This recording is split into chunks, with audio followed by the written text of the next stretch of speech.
Hello, hello! Slurgy is here, and it is time to resume our run of our Northern Raiders adventure. So, last we left off, we cleared the library. We're still waiting for the events to proc. But once they do, we'll be ready to take advantage. Our banner, unfortunately, was traumatized in his adventures in the library.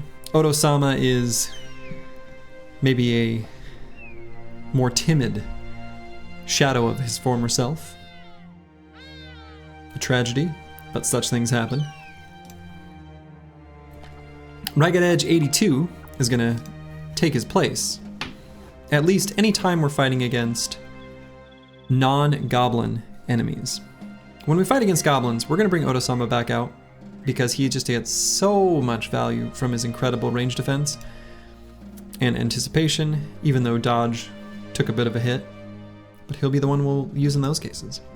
Hello, Bijante. So I think the one thing that struck me though, when I was thinking about the plan for this particular stream is, we're very low on dogs. Hello, Blackfire. Welcome, welcome, welcome one and all. We're low on dogs, and I don't think we should participate in, well, let me back up. We're gonna need to participate in the Holy War so that it ends faster, because fighting Goblin City, when like, you know, we don't have dogs, just seems like a bad idea.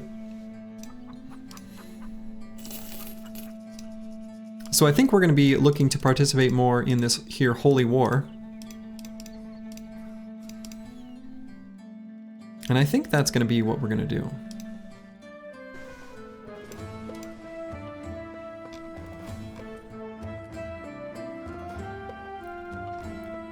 Sacrificial doggo scarcity? Yeah.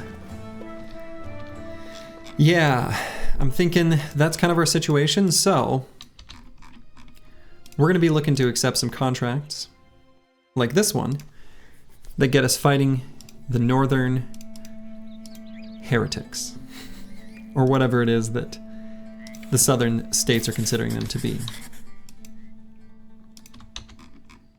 So let's do that. I'm thinking that's the play. The information here in the top left does say, hey, I love this. This is one of my favorite events.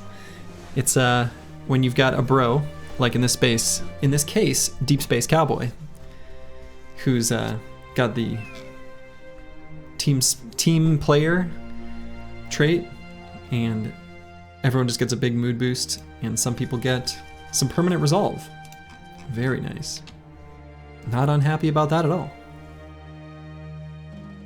The banner gets 0.6 resolve, indeed, indeed.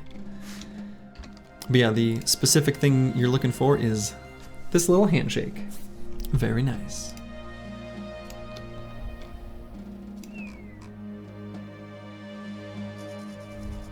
Also, hello, Xerxes.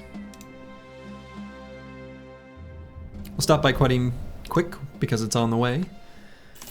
We may as well purchase some of these here consumables. Or at least the ones, you know, we think we can make good use of.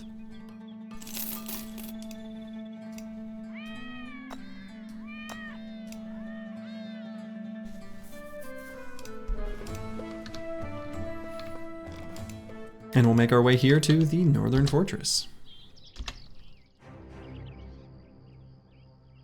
So if I see a big army, I'm going to use these potions of knowledge. So we'll take a look at what's coming at us.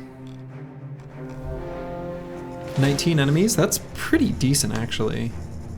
So I think I'm going to go ahead and do that. So what I'm actually thinking is, Nixlarfs is great for now, and he's great in this fight, and he's great in a lot of fights. He's going to be less great in Black Monolith, so it'd be nice to train up a second bro, So I'm actually going to use a potion of knowledge on Eagletvai in addition to Ragged Edge 82. This feels just like the last stream. It literally is almost like, yeah, it's super similar. It really is.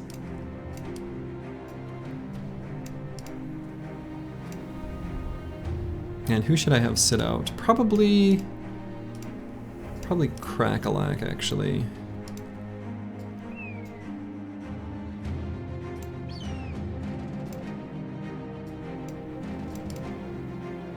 Yeah. Hello, the Chaucer. Yeah, we're starting off almost the exact same. I mean, last time we were doing this contract for, like, on behalf of Quadim, and this time we're doing it on behalf of All His Red or whatever. So, the terrain re-rolled. Looks different. Hey, look at that, this sergeant? How embarrassing. He's missing his ear. To think he would go out in public with a missing ear like that. The shame he must feel. What's the streaming schedule look like over the holiday? Good question. I was actually gonna address that. I'm gonna be gone. This will be the last stream until, I'll probably stream Friday night, but I'm not gonna stream Wednesday or Thursday. I will be hosting a big, gigantic Thanksgiving gathering. And actually that's why the streams the last couple nights have started a little bit later, because I've been doing some hardcore cleaning and or shopping, things like that. You know, cleaning the top of your fridge, disgusting.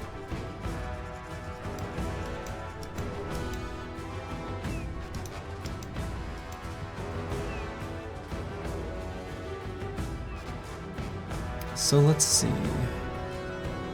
Bring Kalashnikova, Master Maticus, and maybe one of the fatigue neutrals to occupy up here.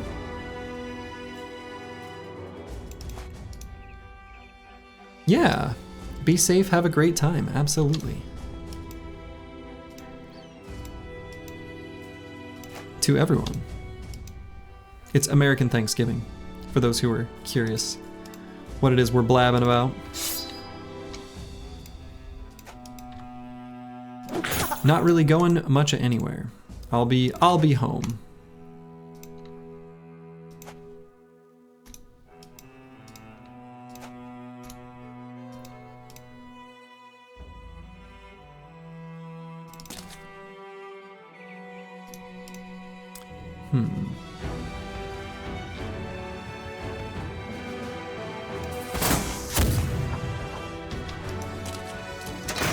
He's intentionally going into the forbidden places. He's very serious about this cleaning. Yeah. As soon as you're cleaning the top of your fridge, you've entered a whole new domain. Like, and you think to yourself, why is it gross? Why is the top of my fridge gross? Why is it like this? Hello, Lost in the Tundra. Welcome, welcome.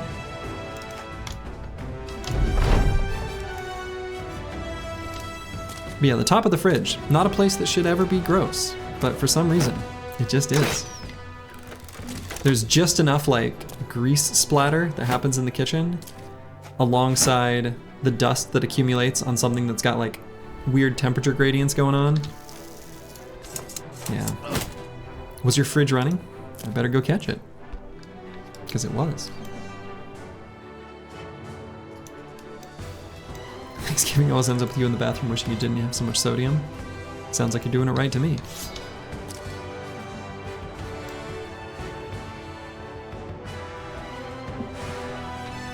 Oh.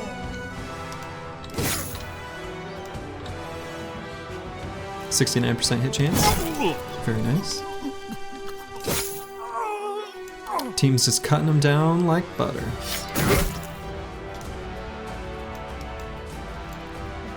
You were a restaurant manager before your current thing. Cleaning the kitchen and dishes is your least favorite of all the household chores. Interestingly, I worked in a kitchen for many years in my youth. And so I suppose enough time has passed where I don't mind it, I guess. Still don't love it, but who does?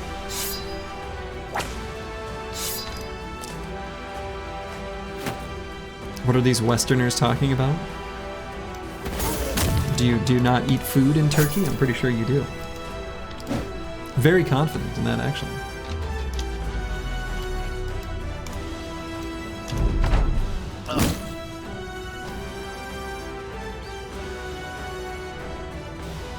I don't think I move a Kibio from that spot.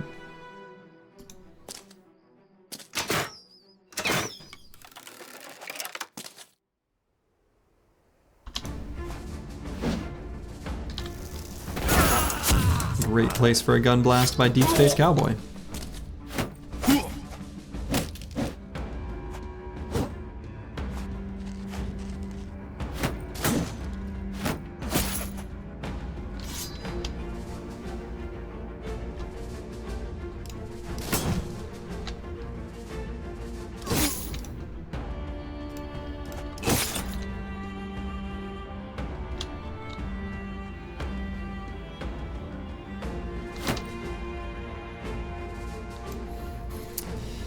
Should I move a Kibio? I don't think so. I think putting him on the low ground is still kind of a trap.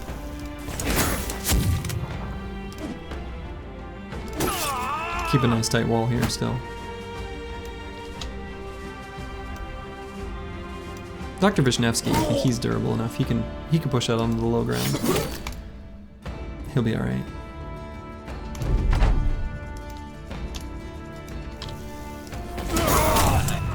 Nixlarfs, doing work.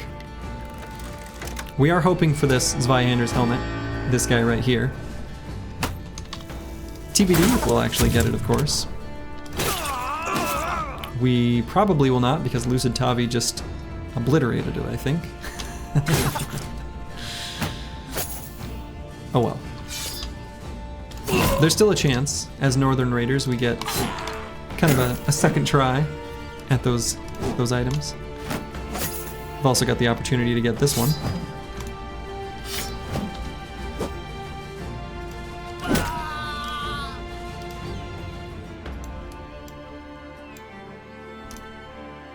That sergeant's just you if you didn't poison that army stew with a good lead brown paint. That's probably right. I'm sure he'd agree.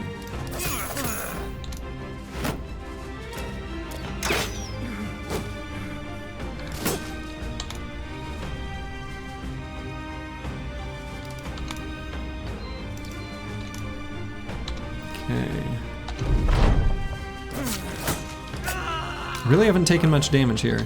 This has been another nice, clean fight.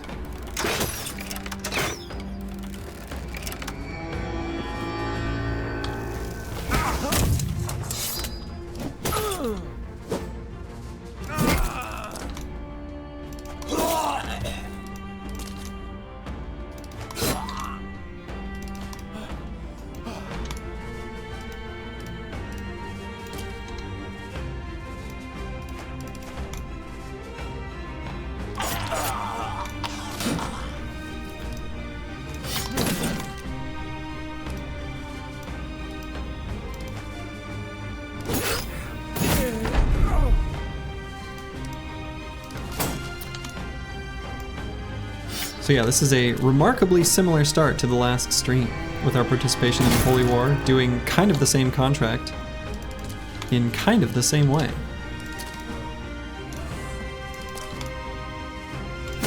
Don't think I don't realize. You don't have deja vu. You're not going crazy, at least not because of this.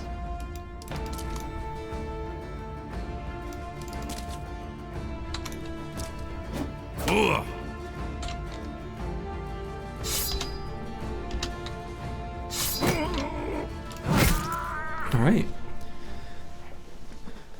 So yeah, that was good. And we got, of course, a very good experience in particular on Eagle Zwei and Ragged Edge 82 because of their potions of knowledge. And hey, would you look at that? We got ourselves a Zweihander's helmet. And so, first things first, we'll make note of the fact that we get 2 more battles with enhanced learning on Jagged Edge 82 and Eagle Zwei. So that's pretty nice.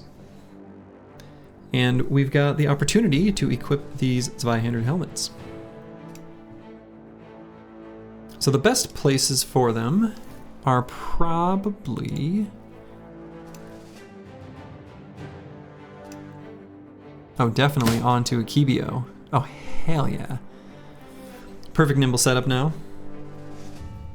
I guess we can take a moment to put it on someone so that they can fix it up. Also looks very nice on Oto-sama, at least for now.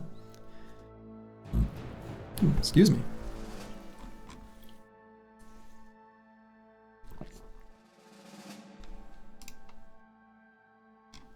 And yeah, I guess we just wait for their next assault. I suppose I can put a level up down for Eagle's Vi. I'm not actually convinced we'll necessarily do Flail, despite the fact that he has Brute.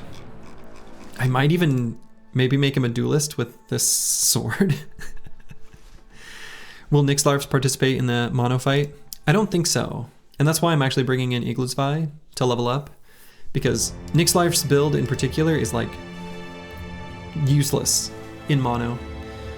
Like, overwhelming Ancient Dead is fine, but it's not, I don't know.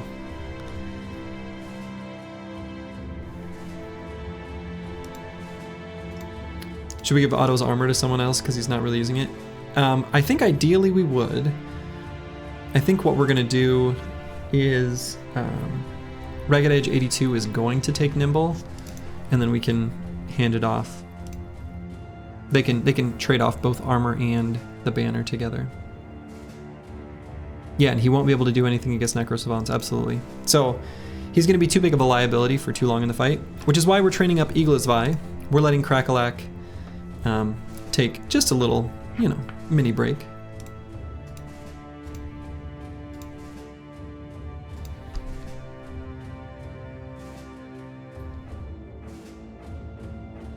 Necros are the bane of backliners. They are. Alright, let's make sure those armies of Quadium don't accidentally participate. And I suppose we know for sure we're going to take Pathfinder, no matter what the build ends up being, so we'll just grab that now. To arms. Another big old battle on this exact same battleground.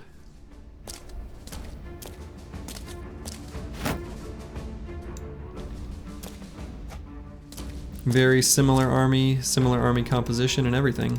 And we're gonna do the same thing.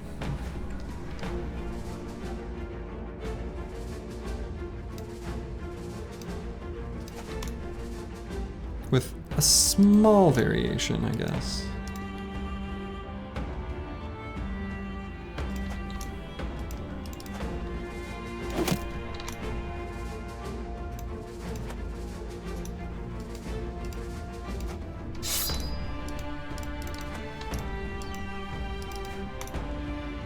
The only variation that we really did there was put a Kibio and Roxanne It's Me swapped places there. Roxanne It's Me's armor is just a little scuffed, whereas Akibio's is in perfect fighting condition.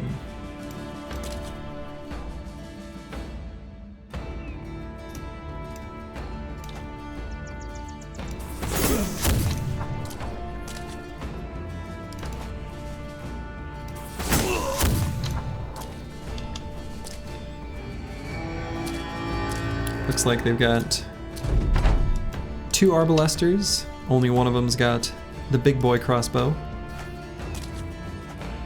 The other's just got a little guy.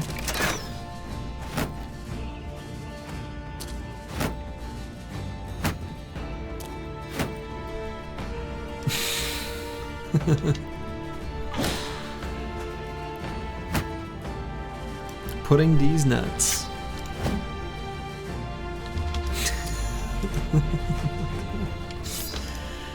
Children.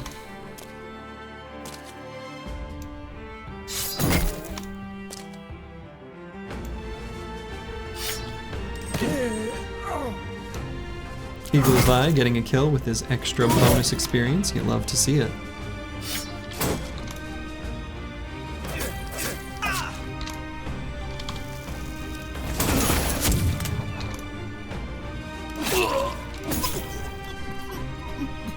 Lucid Tavi making another one meet Dovcool. We all meet Dovcool in the end. Kibio and Roxanne, it's me, being the dynamic duo as always.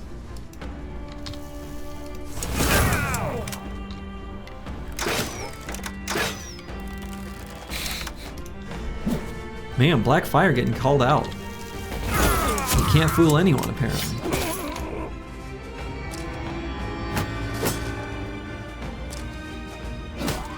Their banner is the only thing keeping Fearsome from just completely overwhelming them.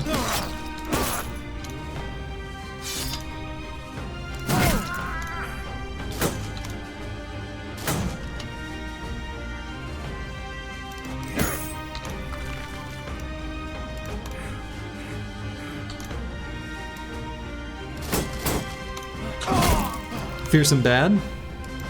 Fearsome bad. Bad for them.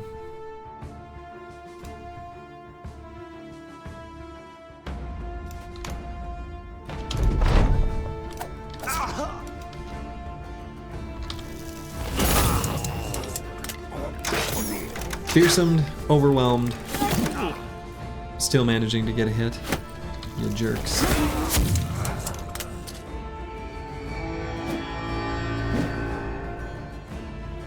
You wish the Battle Brothers added the other gods that people worships rather than Dovkul because the normal people must worship something. Yeah, they talk about it. It's always in vagaries though. They don't really go into detail. It's usually just designated as old gods and new gods. I think it's supposed to represent loosely the sort of introduction of Christianity into like pagan cultures that happened like actually historically. I think that's what it's supposed to, again, loosely be based on. You should learn more about the Battle Brothers lore. It's actually really cool, and the writing is really good. The writer for Battle Brothers, Casey Hollingshead? I can't remember his last name. Anyway, it doesn't matter. He's got a few novels that are set in the Battle Brothers universe that I plan on reading. I've just got another book series that I neglected for a long time that I am reading now. If you know, you know.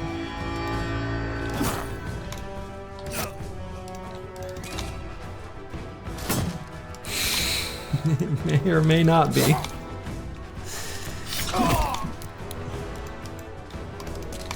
Book 2 has been started. I'm like halfway through it, actually.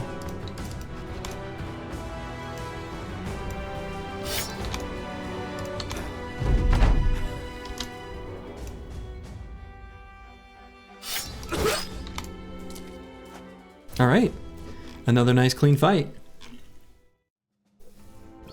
Another day, another Zweihander's helmet.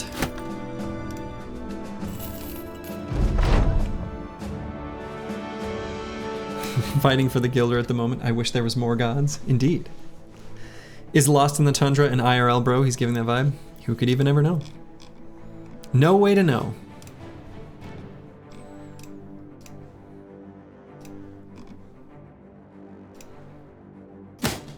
No way to know.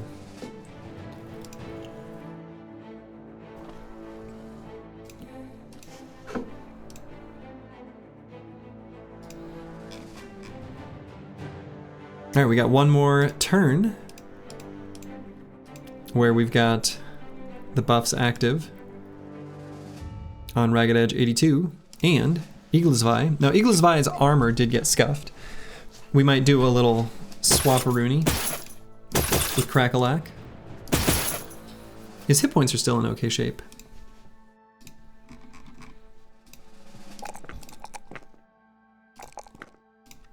We're going to level up all our veteran levels here.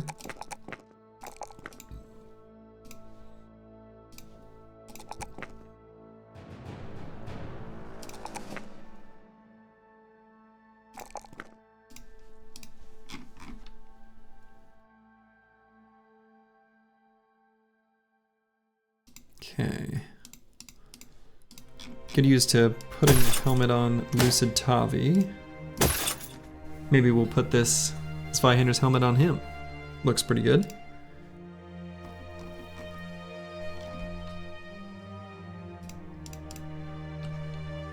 Alright. Aha! This one's got a knight.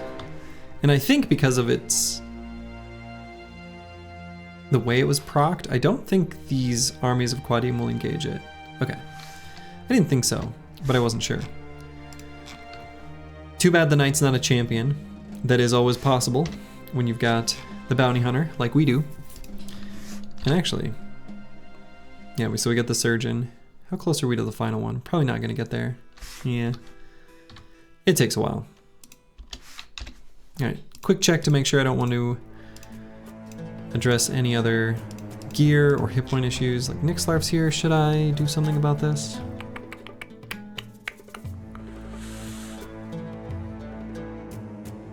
Probably. We'll just have him wear Sir Sigismund's leather cross.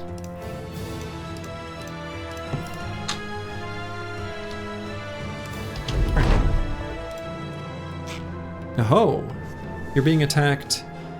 Oh, and we've got some conscripts and an assassin joining us. Okay. Of course, they can always gum up the works. Sometimes allies are not as helpful as you'd like.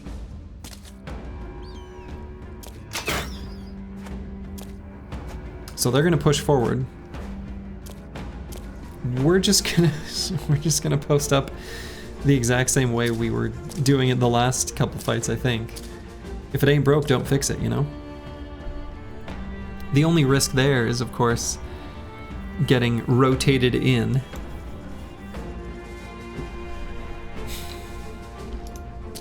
So we're just gonna hope they don't do that.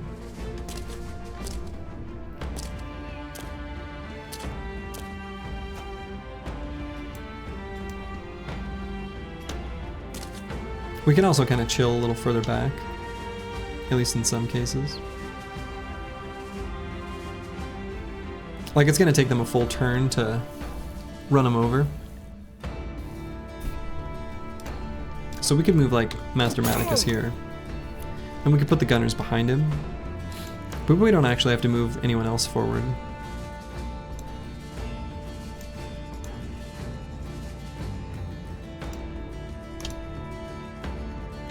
Caca! Alright, there's their knight, Sir Erland. Rocking the kite shield and a warhammer.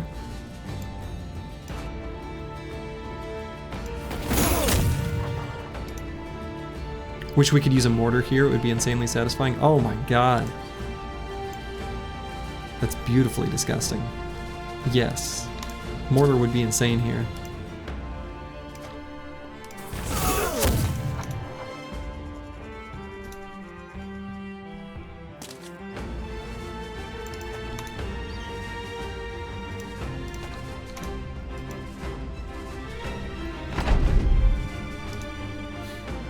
Assert dominance, shoot the allies in the back. I mean, if the situation presents itself, we certainly will. We do get experience for it after all. Is this a 3-skull contract? I think it was a 2-skull. Can't remember 100% though.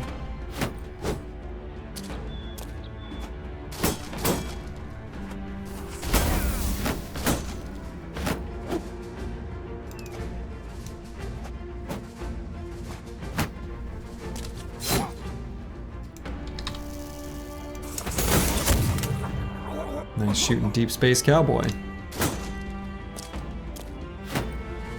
Handguns. Pretty good.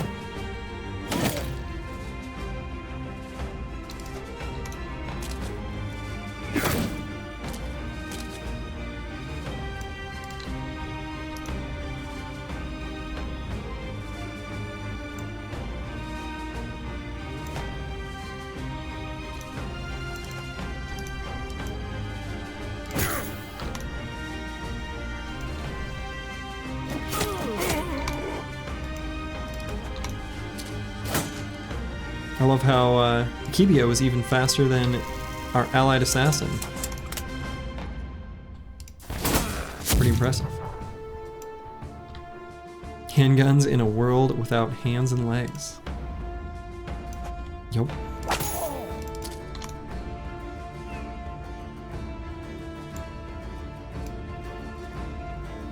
I can maybe put Kalashnikova here. I think that's fine.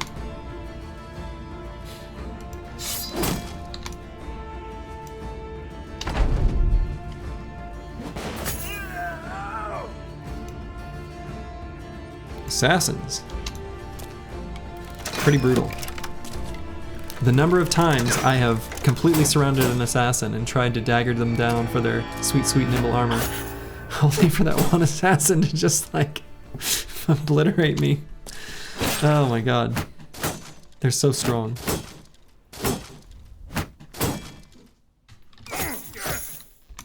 Shoot. We're trying, of course, to get all the kills. We don't want our allies to get them.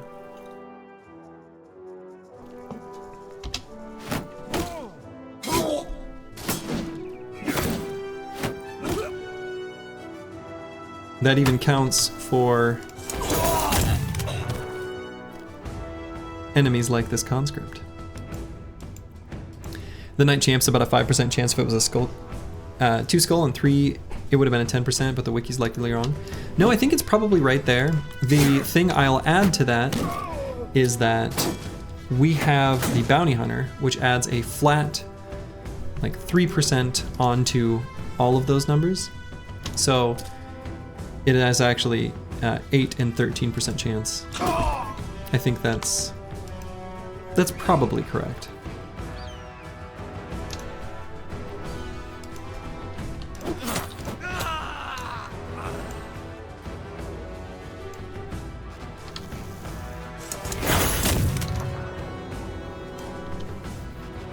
Okay, I'm just gonna stay on my high ground. It's very nice. It's very good up here.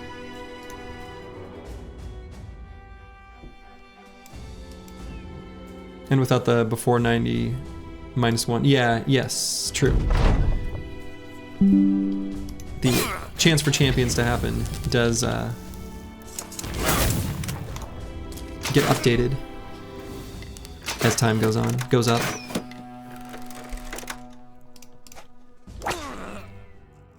Nice. Just a quick whip for a kill steal.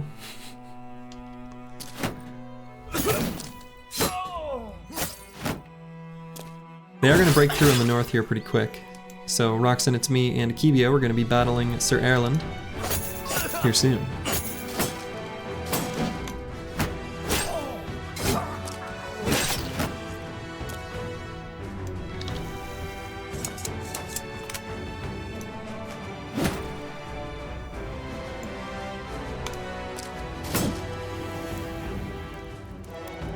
You need someone to quick whip you.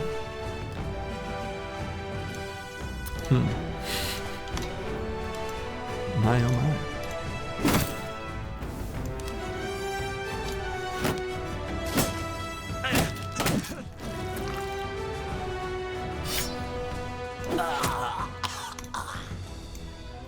From downtown! Master Maticus picking up kills. You love to see it. Certainly as far as main tanks go.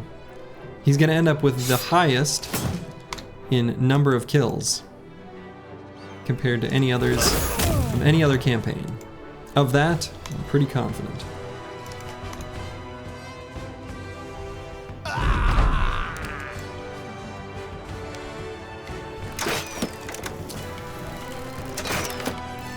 And since we got both our gunners behind Master Maticus with the kite shield uphill, they are unable to connect with their crossbow bolts.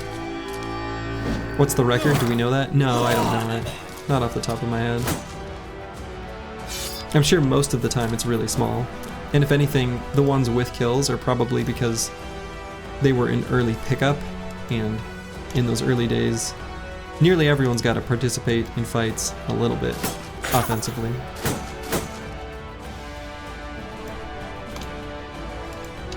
Yeah, no kink shaming here. Don't yuck anyone's yum.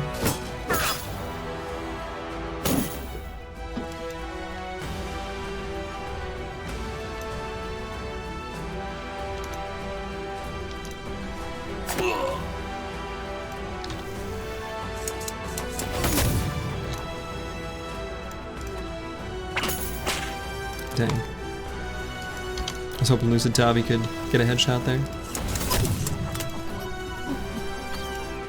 Kills per fight is a better benchmark? Yeah, probably.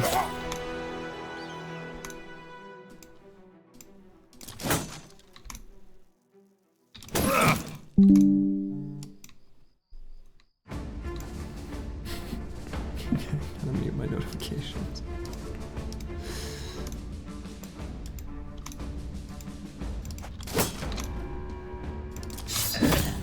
Here we go. I said I wasn't going to step down from the high ground, but...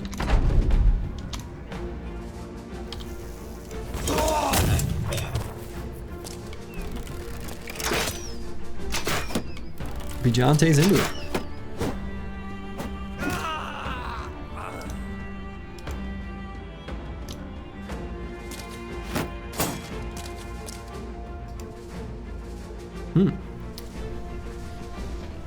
This footman broke through the spear wall. We'll go ahead and let the assassin deal with him from the high ground.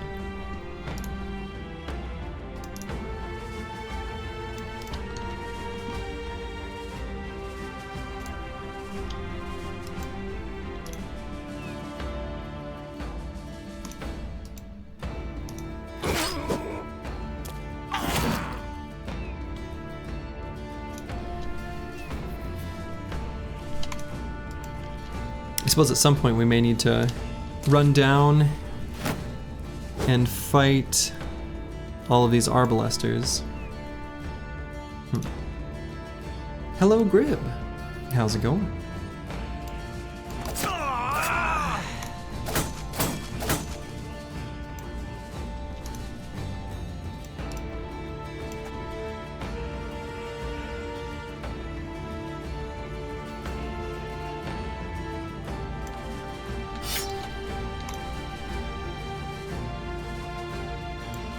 You can kind of see the text in the back window. Boy, I have a feeling that there's no way that will be legible. And I don't actually have it up at the moment anyway.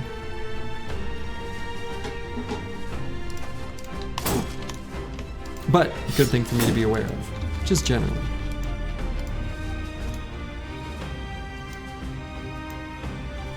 You just go and play something yourself in a bit. What you gonna play? Inquiring minds wish to know.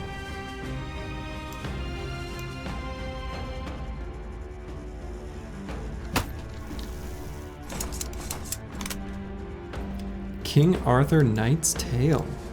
That sounds very nice and majestic.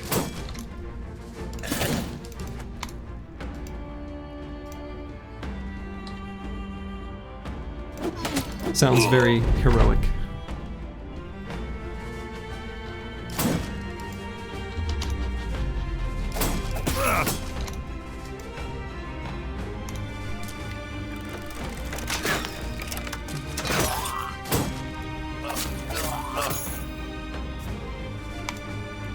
One pull-up for every dead bro next run? Are you kidding?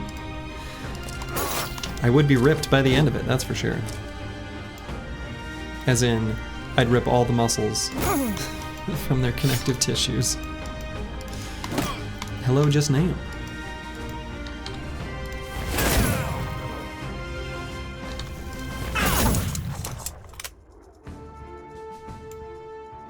Is a grimdark, morbid version in turn-based tactics. Ooh, love me some turn-based tactics. You said the magic words.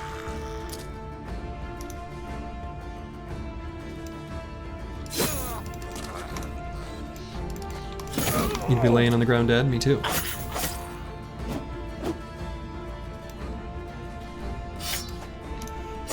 Hello, the zoning bro.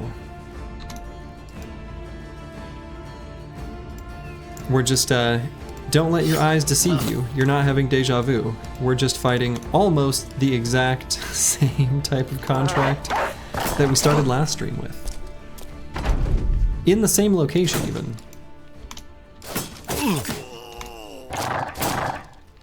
The exact same fortress being defended. Yeah, didn't we already fight this one? We did. I'm not sure if it was this same noble house or a different one. I don't remember if it was our silly looking cow or who knows what.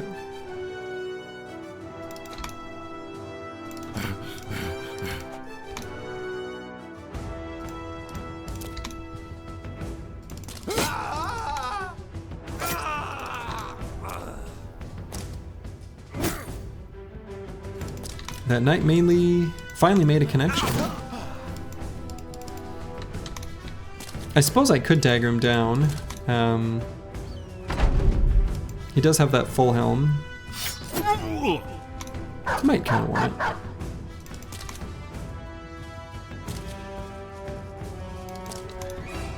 We have the technology. He's fleeing. Got there.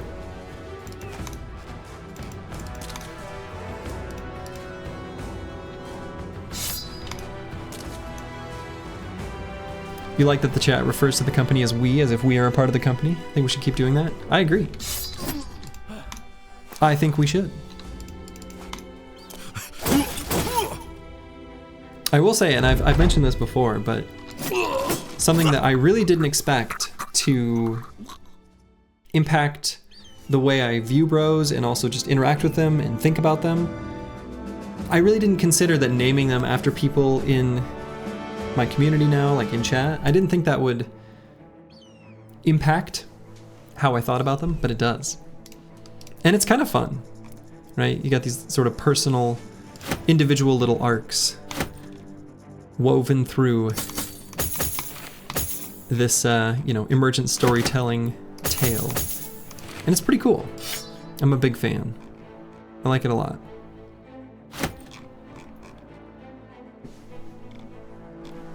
That's what Battle Brothers is. It's a story generator. It is.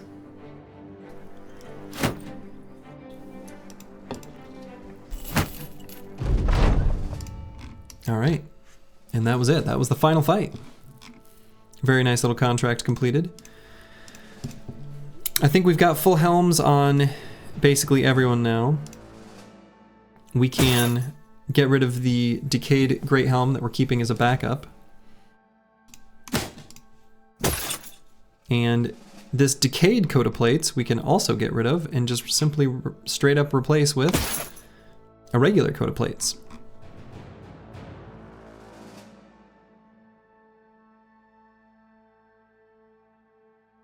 You really did nearly cry when you thought Otto died? It was sad, and it was, I need to go back and watch that. I'm assuming I just made a mistake and was confused about when the vertical line was placed indicating the lightning strike location. I'm assuming I just made an error, but I want to go back and look and know for sure.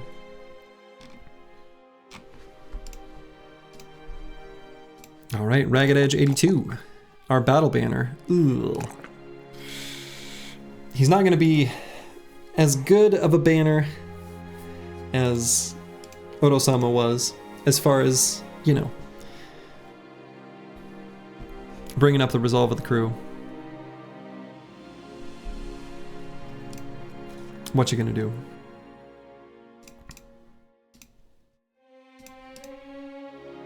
So we're gonna get 2 perks after this one.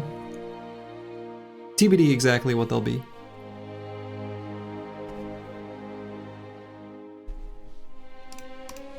And then we got a level on Eaglisvi.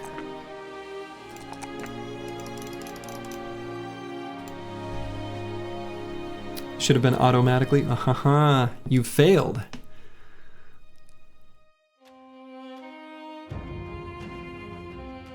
English teacher is here to scold you. Let's grab student, because we don't know exactly what will happen with Eaglisvi yet. I might just end up making him a sword duelist. Those are pretty great in mono, and just fine other places as well.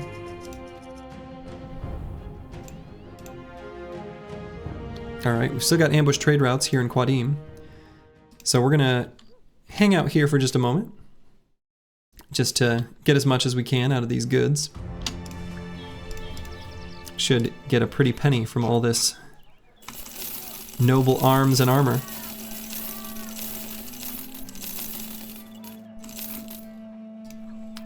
Do I have a use for this pole hammer?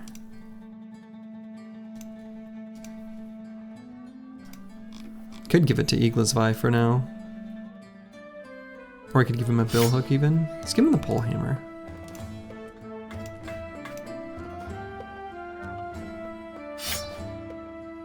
And I'm also going to give Ragged Edge 82 a bill hook. Nibble Forged Banner.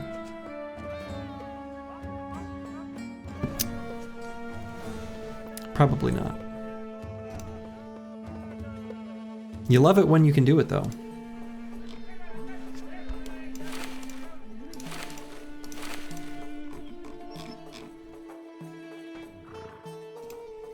Bill hook greater than pole hammer? You think so? I think generally speaking.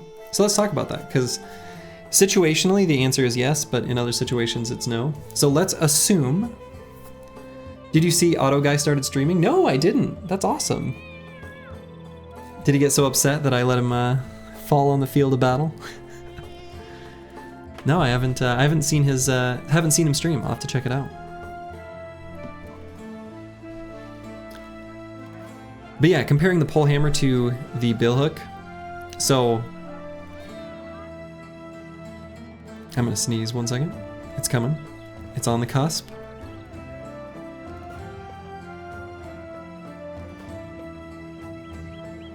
Oh, it's right there. No, it went away. You joined the stream expecting to see a chef at work? Well, we do have, if you want to see a chef's work, look at this. Look at this monstrosity. Take a moment, take a screenshot if you need to. Let it sink in. It's been mostly successful at what we wanted from it. The thing I would change is it really needs quick hands to be able to hold enemies in place once the throwing weapons have lured them in. So I'd like to be able to swap to a noble sword, swap to a heater shield, and then shield wall, and be able to do all that in the same turn, which without quick hands I can't do. Yeah, this has been a real cool build. It's been a special snowflake build, responding to the bro in question and the situation, like based on the bros that we had and kind of what we needed. So, how many kills does he have? 160 kills. There's no tank that I ever would have had in any campaign that would be anywhere close to that. So, anyway, yeah, talking about pole hammer versus bill hook. So bill hooks got slightly higher like base damage, 55 to 85 compared to 50 to 75. So it will do better damage to unarmored enemies. There are a handful of those, like we don't completely not care about that. The other benefit it has is a additional 5% chance to hit. And if you've got mastery, of course you can get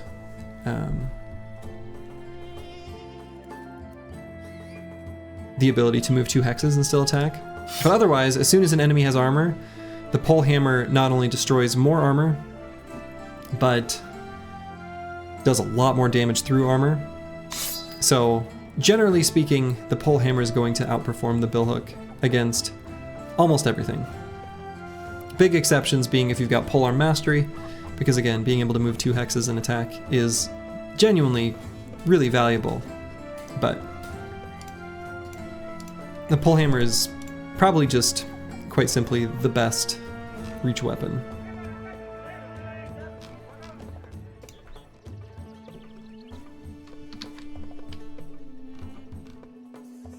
Pole hammer has the highest chance among polearms to one-shot a high-tier gobbo. Sounds right.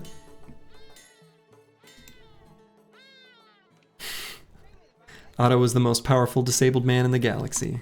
That's right. Alright, so we're keeping that pole hammer, but otherwise we're just gonna sell stuff.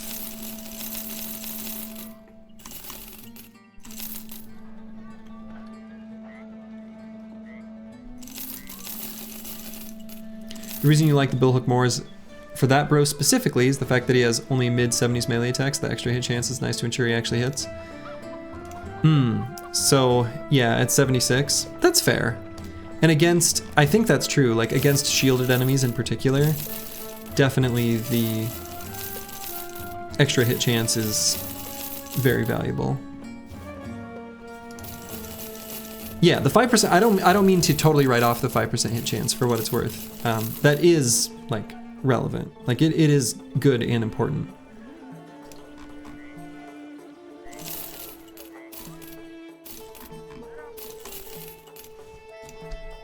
I'm a lover of many accuracy weapons generally, after all.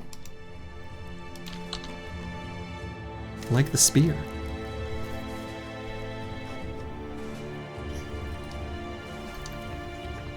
And even great swords and one-handed swords. I feel like I tend to favor those more than other people do generally, because I like the consistency of just simply being able to hit stuff. The enemies don't take any damage if you don't hit them. Why did you sell the scale armor? I think I don't need it. The coat of scales. I think we're good on heavy armors. We've got one backup coat of scales here. And I don't think we have any decayed armors. I think we're... Well, I guess we do have the decayed coat of plates on Master Maticus. But this has an attachment that we're kind of making use of. Yeah, I mean, I think we're... I maybe could have kept it, but... You're a sucker for consistency over more power? Absolutely. I agree with that for sure. Extra long, smashy spear. And thank you for referring to it by its proper name.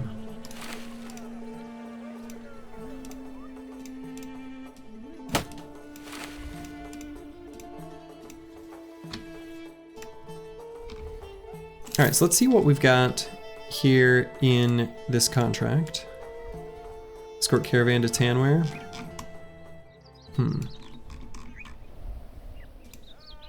It was the weaker 240 scale? Okay, I couldn't remember for sure.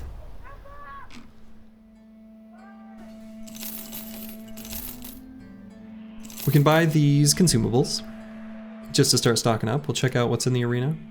4 mercs. This should be fine. Let's just double check the bro's condition. Have I ever attempted the orc battle in the scenarios options? No, actually. I've never done those. Should I? Probably should.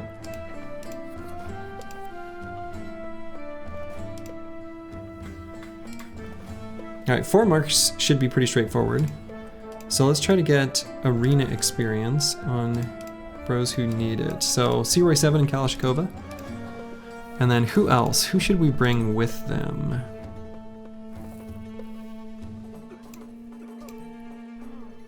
Can you jump in the arena? I think I want to try to get someone... the arena resolve bonus. I guess I'll bring Ragged Edge 82 just to be there.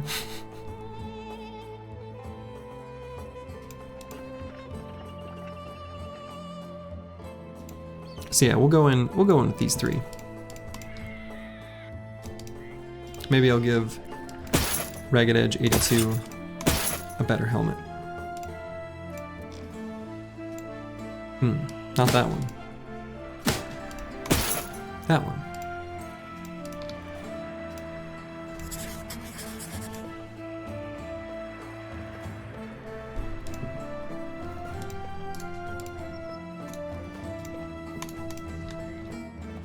Okay. Wow, they like all have reach weapons. Interesting.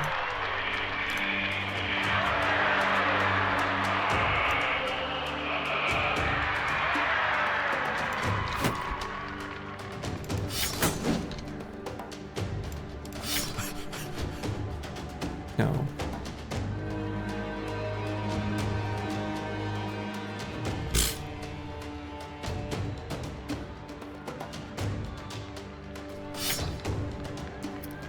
Should have paid more attention to the armor I gave him. Let's just bring him up.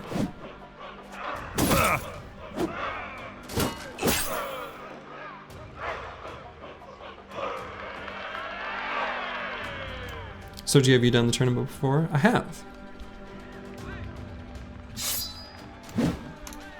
Done plenty of the arena tournaments. They're kind of fun.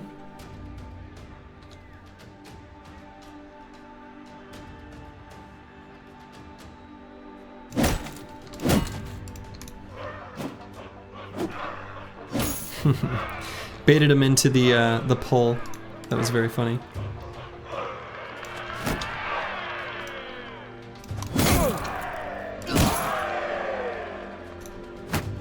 Okay, we're gonna have to be mindful of Ragged Edge 82.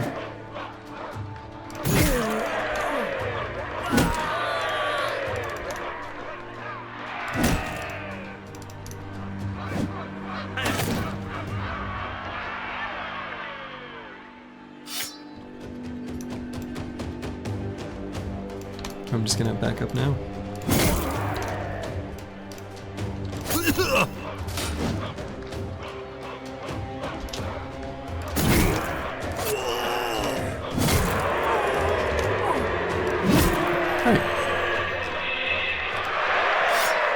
We'll grab that.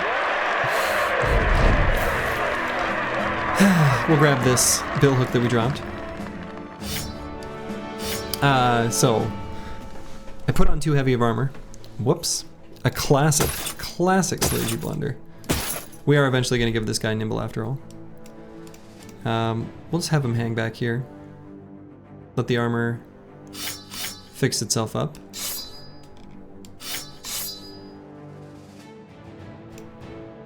Oto-sama will take the hammer, or take the hammer, the battle standard, just for now.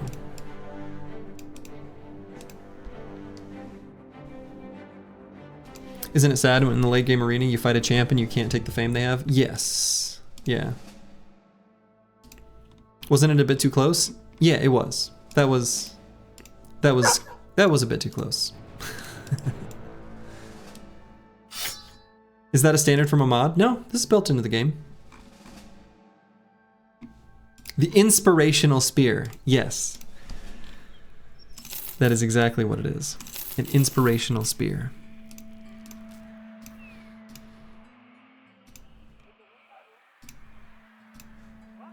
Okay, hopefully we've participated in enough contracts where we'll get notification that the Holy War is just over. Here very soon. It was almost over, and then we did another nice big, you know, multi-battle contract, so I'm hopeful that it will be. So what I might do is do a tiny little loop to explore down here while a lot of our armors are still being repaired. We can swing back by Al Hazif for like one more arena fight, and then we'll buy more tools, and then we can head up north and just make another sweep through the wilderness. Enough people died, guess the war is over. You know, I'm pretty sure that many historical, real-world wars have been decided with that same kind of logic. Sad though that may be.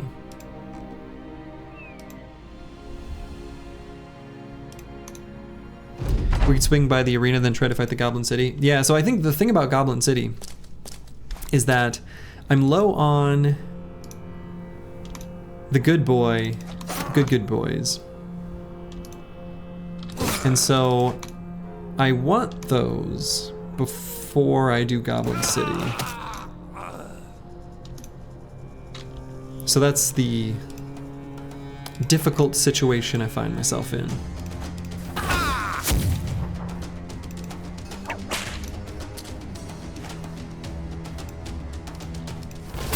Dogs make the arena fight so much smoother.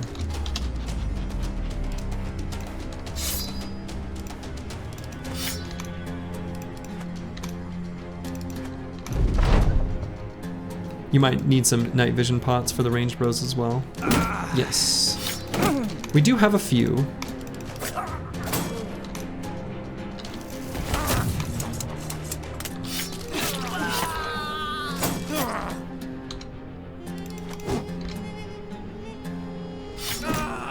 Alright. Let's go see where they came from. Follow these footprints back to where they spawned. Was it this?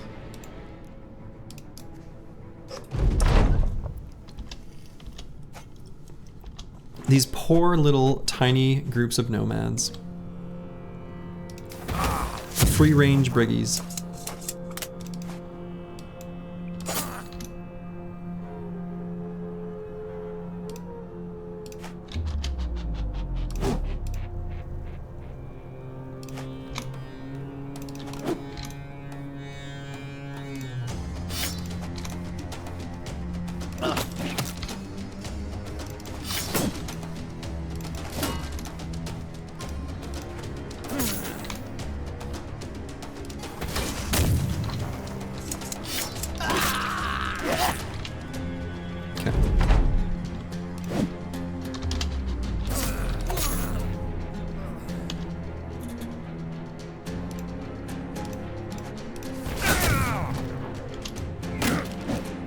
Discord bad, you need to make a TeamSpeak channel?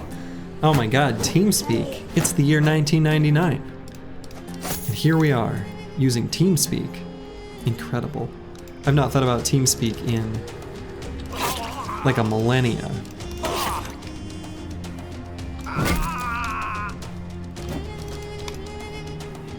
In the era with Ventrilo. 'Twas a golden era of PC gaming. ICQ? Oh man. Uh-oh! I also had an ICQ. Wasn't ICQ super popular in Germany and actually kind of remained so for a really long time? I read that once. I don't know if it's true or not. I have no...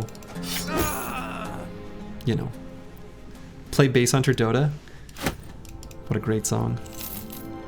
There's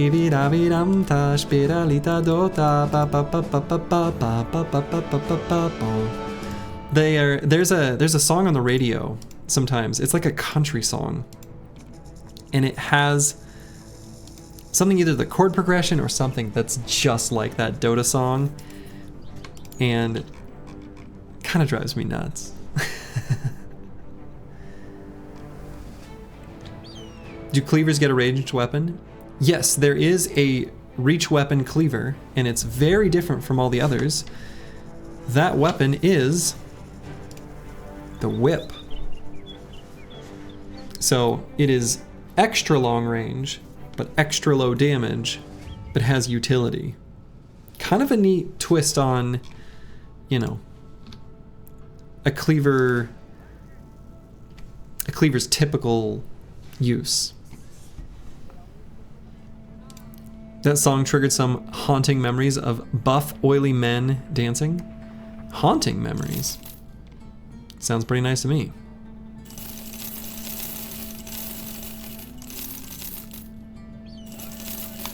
Okay, I still have the black book. I have not accidentally sold it.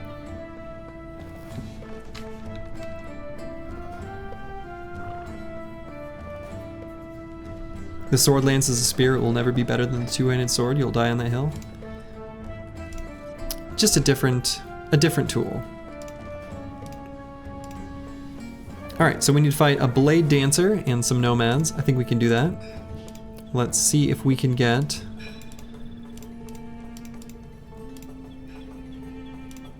I suppose Ragged Edge 82 isn't going to participate right now with his deep abdominal cut. If we're gonna fight a blade dancer, I kind of feel inclined to bring in like Deep Space Cowboy. Feels like a good idea. I think leaving the smoke pot there is probably a good idea too. We'll leave his gear just as it is. One blade dancer and two nomads, no problem. That will get Kalashkova up to 5 fights in the arena. Do two-handed swords get a reach weapon? No.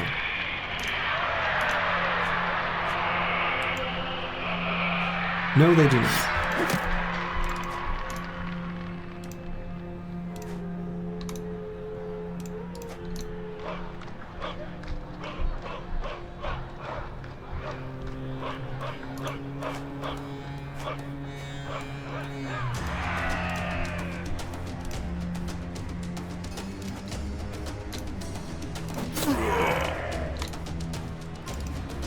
Okay.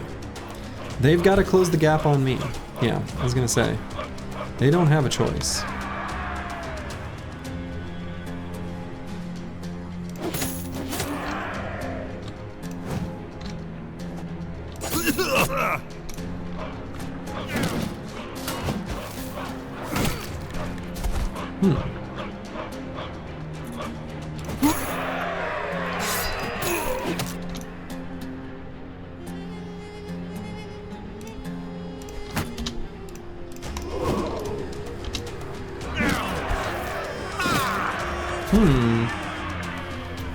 What were the hit chances there? It can't have been very high. Oh my god.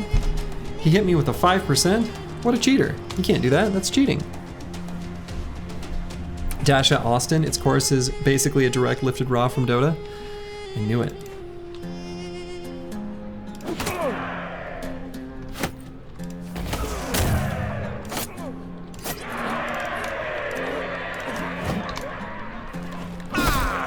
Wow, he wanted to proc 9 lives that badly.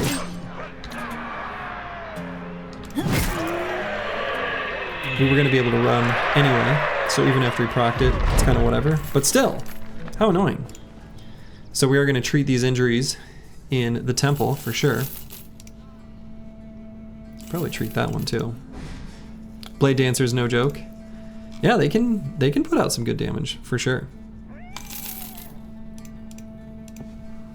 Just a couple injuries, yeah. Just like a few. Being a spear bro in Slurgy's company, no matter how I end up building you, it's a dangerous role. It's very dangerous.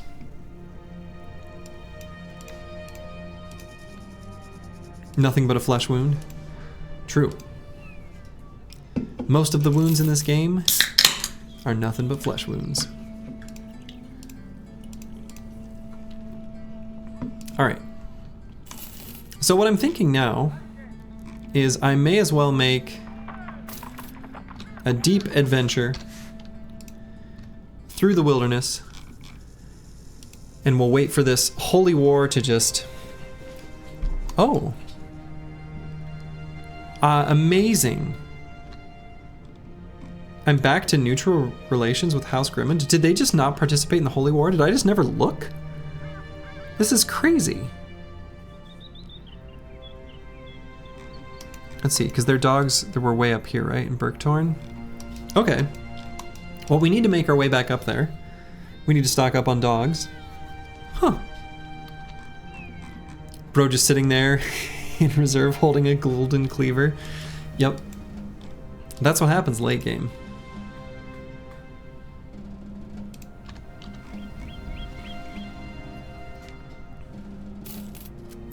Huh. Yeah, I guess we'll head up. I never actually checked. I thought when you signed up for a contract in the Holy War that it automatically set your relations with either the full North or full South as hostile. Maybe that's not true.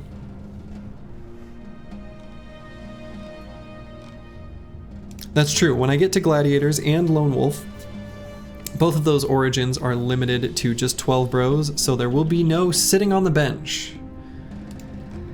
There will be some build considerations that will be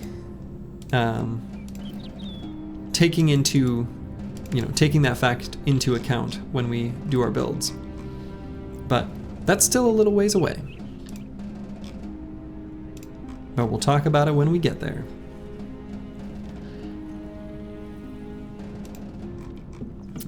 No more pack mule slaves. Yeah, I know. But hey, you know, they're getting paid 17 crowns per day just to like lug things in those extra pockets that they learned how to have anyway, you know? The bench is safe, exactly. All right, Kalashnikov is in good enough shape now. Definitely want to have him on board for fighting orc berserkers. We can screen off quite a few.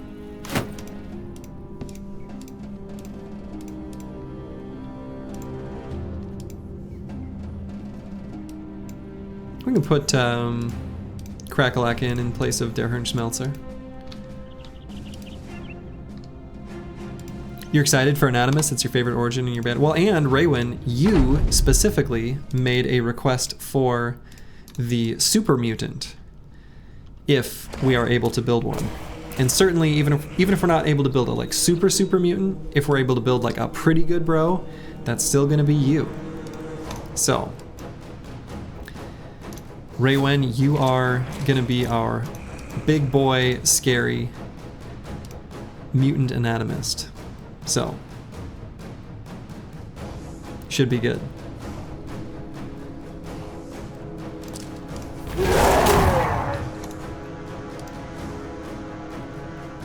It was a reasonable request.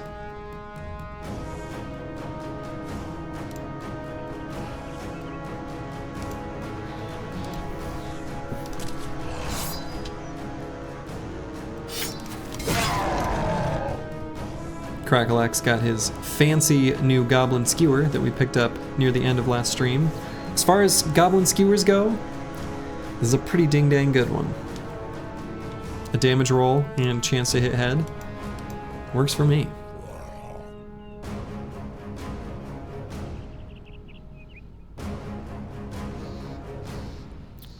Alright, so we need to make sure Deep Space Cowboy and Nyxlarfs don't get hit by anything. So, plus 24% chance to hit the head. Oh my god. Yeah, it's not messing around. It's a little head cracker.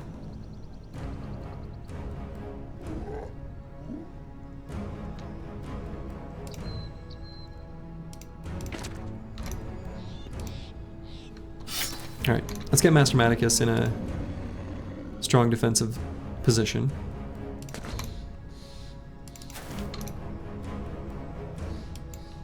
Does he have Brute? He does not.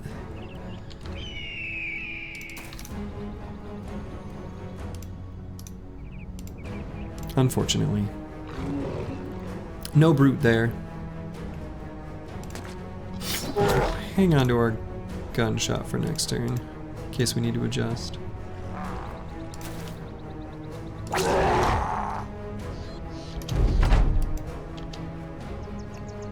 Oh, actually, right. Let's do that.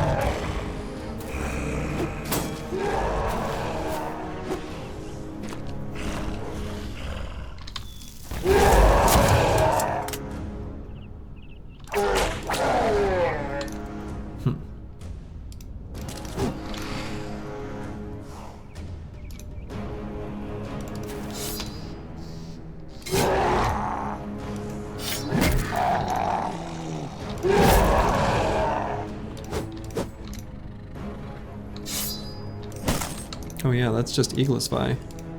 He's not...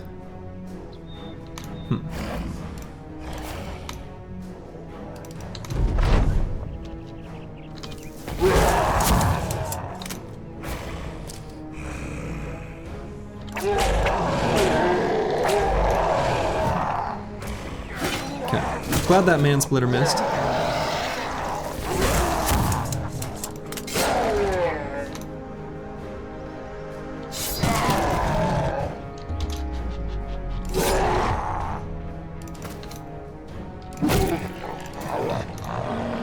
Is the Plocket Flail a new Slurgy special? No, it's kind of a...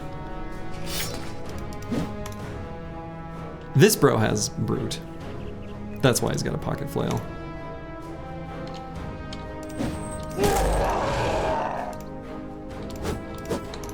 It's not... Ignore the Pocket Flail. That's...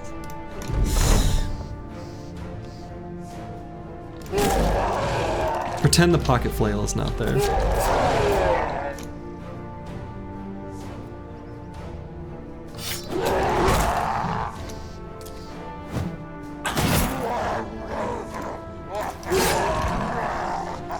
Will you be giving every bro a pocket flail and posting about it on Reddit now? Unlikely.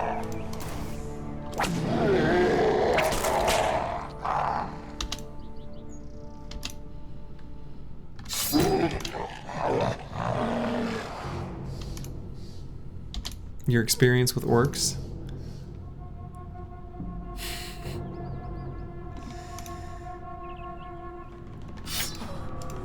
Good old orcs. We had some really nice fights this campaign against some nice orc Sea Tense fights that were really fun, where the team just like was like a well-oiled machine. Every bro had their role, everyone performed it, like executed perfectly. Like all the bros just did what they needed to do, and the fights were beautiful.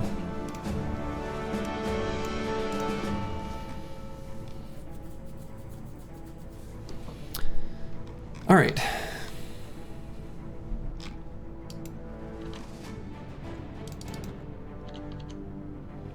You frequently use two-handed flails, but the one-handed flails always let you down, except for the well-rolled fames. Yeah, that sounds about right, actually. Let's see if we can find where these orcs are spawning from. Haha! Speaking of Orc Sea of Tents. I wish it wasn't just about to be nighttime. I don't want to do the fight at night. I want to do it during the day. Shoot. I don't think we're gonna quite be able to do it in time. Oh, and I need to stop at the ancient temple. Right.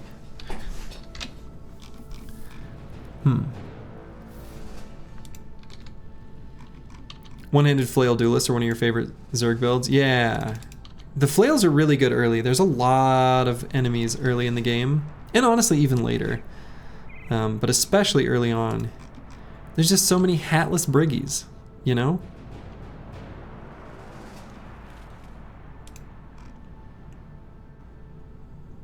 Alright, so we're gonna head over to the ancient temple. We're gonna quickly collect our treasures here.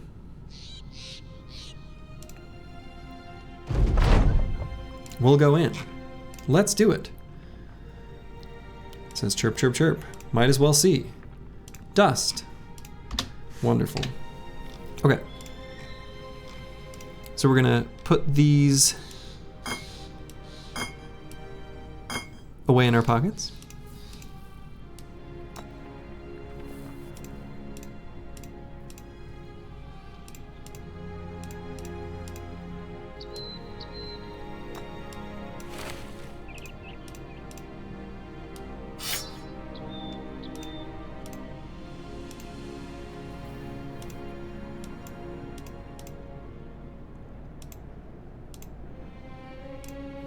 Okay, I think that's good. And then let's make our way over to that Orc Sea Tents. Now we don't have both of our spear bros, which does add a small layer of complication, potentially. Funny theory, the holy water is just the conqueror's pissed. Is this the undead crisis you were talking about? No, no undead crisis. This is the holy war going on. So let's see, I feel like in a lot of these fights against orcs, the pressure tends to be on the bottom. Maybe that will be untrue now that I've rearranged like that, but we'll see.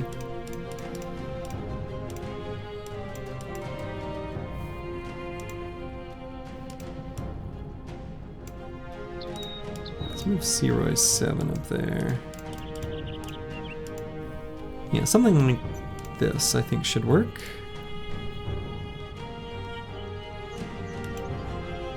Pressure on the bottom. That's right. You gotta be mindful of pressure on the bottom. Armors are in good shape.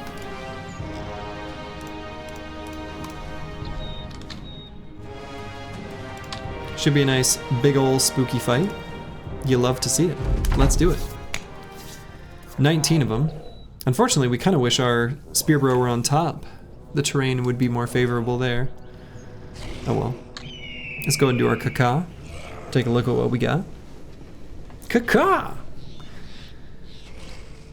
Urgash, or Urash? Urash. Our warlord is on the bottom. Probably we'll be able to put Kalashnikova here. We'll let orcs kind of get jammed up, gummed up here in the center, while some of the others try to flank around. No orc necklace? No, we don't have it. We got stuck on the goblin ambition for way too long.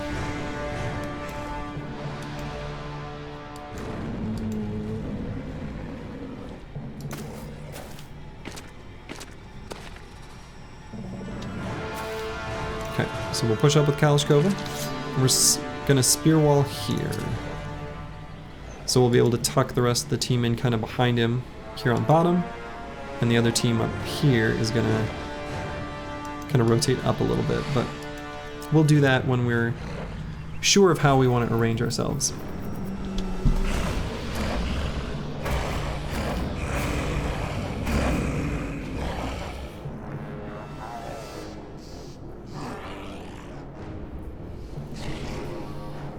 So I see an opportunity for Roxanne, it's me, and Akibio to team up on this guy. We can pop Adrenaline and hit that isolated orc.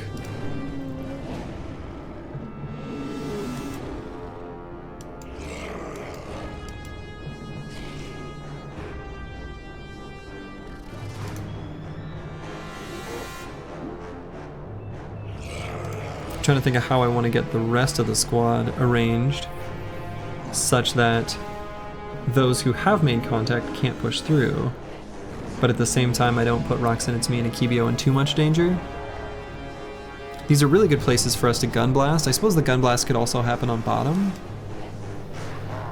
Maybe sending Akibio and Roxanne, it's me, up north is too dangerous. I can let the rest of the orcs move before I make any determinations. I guess it's just the one. Yeah, their skin color darkens as they age, according to the official lore. Kind of weird. I don't know. Yeah, I think we're just gonna sort of hole up and kind of make like a little ball with Kalashnikova, kind of keeping them at bay here so our gunners can be in a gun blasting spot. No sunscreen. True, always wear sunscreen.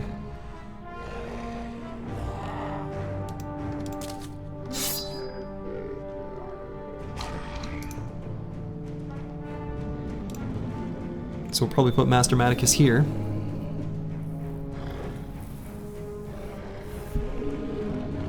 And he can throw, actually, from here.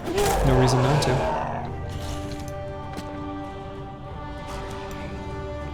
They're green, so it must be chlorophyll instead of melanin. Who knows how they do it?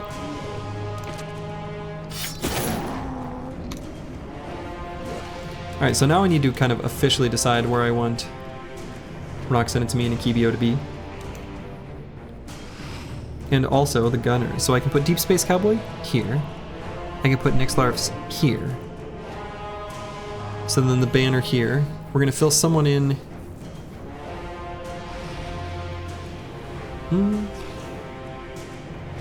Yeah, may as well fill someone in there.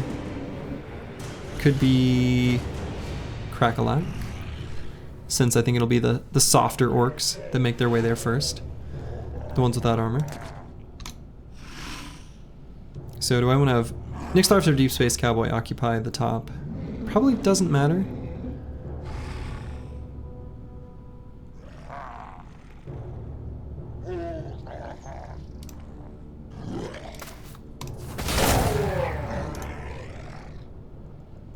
Could also put Lucid Tavi here.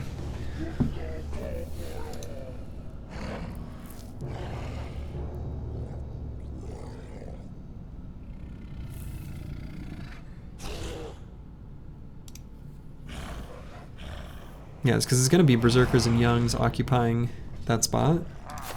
Sure.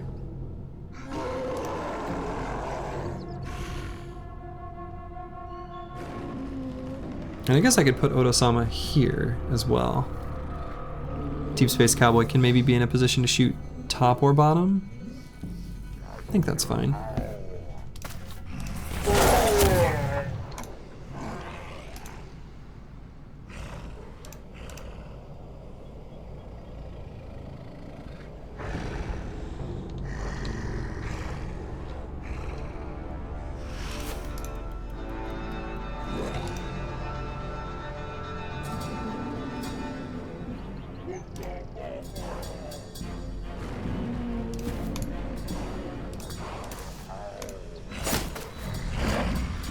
Okay, and we're going to put Dr. Vishnevsky in a pretty crucial spot right here.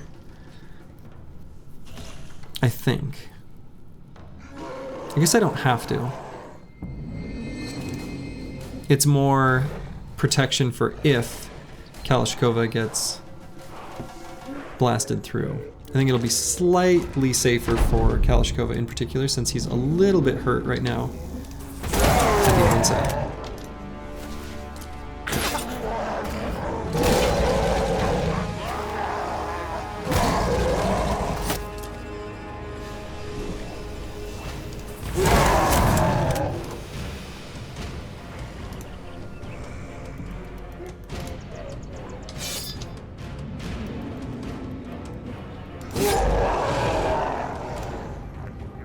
Oto-sama can make a space for Carakalak to walk up with his Goblin Skewer.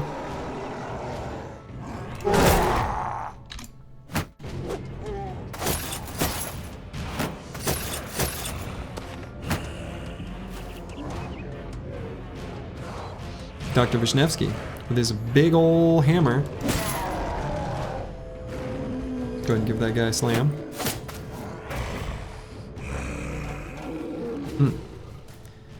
Never mind on Crackalack moving forward. I didn't realize he was going to be slower than an Orc Warrior. Okay. Well.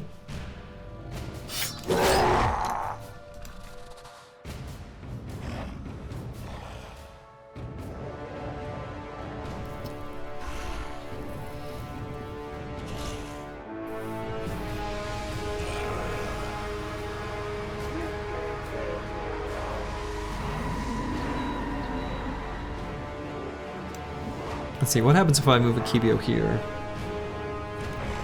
We're going to move Roxanne and me up and hit this Orc Warrior, because we definitely want to go after the one with the cleaver. I could do one attack and then pull out the net, just for next turn to be able to net him, in case Roxanne and me misses 2 attacks. Because we really can't let Akibio get hit by this cleaver.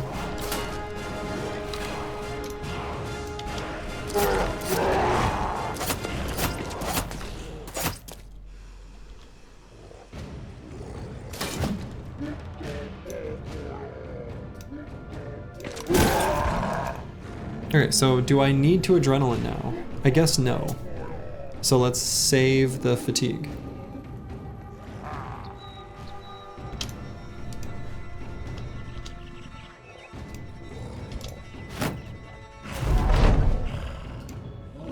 So we'll net this one, just to annoy him. He looks annoyed.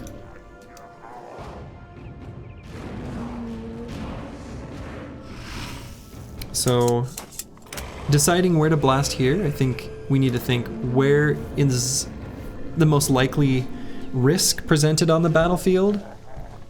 Right now, my assessment is that probably the bottom, just because there's so many more orcs.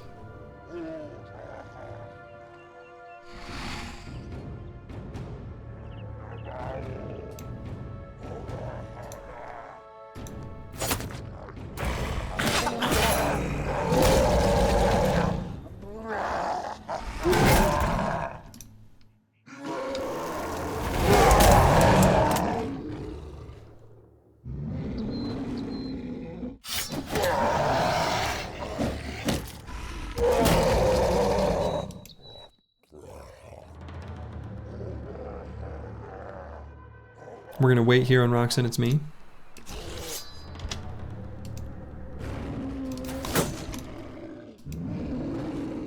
We are also gonna wait on Searoy 7. We don't wanna destroy one of these orcs. We want this orc warrior to waste his turn running around. Same logic applies to Der Herrn Schmelzer.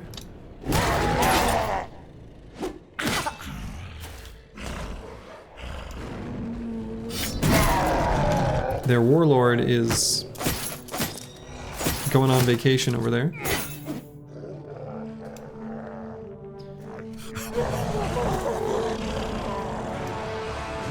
So we're gonna need to help out Akibio.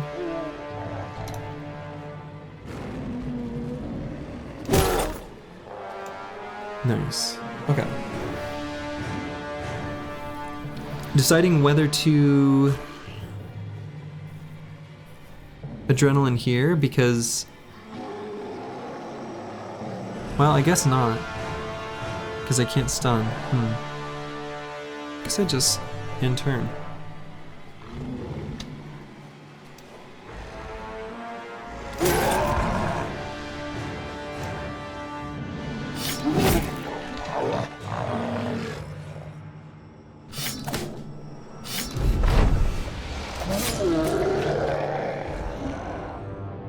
Now Akibio will wait.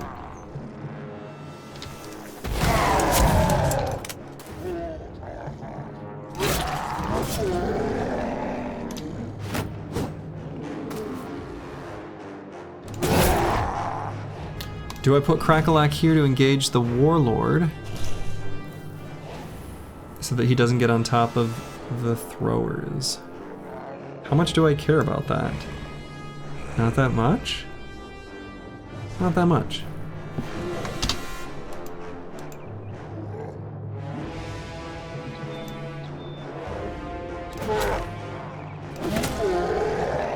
In fact, we've got here one big ol' sharp throwing stick. Dang. I was hoping that would do enough damage to proc Fearsome. I was thinking that since that still works with Duelist, it would be enough. It was not. Sad day. Could send Master Maticus here. Nice and defensive. He's got lots of fatigue for later. I like it.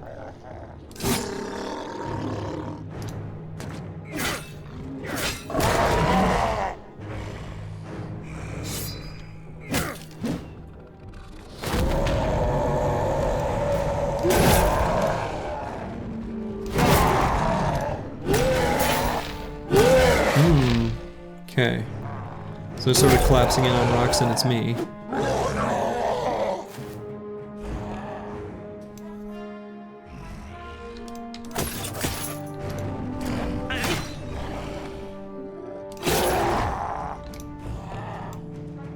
Good attack from Lucid Tavi.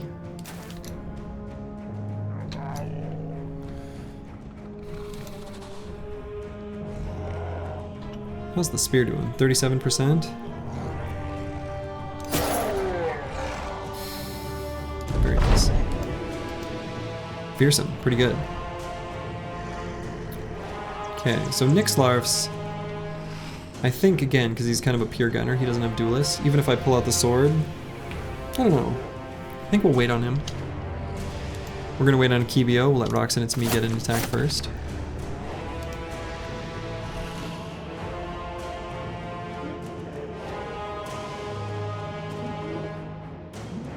Wait on Crackalack too. I want Dr. Vishnevsky to attack before. Oh my god. Alright, both of those hitting is real bad.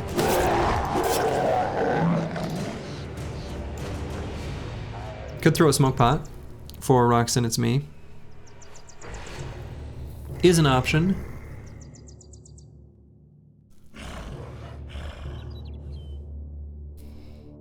It's not so dire for him yet.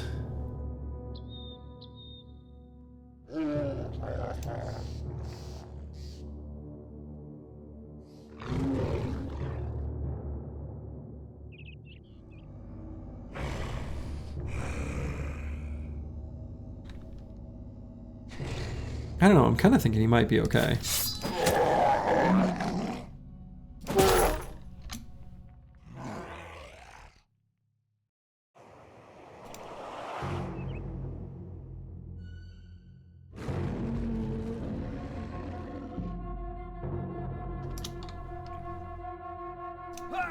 Alright, we'll have Master Manicus just hold that Warlord in place.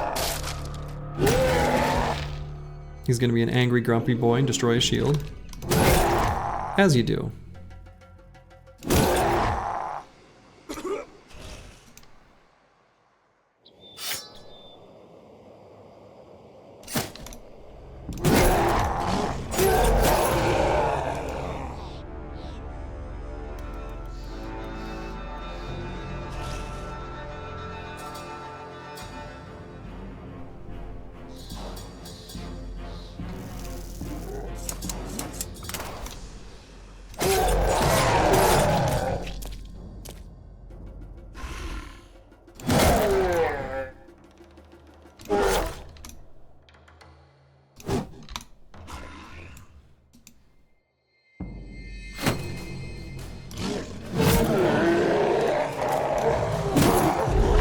Okay.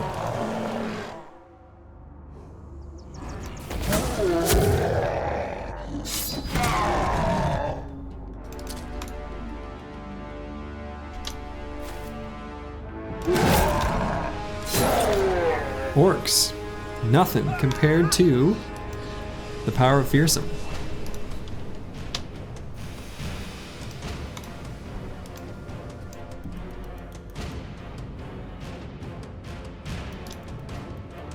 And the power of friendship.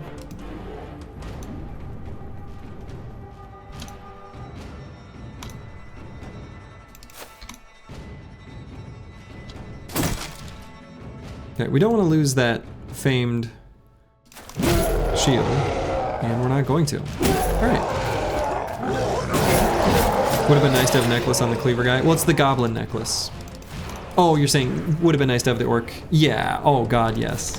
It would have been great.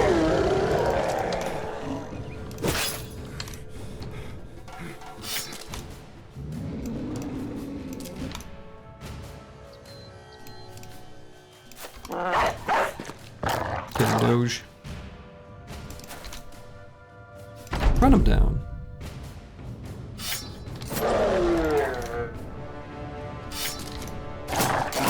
We don't just let enemies run away from us.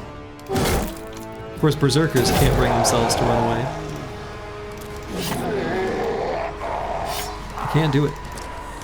They're too, I don't know, angry, or whatever their problem is. Fearsome good counter, 9 million. That's over 9,000.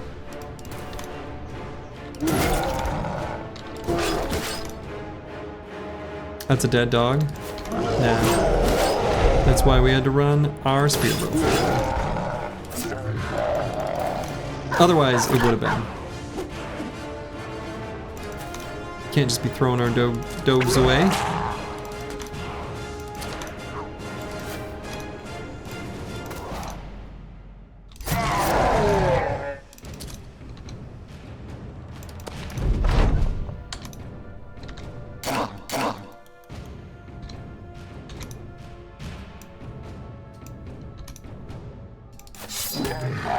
All right, and we did it. A nice, another Orc Sea of Tents camp in the books. And look at this, another beautiful nimble armor. The funny thing is I built more Forged Bros in this run, probably than any of the ones in this run series, just sort of circumstantial, I suppose. And we've been getting some damn good nimble armors. You should use 9 lives more? Yes. Correct. Join us. Join us! This is a beautiful armor. Not quite as good as the Butcher's Fencing Mail, but still a very respectable piece.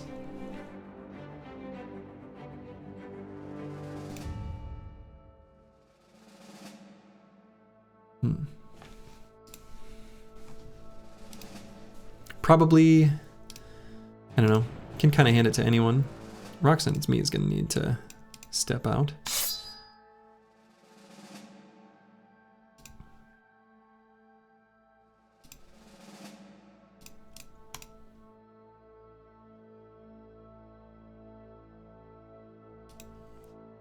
We traded the black book? No, we've still got it. We've still got it. The streamer has not sold the black book. Yeah, we'll just put this here for now, I guess. All the other armors have attachments that we want to use. Alright, well that was a very nice fight. So we'll sweep over and take a smaller, easier orc camp. The can read dude lied on his resume. Yeah, I don't know what's going on. Mortimer Drock, why are we not reading this black book? We're level 2, we're a historian. Come on, let's get to it. Let's read a book.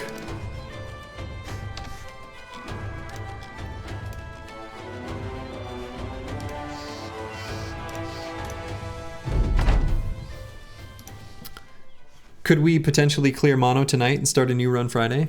Maybe.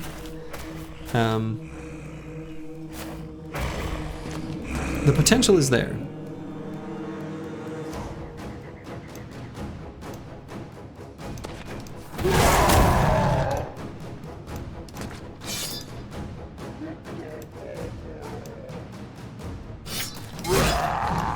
You could use it. Assassin's Robe has only 120 for 9. Yes, but yours has an attachment on it that we're making use of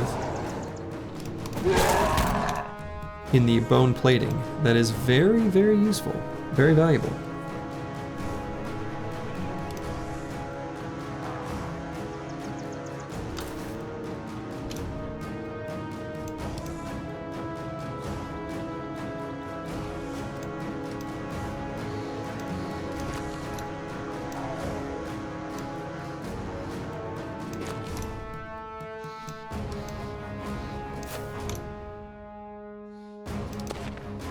Caca!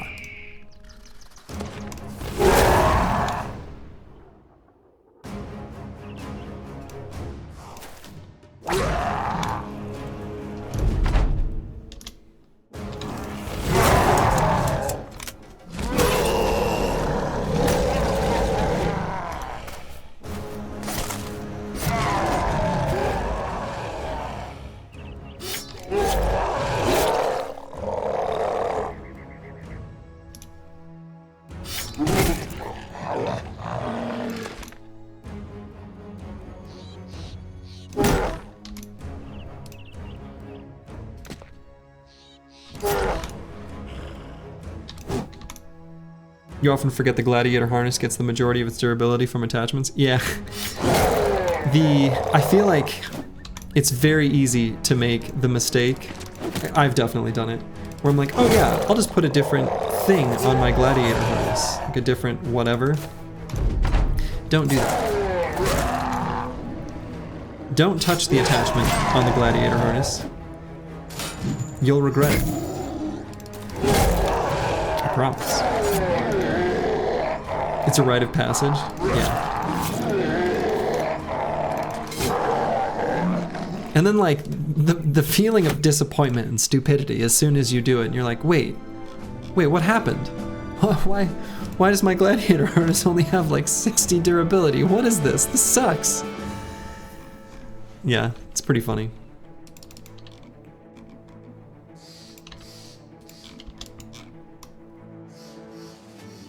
Alright, so let's just explore this area of fog. Guess I could have made a deeper pass into the wilderness.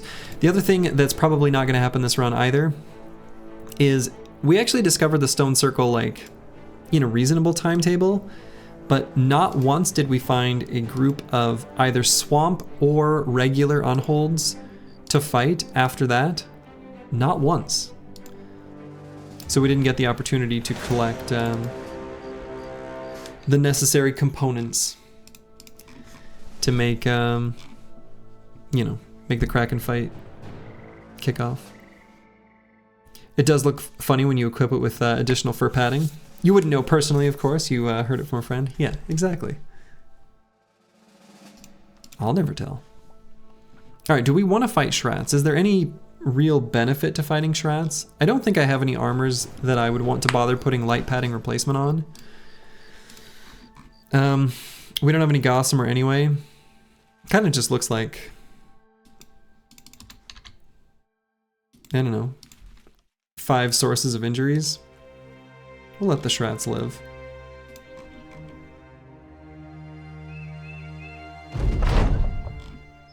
All right, so love us or hate us, everyone knows the Northern Raiders now.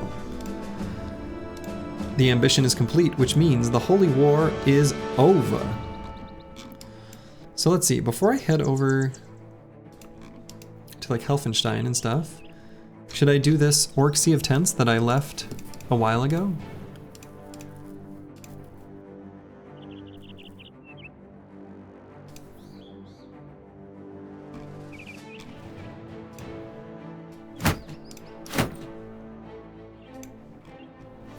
Maybe should.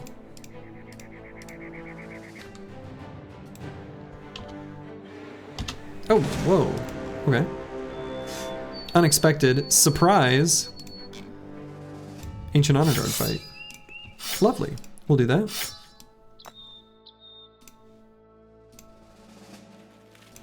Here's what I'm gonna do. I'm gonna combine.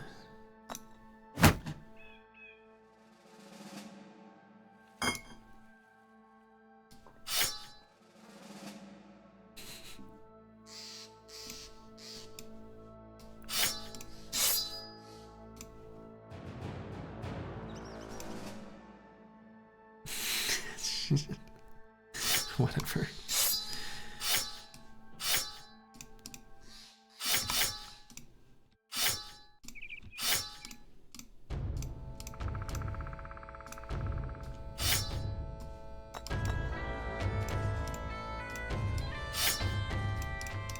Okay.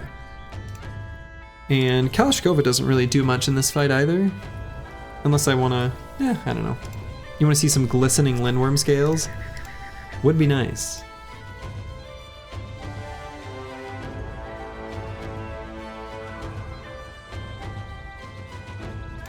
Yeah, let's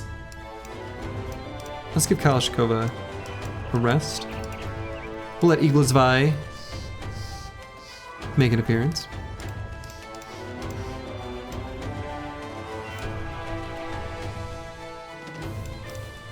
All right.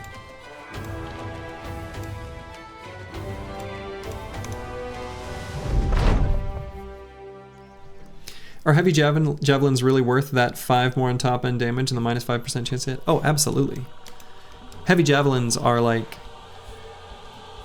the best vanilla weapon in the game? Probably? Like, I guess it's between them and the two-handed, like, heavy rusty axe or the two-handed mace.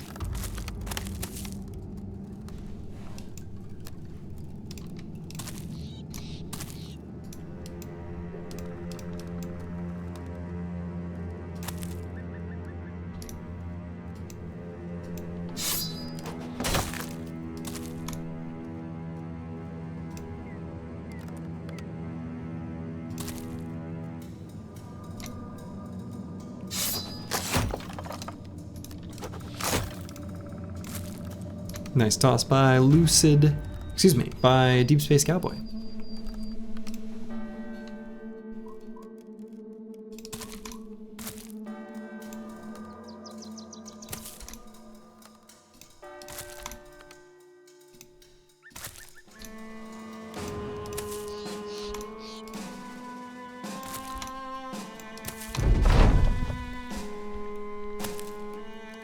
Okay. Come at me, bros.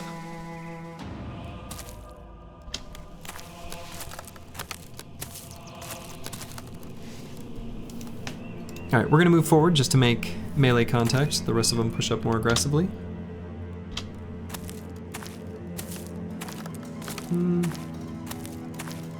I guess it was all pole arms. I suppose that still works.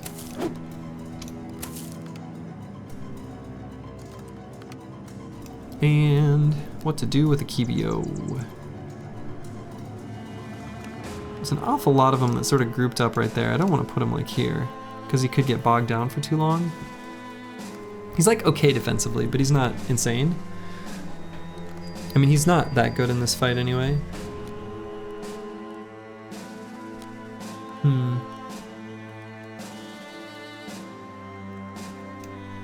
Might just send him down here. Even that's not that good, because then I prevent Der Hirnschmelzer from being able to move up and not be in the miasma.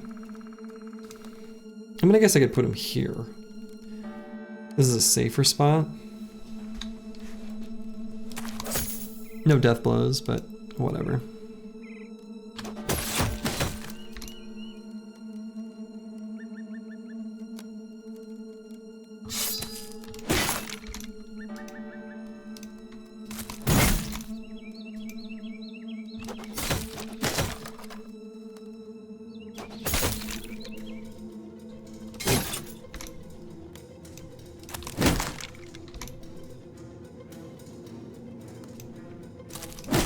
Still gonna push Der Hirnschmelzer up that direction just because of how many undead are there. Is Akibio bringing the Golden Cleaver into Black Monolith? Probably.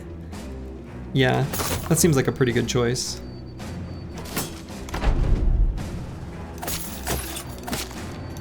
The Katal is still useful at the very beginning to help deal with all the Necro Savants, but yeah, he'll want a different weapon for once that's done. I guess I could hand it off to him now, too.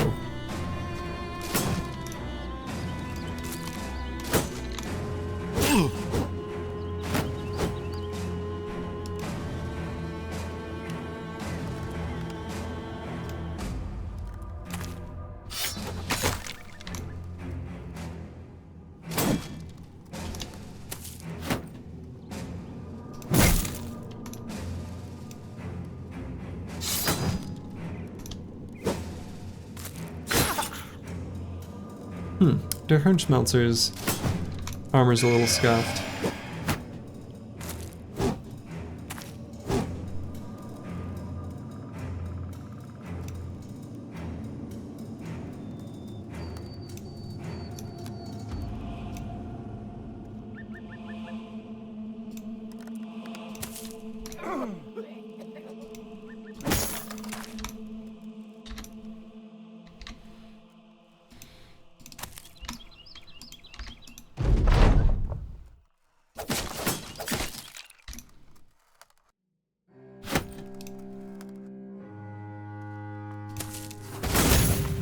Dang. I was hoping I could hit this Ancient Legionary and gun down an Ancient Dead.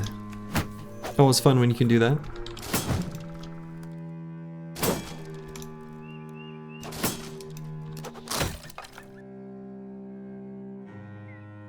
Could try again. Dang it. Hit him in the head. No! This took a bit to make. I feel after orc fights.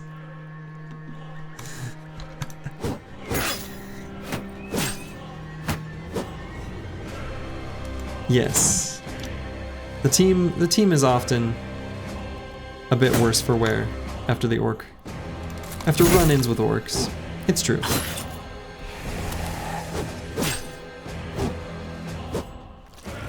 No, I have to be careful with Ragged Edge 82 here too.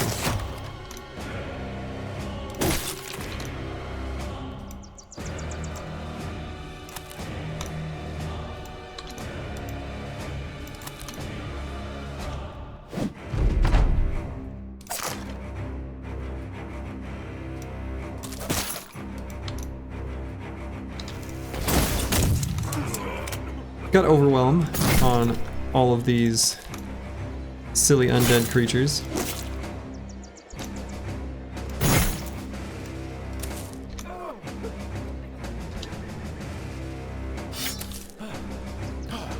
That's right. Shoot.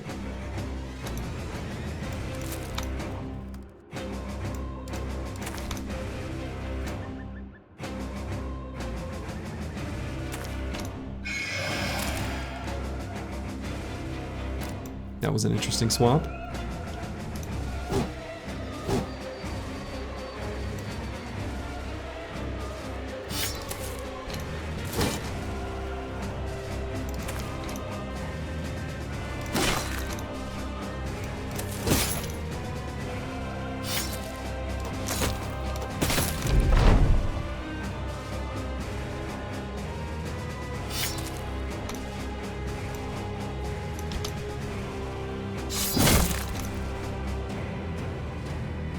Excuse me?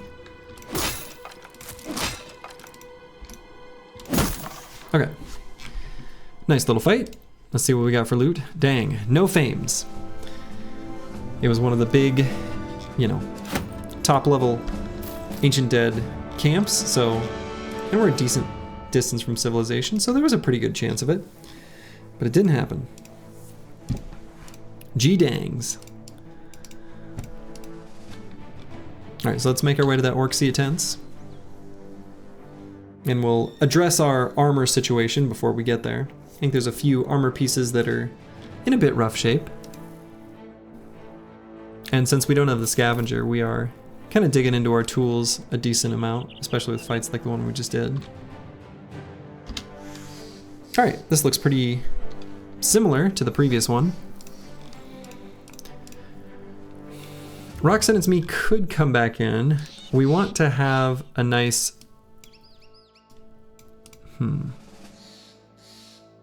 option for Akibio to be able to get death blows. We're just gonna have to be really careful with him. We can maybe swap his armor with someone too. I'm not sure who though.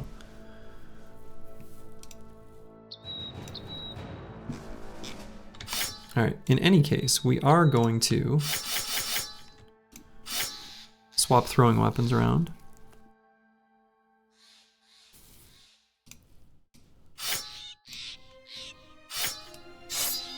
Okay.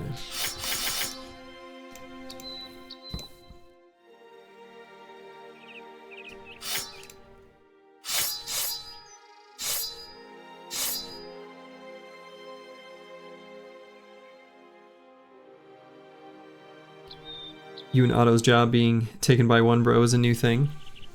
Well, this is just because it's a big, chunky weapon that we happen to have.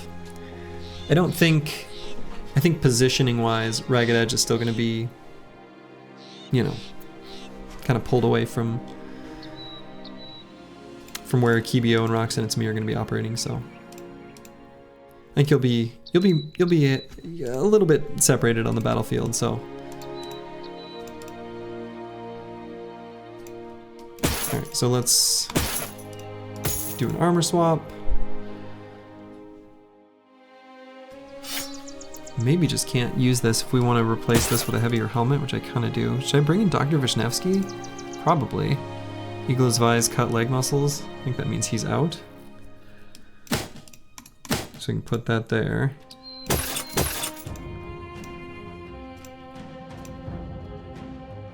Yeah, so Black Eyes, Einhardt's coat of plates.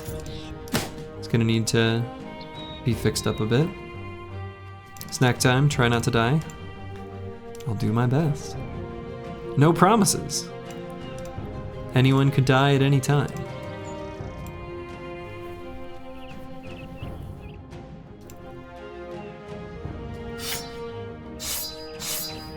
Yeah, I don't think I even bother.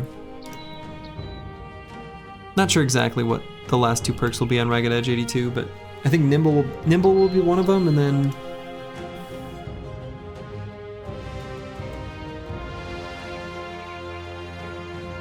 Polearm Mastery? I'm not sure. I suppose realistically I could put someone else on the front line there too. Searoy 7 is like an uber Chad. He's been doing incredibly in like every fight, every position we put him in.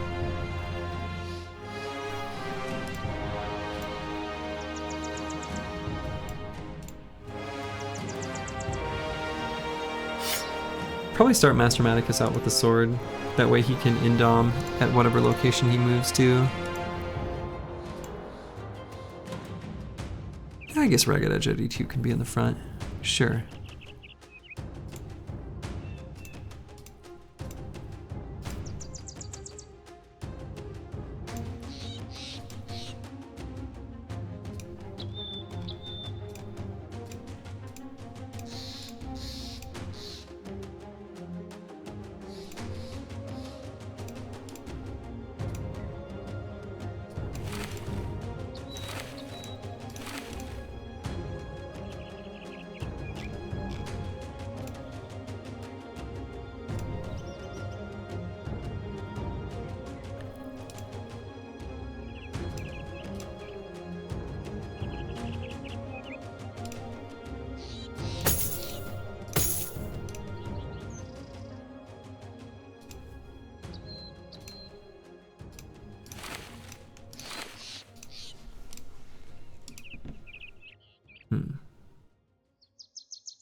Honestly, I wonder if the Assassin's Robe with the one bone plating proc is going to be better, even when it's damaged. 84 versus 162, but preventing a whole attack from going through. I think for the attacks that we want to make sure we really don't get hit by, like a Berserker's Chain or Mansplitter or something, I think we care about that quite a bit. Spears are in good shape. Alright. I think that's enough. That's enough futzing. Oh, actually one more little bit of futzing. Okay. Smoke pot. Good. And then fire pot? Fire pot. Smoke pot. Sure.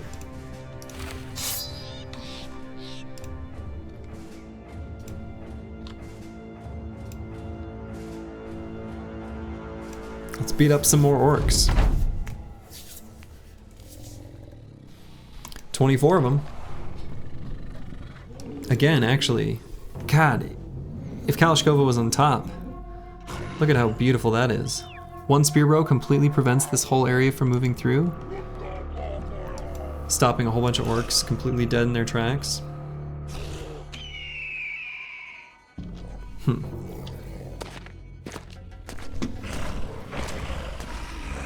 Though I suppose a similar idea as the previous fight still applies.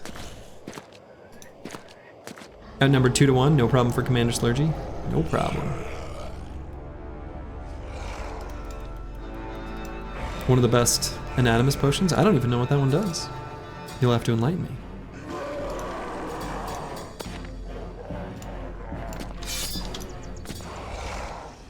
Alright, we can still create, similarly, we'll create maybe one hex. Might even just move Master Maticus and Ragged Edge 82 right up to these two hexes. I think that seems pretty good to me.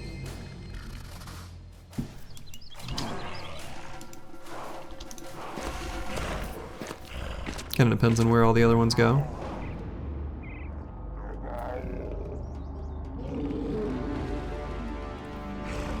You know, orc weapons have the extra -5 fat penalty on use. Oh, it like gets rid of that, right? I think I did know that. That is a pretty sweet one. Yeah, potion sets that penalty to 0. That is really cool. Okay.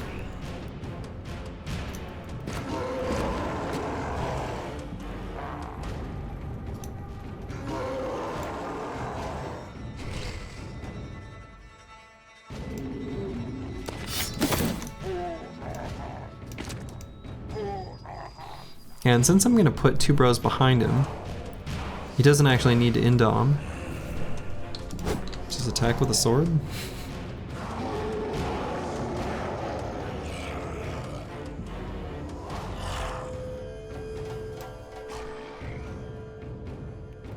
Alright, so we'll put Dr. Vishnevsky right next to Searoy 7. So we'll move Akibio like over here. And then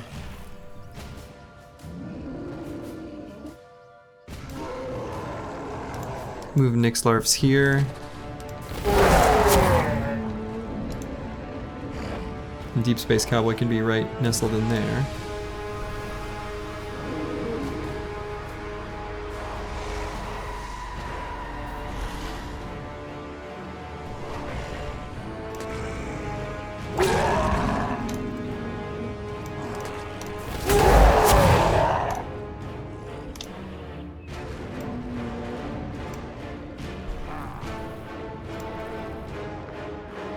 Same kind of idea as last time. There is a risk, of course, of Kalashnikova spear wall failing and an orc getting in and then being able to push him.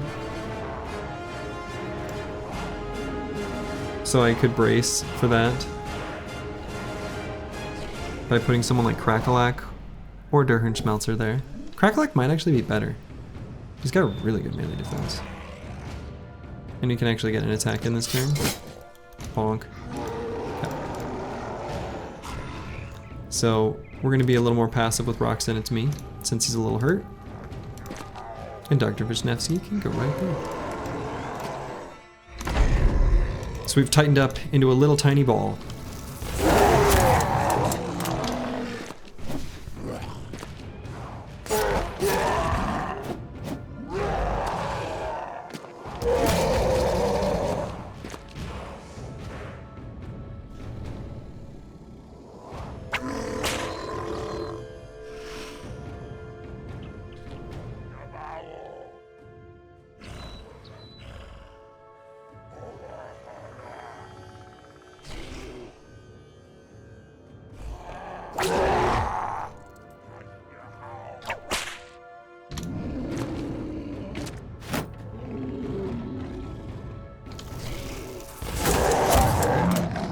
Okay, got the Berserk proc. Throw Jav, miss Jav. Ooh, Crackalack almost one shot that Orc Young. Very close.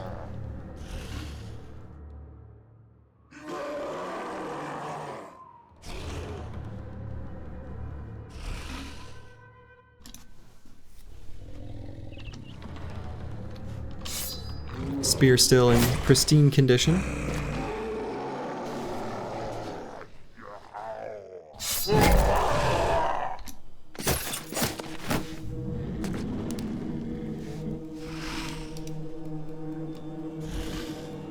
Oh no! I made an error with Der Hirnschmelzer. God damn it, I've got to stop doing that. I gave him too heavy of armor. God. Son of a biscuit. So stupid. I've got to stop doing that. Got to stop doing that.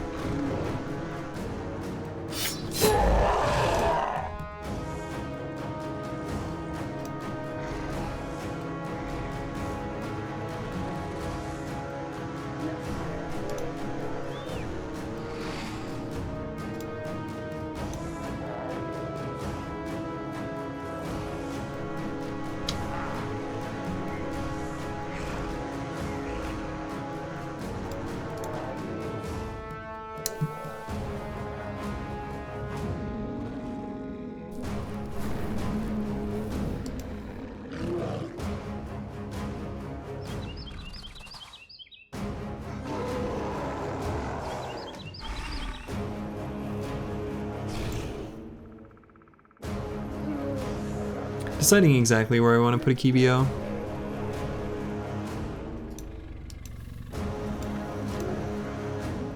Like I kind of want to just finish off this Orc Young, but that leaves him in a terribly stupid spot.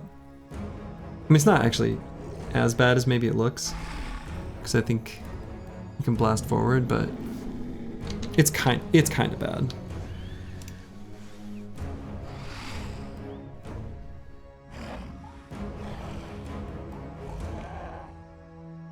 Hello, Deep Space Cowboy. Because yeah, I can move Roxanne, it's me up here then, and Adrenaline. Let's do it.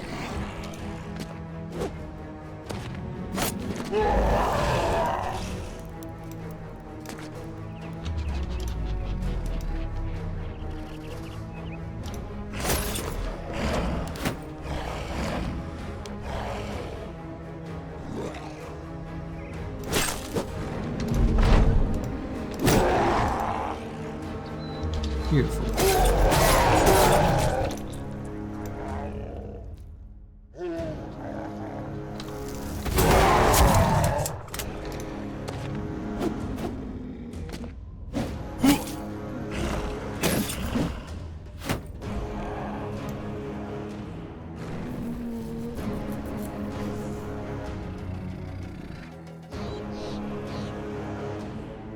Could probably move Lucid Tavi over. It's a slightly risky hex to have him occupy here, but might be able to just finish off. We've got Killing Frenzy still active from whipping last turn. This might be a kill. Good injury though.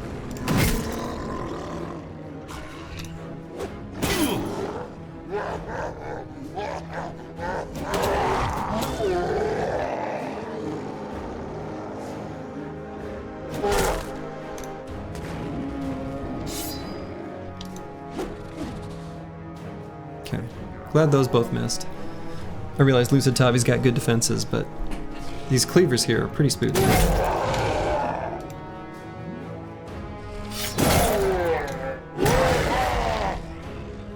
Kinda saw that one coming. Orcs cannot resist charging through to a gunner. Alright, so we're gonna have to move Deep Space Cowboy or Nixlarfs directly behind Kalashnikova so he doesn't get shoved. Or even, yeah, that's probably what we'll have to do. Could probably even, I guess I could have Master Maticus do it.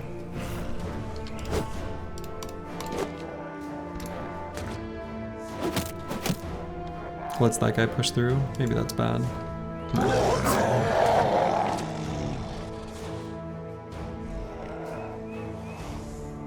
I think it's okay. Alright, new round.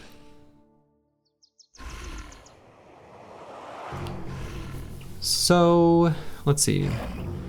Probably just attack this warrior. And adrenaline for next turn.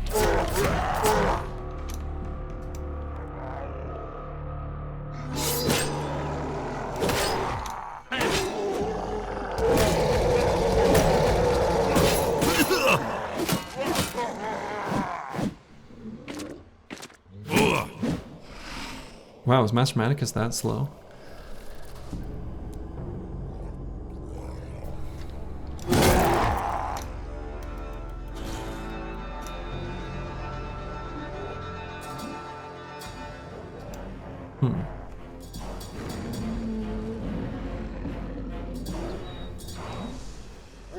Takes in 11 turns. Okay. Alright. We're gonna wait on Lucid Tavi. We're actually gonna have Searoy 7 fill in this space here before, let's see. I guess it depends on how these guys charge. So let's just wait. Not gonna charge at all? Okay. That actually is good for me. It's kind of a spicy fight. A bit, yeah.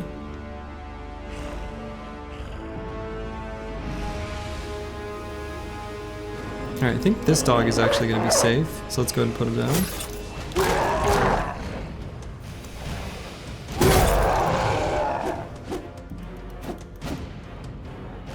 Okay. So we're moving here so that the Warlord can't get around and surround Lucid Tavi.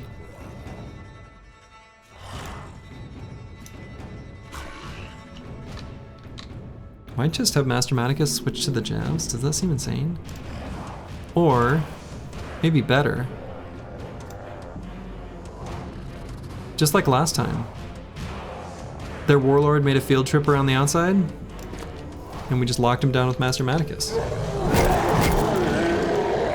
Let's do that again.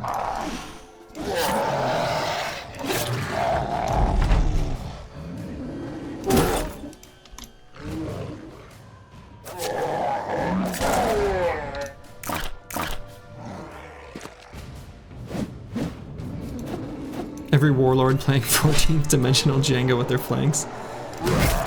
Yeah, they're playing some serious like 8D chess.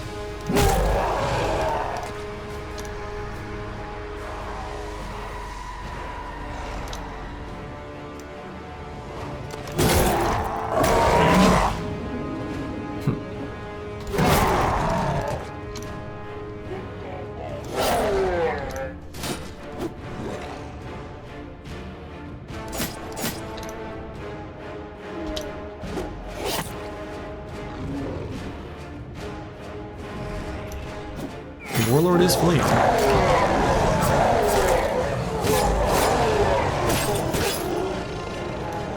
He's playing chess while the rest of us are playing checkers. Yeah, we can't expect to understand that Warlord's brilliance. There's just no way.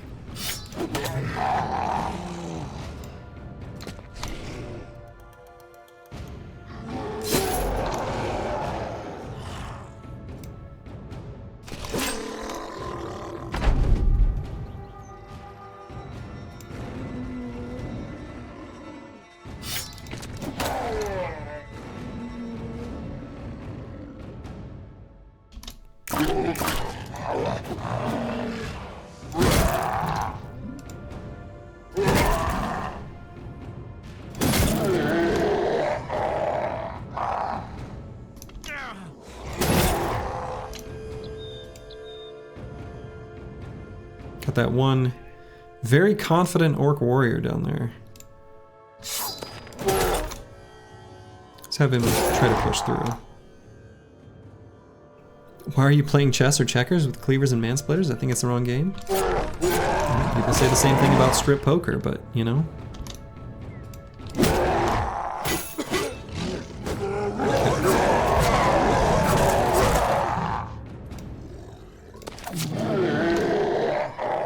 No problem.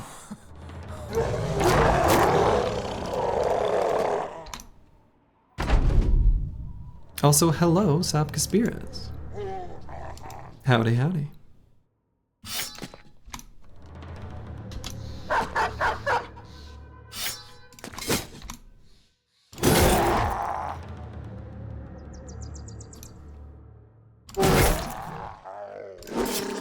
Here we go, Lucid Tavi has beheaded his adversary.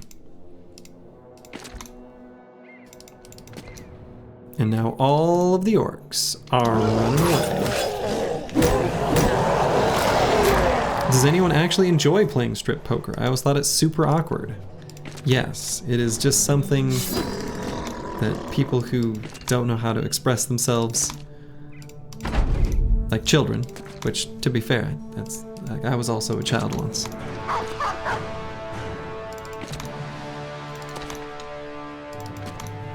I think the point is that it is awkward. I don't know. I'm no psychological master. I don't know the rationalization.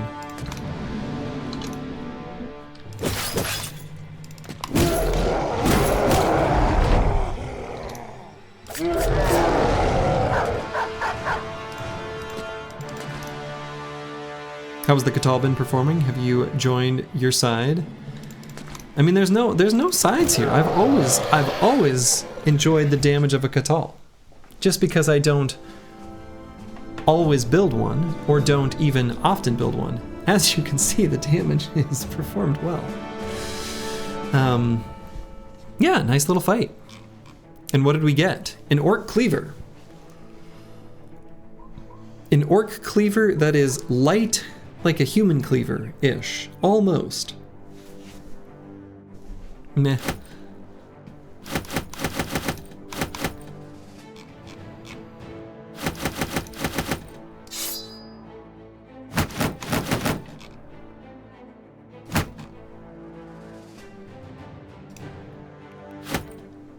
You should give that the title like no fat.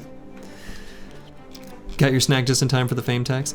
Yeah, so like this cleaver, you know, if we were to compare it to a regular orc cleaver, you can see that the top three lines, the ones that we are really interested in, damage penetration through armor, and then effectiveness against armor, are the same as a regular cleaver. It's just lighter, and the weapon skills build up. Instead of 5, it's 2 more. Meh.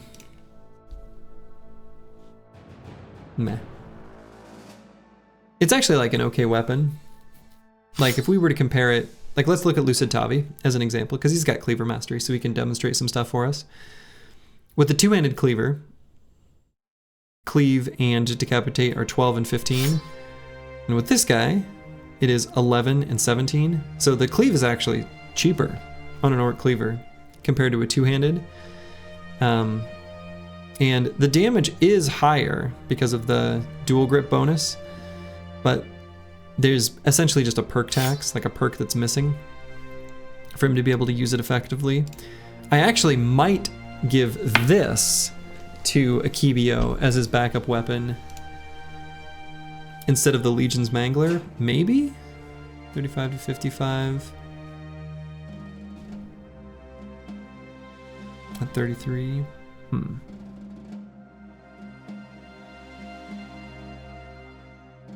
No, probably not. But it's one hand in Duelist. Yeah, so he would need Duelist, though that's why Lucid Tavi's not going to use it. For us to get the same amount of damage ignores armor, we'd need Duelist, and we don't have Duelist on him, and we're not going to get Duelist on him. So, anyway, all that is to say, like, it's a good item, but, you know. Okay, so let's pass around some armors to make that armor work. Yeah, okay. But the drip slurgy, think of the fashion bros. I mean, does this have drip? Like, it looks okay.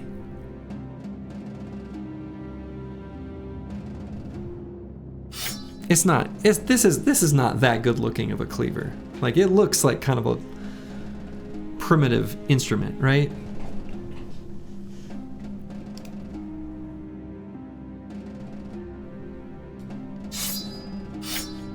Could make Eaglesvi a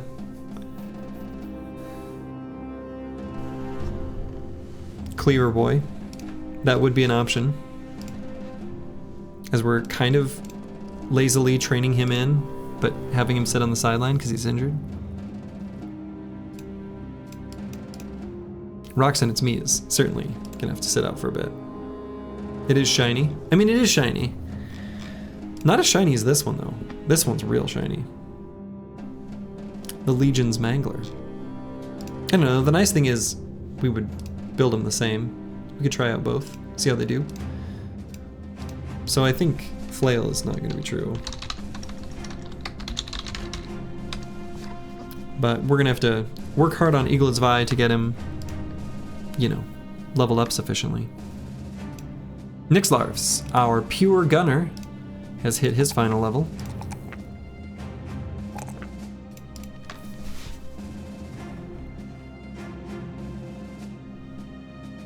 Actually, I guess an option, no, never mind. His melee skill's terrible. What do I take for a final perk on him?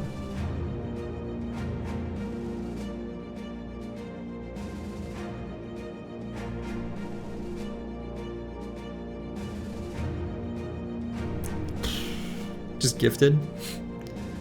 We're not really getting much use out of throwing weapons on Nixlarfs. He has them just as like a real backup. Let's just do that. Screw it.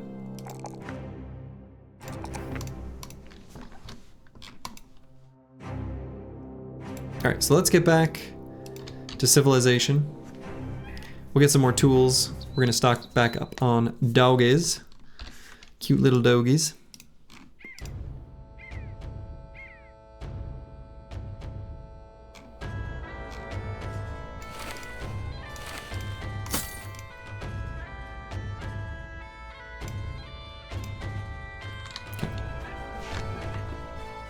Is gifted something you take on every bro? Not every bro. Day 123, getting close to the deadline. We are getting pretty close.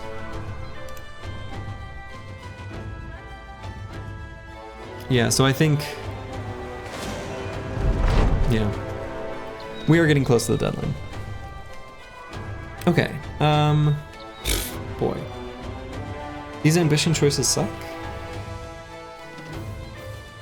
Gifted is my most taken perk, though, at least of this run series so far. It even beat out Colossus and 9 Lives, just barely.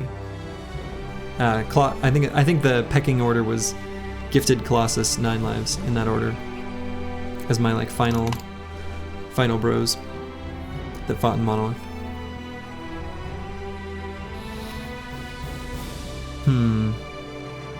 These suck. We are about to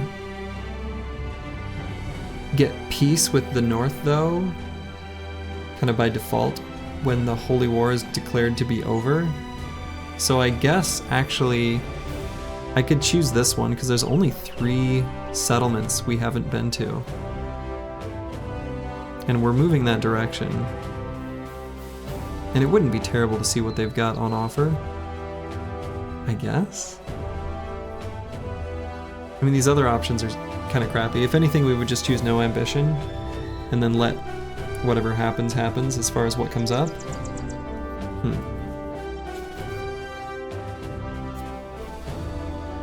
Yeah, I don't know. We can always cancel an ambition too if we need to.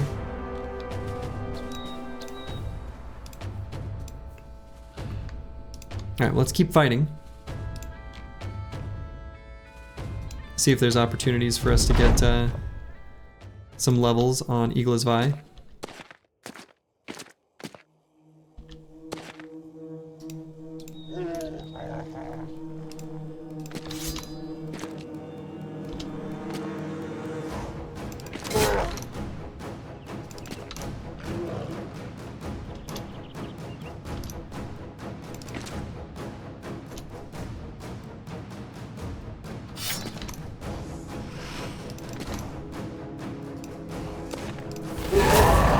Blast him.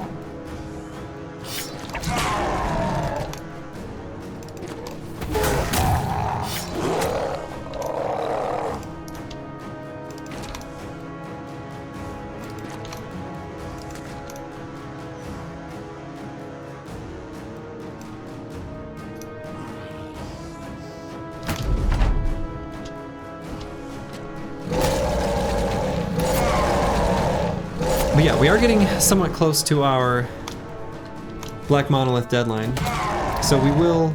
Oh, what am I doing? I'm gonna shoot my gun. We will need to make our way towards there soon.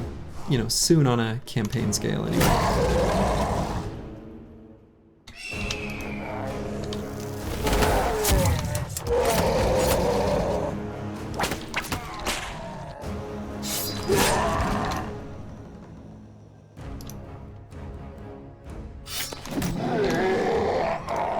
Der Hirnschmelzer.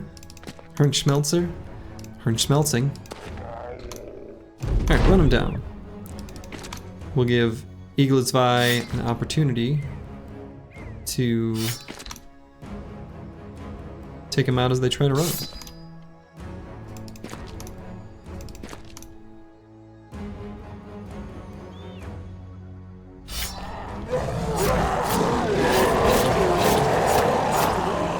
Alright, that worked pretty well.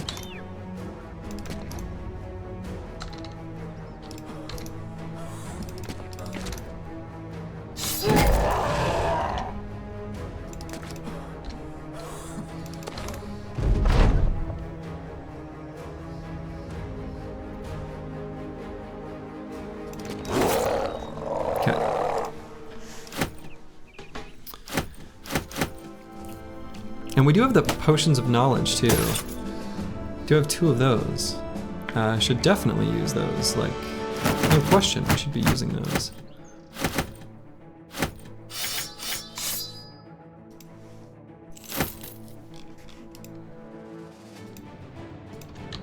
Fish moly, fish.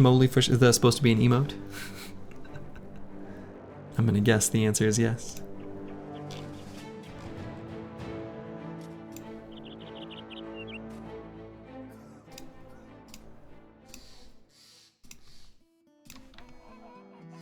I can make a large powder bag. Huh. Are we waiting for the Black Book for Monolith? Yeah, we would like the Black Book events to proc. I don't know why. I feel like it should have by now. It's usually like once every like 6-ish days. So I would have expected it by now, I think. But that one is just sort of in the event pool and not guaranteed to proc. Sometimes it takes a while. Yeah, it can. Yeah, we don't need that many strange mushrooms.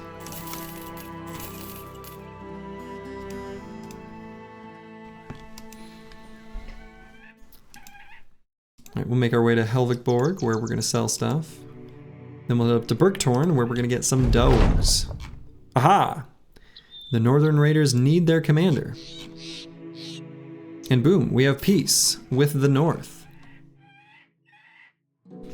So visit every town and fortification in the world. There are 5? Okay, so wait. We never went to Uhlenkrug? Oh my god, we have never been there. Uhlenkrug, Tiefenmark, Weidoff. Never been to Weidoff? Okay, so let's go up this way. Oh, there we go.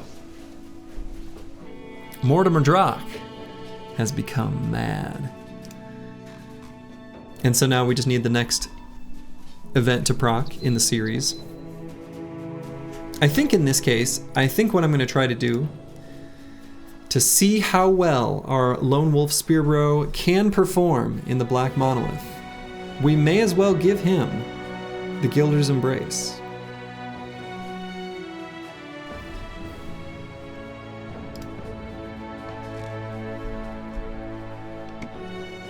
So that's what we're going to try to do. We're going to take the fancy shield. You've made another meme, it's very ugly.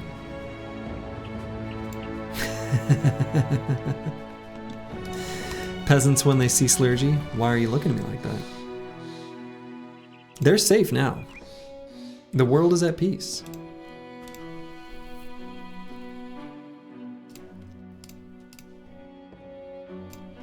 Deliver cargo to Helfenstein. No.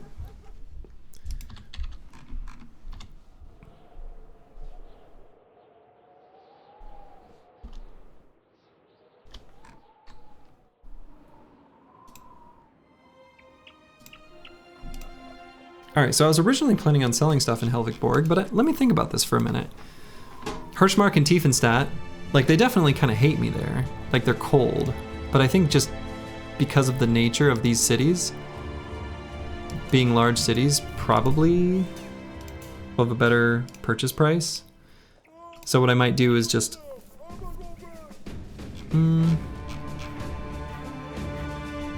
Definitely not going to sell the Black Book, I can say that. That one I know. That one I'm definitely not doing.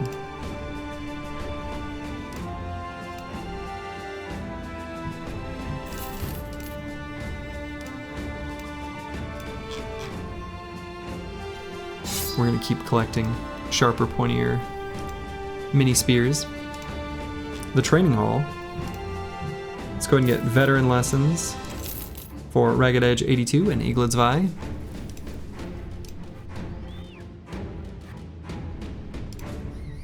I don't think there's anything else I want or need, other than maybe some tools. So what I'm gonna do, I think, is I'm gonna sell, I don't know, a bunch of the stuff.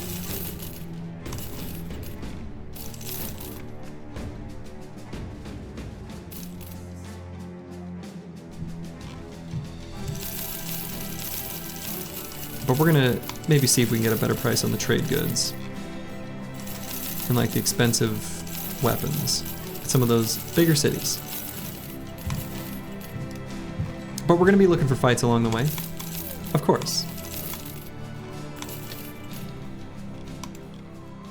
So let's go to Weidhof. We've never been there, apparently. But we've got to make our way up to Bergtorn so we can get stocked up on doggies.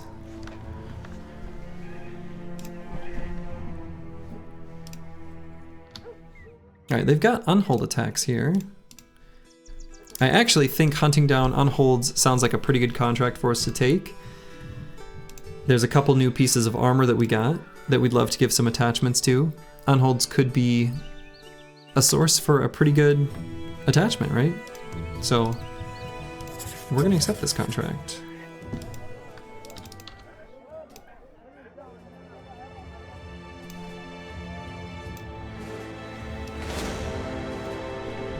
way down here.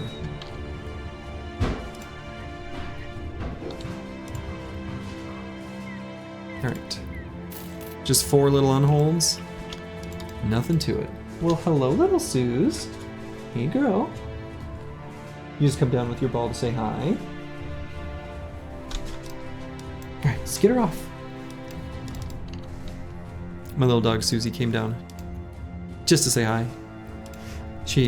My wife's throwing the ball upstairs for him. Alright, so Eagle is Vi. If we're going to be a one-handed cleaver, I guess we better take Cleaver Mastery. Boom.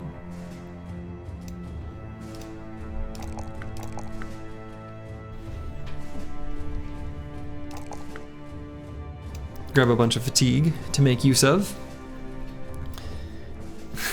We're gonna put on nimble armor, I think on Ingled's Vi, but we've got this big ol' chonkin' thing on for now.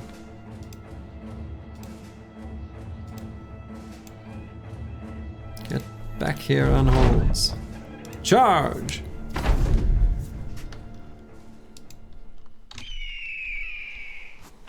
These are like the swamp ones, which is kind of interesting.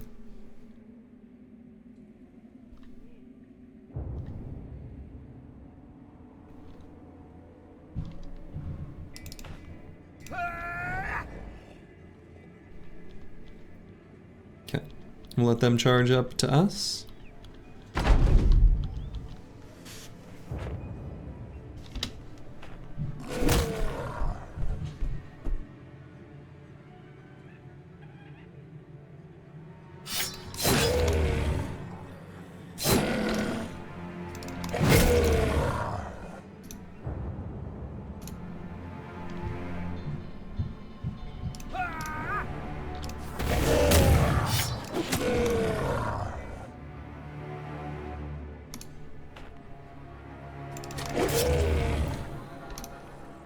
Not lethal. What? Got robbed. Here we go.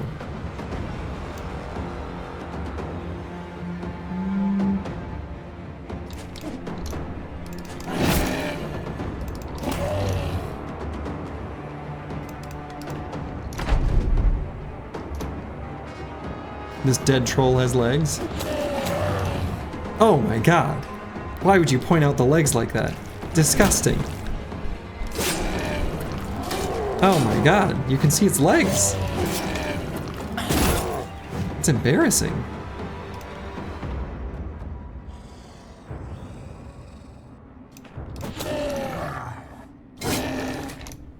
Bench warmers are giving you a good back rub. Very nice. They're good at it.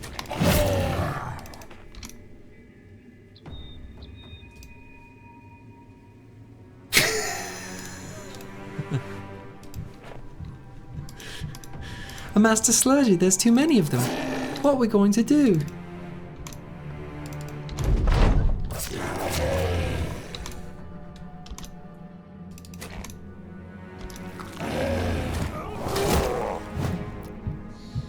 And the prequel memes, they're so good.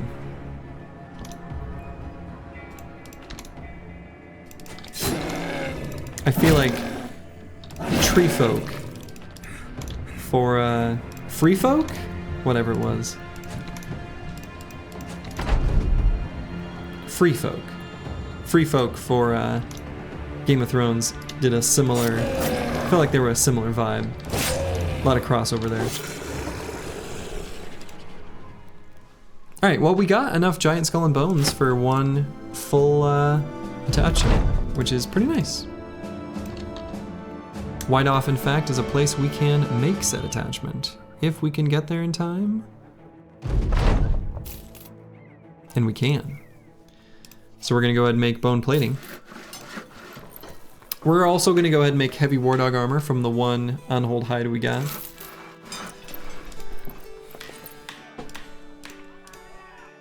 And I think realistically, I'm gonna make this large powder bag too. Boom. So, as far as armors, giving him whatever proper treatment we can.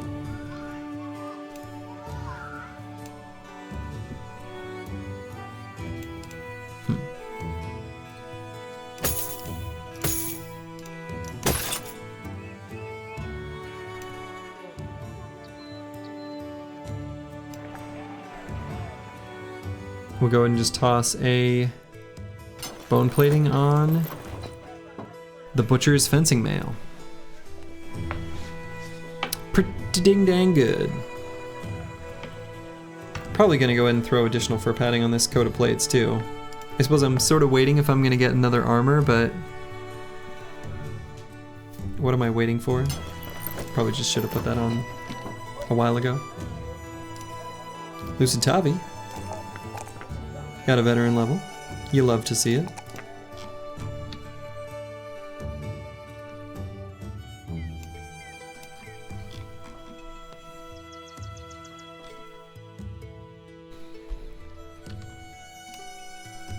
Go ahead and make a war dog armor out of that pelt too.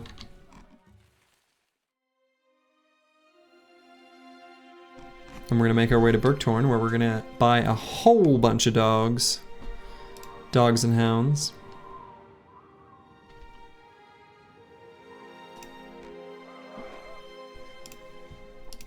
No! Mustering troops?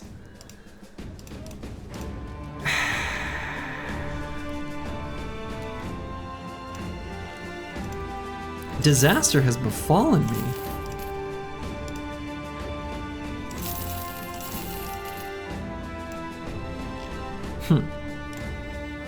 Well. Oh, I'm gonna move the sash over. What am I doing? Whoops. Alright, Eagle is Vi. I'm gonna give him a Thorn with a big ol' chonkin armor on him. Dr. Vishnevsky's gonna get a friend. He'll get Stormtail. Deep Space Cowboy. Gonna get Gruff. Nixlarf's gonna get Bane. Lucid Tavi gonna get Stormtail. Second Stormtail? So we're a couple dogs short. There are these 3 settlements that we've never been to that might have kennels, I suppose. So we're gonna go to them.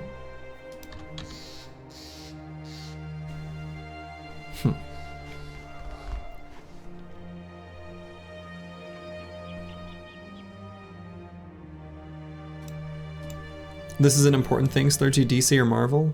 Neither? I don't know. I don't consume that much like fantasy media that's not a video game. They do have a taxidermist here.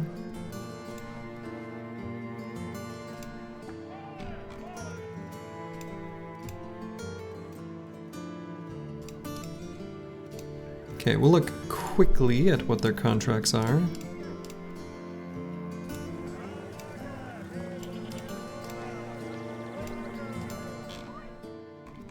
We're gonna check out Tiefenmark. We have raided so many Tiefenmark caravans. Okay, and I guess I could do this contract. These patrol the roads.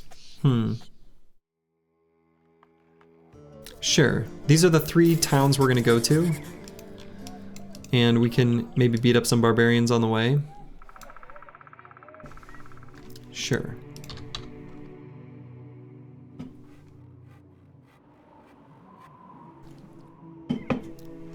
I prefer my voltage AC. Me too, at least out of my outlets. When it comes to my batteries, boy, those better not be doing any alternating current, otherwise you're in trouble.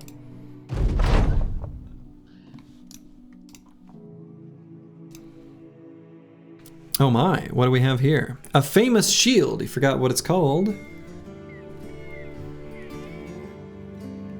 A long way to the southwest of here.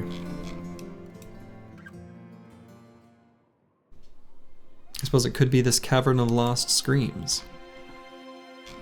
Is that considered a long way? I have no idea. Another taxidermist here. This is like the same as the last town. Alright, this is probably the best sale price we're gonna get. It's not the best. We will not sell the Black Book.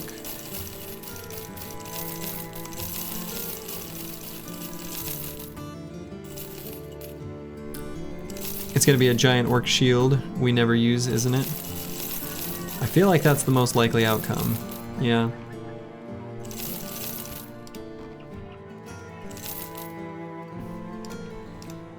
So we don't really care too much about that. We'll head up maybe to fight some barbarians on our way to Hohenfeste, I guess. And then that will complete this contract, and hopefully enough time will have passed by that point where we can make our way back to Berktorn and the settlement will have reset and we can buy more dogs. Because we do need more dogs. I think the dogs are just so useful in so many fights that we do want them. Like, we really do.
Last time the fur tent had many chosen, let's see now.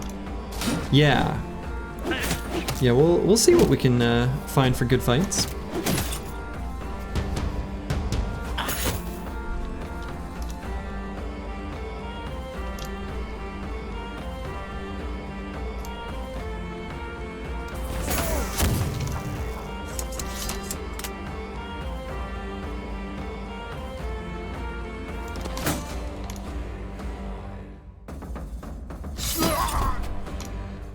Der Hirnschmelzer.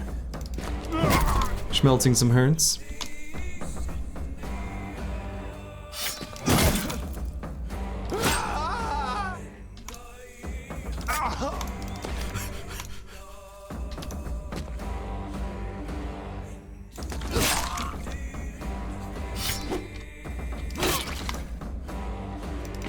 Okay.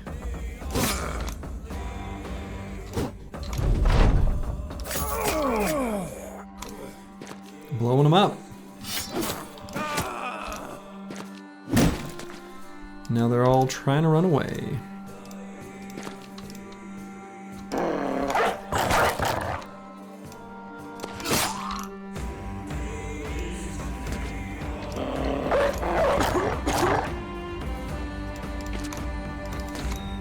But they're not getting away. At least these two. The drummer, of course, is getting away. Because the drummer usually gets away.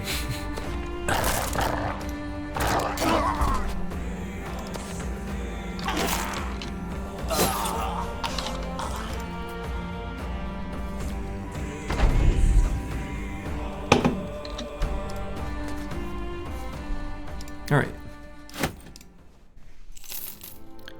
Drummer's a part-timer.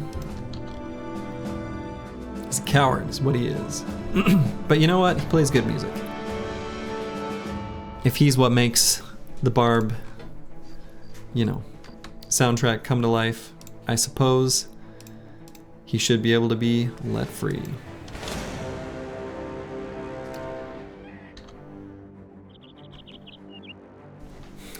Drummer has to go back to his unhold wife and half unhold children.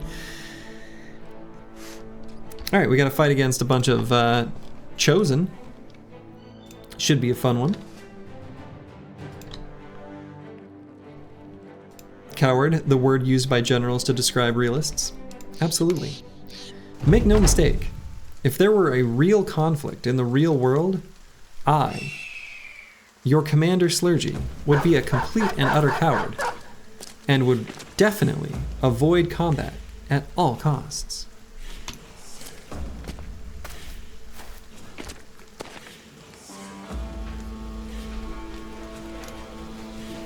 Okay, this is a pretty big camp. Boy, do I wish we had 2 spear bros. You would follow me? A wise choice.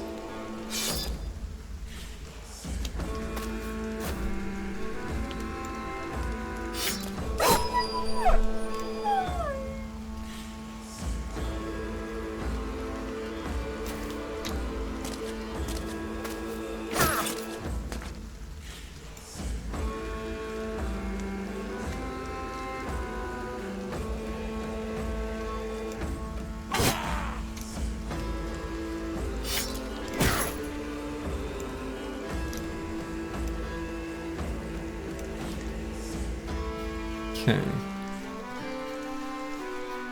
Eagle's Vi, I think, is not defensive enough to use his cleaver in any meaningful way against Chosen.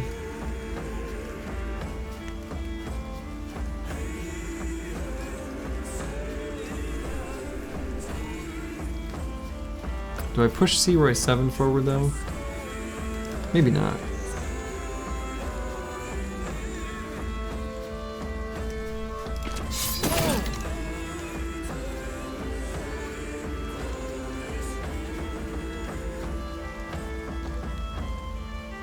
Dr. Vishnevsky, I think, can stay right there as well.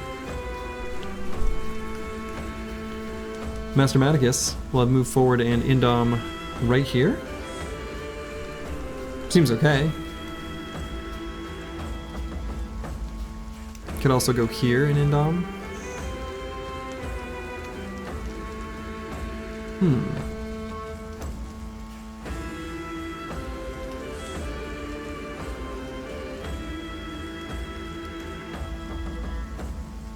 Kind of like here.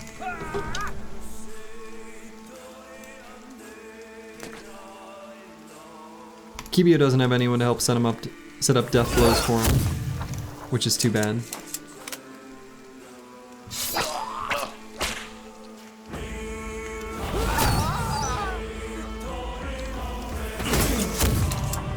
His partner in crime is just, you know,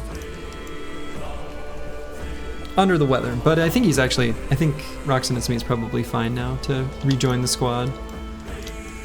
He's probably recovered from his wounds sufficiently.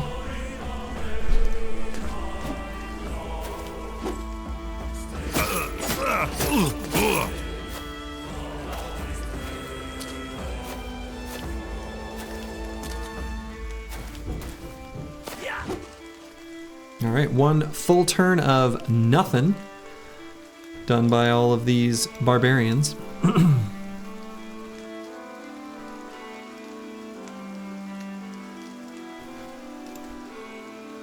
Might move Cracklock here, actually.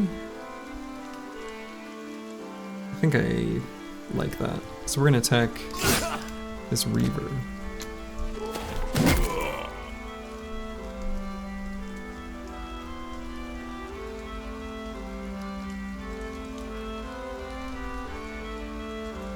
We'll wait just a moment on Lucid Tavi.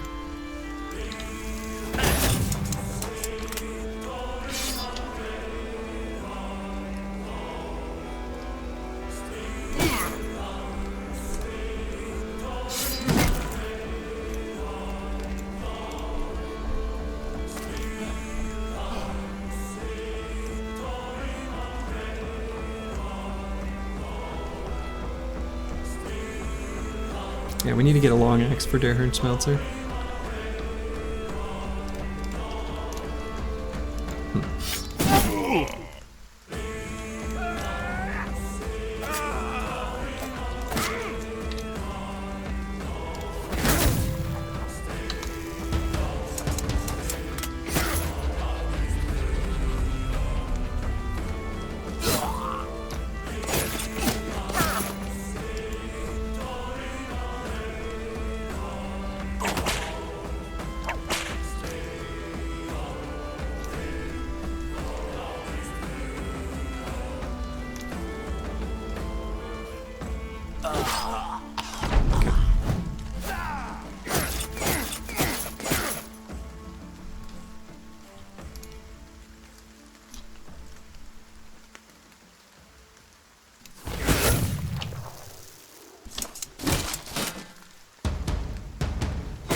Kalashkova, our spear bro on the bottom, is doing excellently at stopping much damage from getting through on the bottom.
Ugh.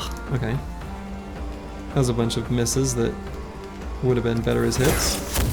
In fact, nearly every miss is better when it hits.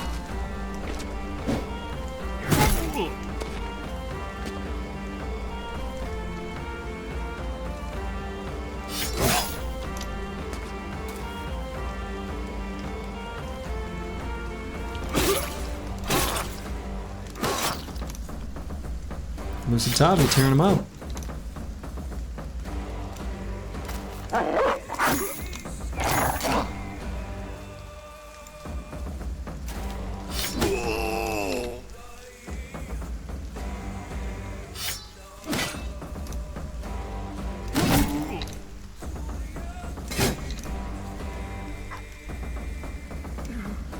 Go ahead and press the blue skip turn button.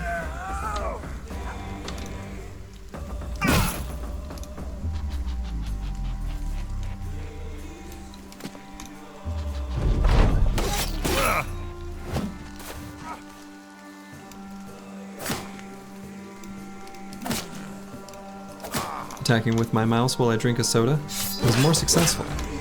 Should probably do that next time.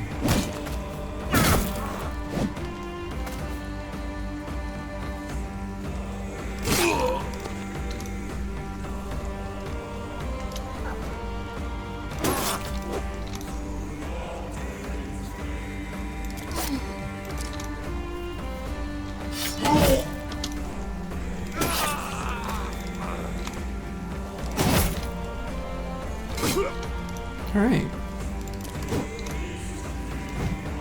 That's almost all she wrote.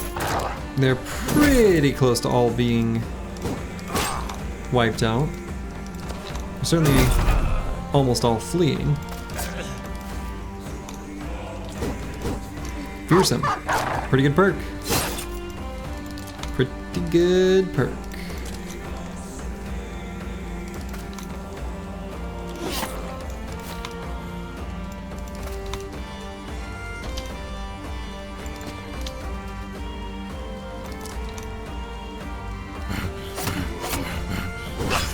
Of course, we're gonna take out all the fleeing enemies.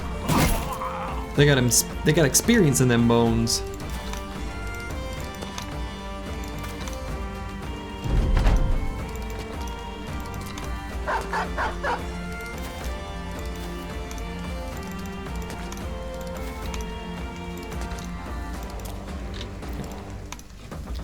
We'll let him take himself out.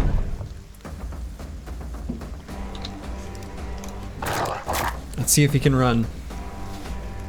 If he escapes my 3 bros and a dog, he gets out.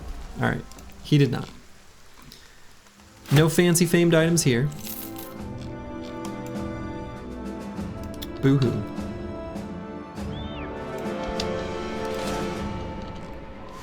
Hello, Master Maticus. Good evening, good evening. And actually, I should probably consume a potion on Eagletsvi if I'm really gonna get him leveled up.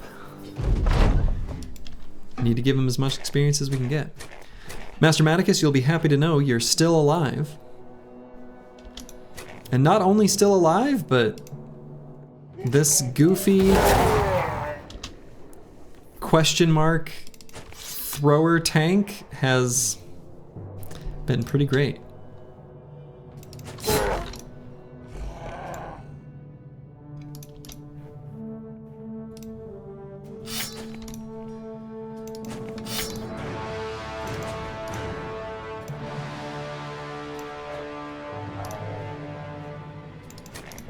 There are a few things I would have done a little bit different if I could go back.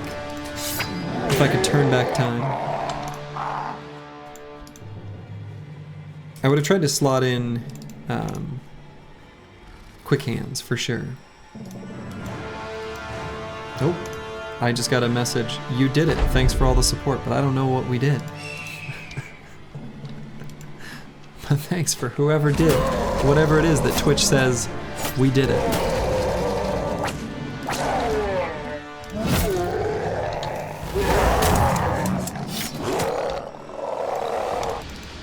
I did it. Is this like is this one of those participation trophies that we millennials have always been getting yelled at for? Did I just get one of those? Oh no. You got 10 subs. Oh, okay. All right. Well, thank you to whoever did that.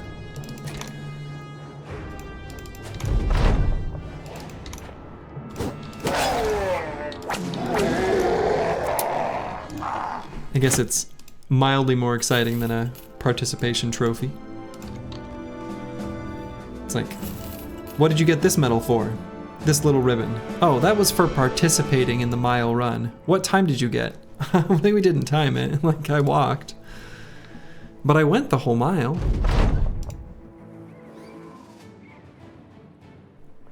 All right, they're mustering the troops here as well. So buy price is good. We will not sell the black book. We will not sell the black book. We will not sell the black book. You only follow people with participation trophies? Well, look no further, my friend. I'm participating. They ran out of numbers on the clock when you crossed the mile marker. Yeah, me too. I was like the worst at all of that stuff as a kid. Just the worst.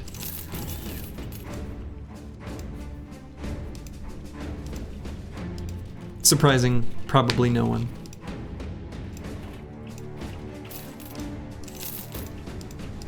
We will vendor the black book. We will not. We will do no such thing.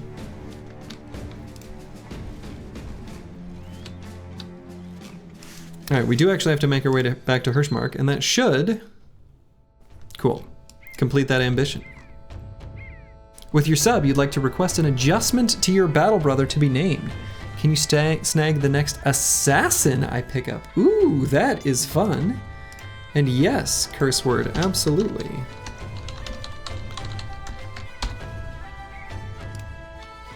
You can absolutely have an assassin. No sub necessary to make said adjustment, but still appreciated.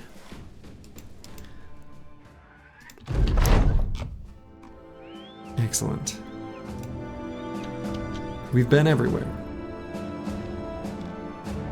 So I know that the German word for thank you is danke. Do they have a phrase for like you're welcome, like we would use it in English? And if so, what is that?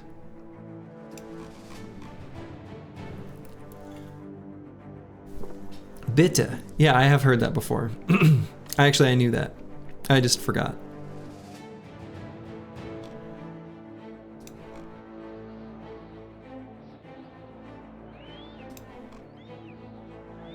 They're both short for real words. Well, danke is short for like danke schön or schön. I don't know. Something, right? And then bitte is the same? Bitte schön? Maybe? Okay. All right. Soon enough, piece by piece, stream by stream, I'm gonna pick up word by word of German, and suddenly, by the end, I'll be fluent. Right? The first version you said correctly? I don't remember what that was.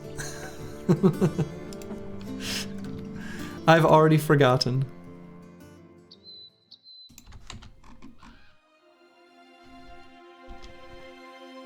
All right, let's see if they have reset the vendor at Bergtorn.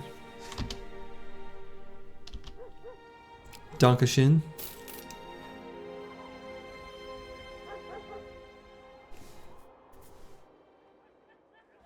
Boy, I know something. There's some Taco Bell going on there, and I have no idea. I'm not even gonna pretend to try to pronounce some of that.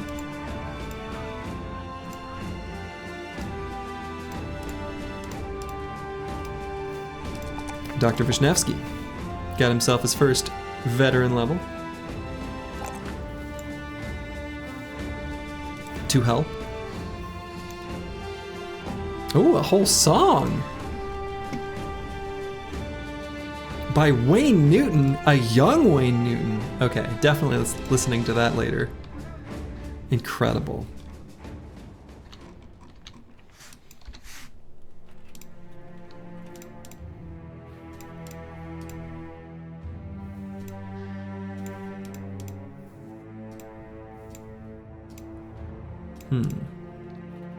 So, thinking big picture, we don't have that much time before Monolith. I think I'm probably, realistically, not going to do Goblin City in this particular run.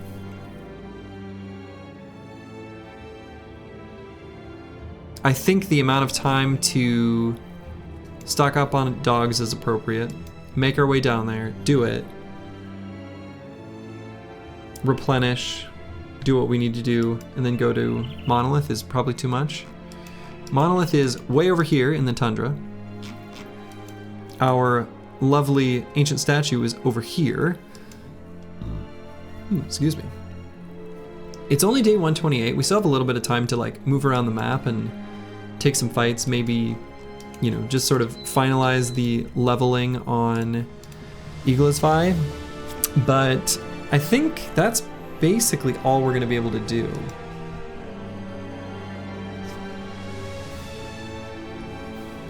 Yeah, I don't know that we'll have time to fit in Goblin City with all the without it being a little bit tight timing wise. So I suppose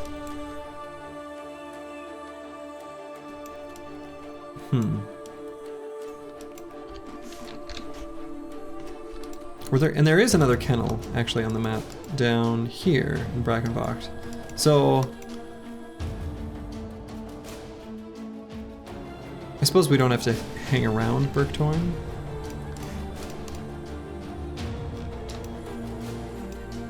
We can clear this Cavern of Lost Screams, I suppose. Just make our way down there. Ooh. We've got a woman, a witch, shouting for help. This is actually, you know, I don't bother going through it because I've seen it so many times, as have many of the other people watching the stream. But this is one of my favorite pieces of writing. If you have a cultist in this event, it is so good. But Odo-sama got some resolve. In your mind, they deserve it? Oh yeah, the little Briglets always deserve what they've got coming. Like,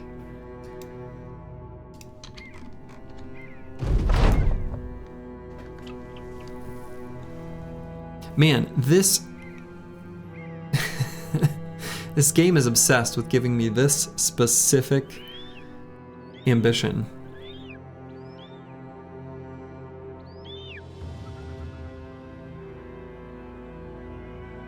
I guess I'm just gonna say the company's doing great.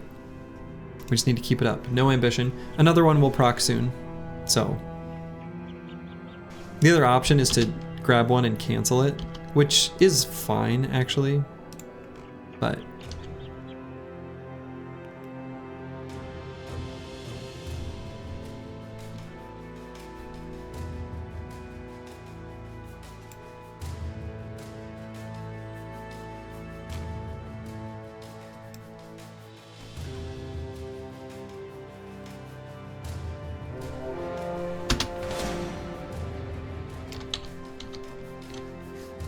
Alright, and does he still have, yeah, Potion of Oblivion, 2 more battles.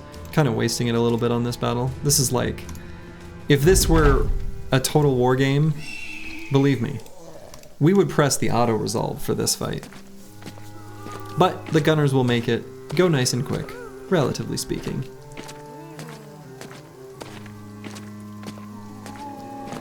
But yeah, I think probably the arc, the trajectory of the remainder of this campaign will be go south, make one sweep to stock up on supplies, and then from there, we'll consume our consumables and make the way to Black Monolith.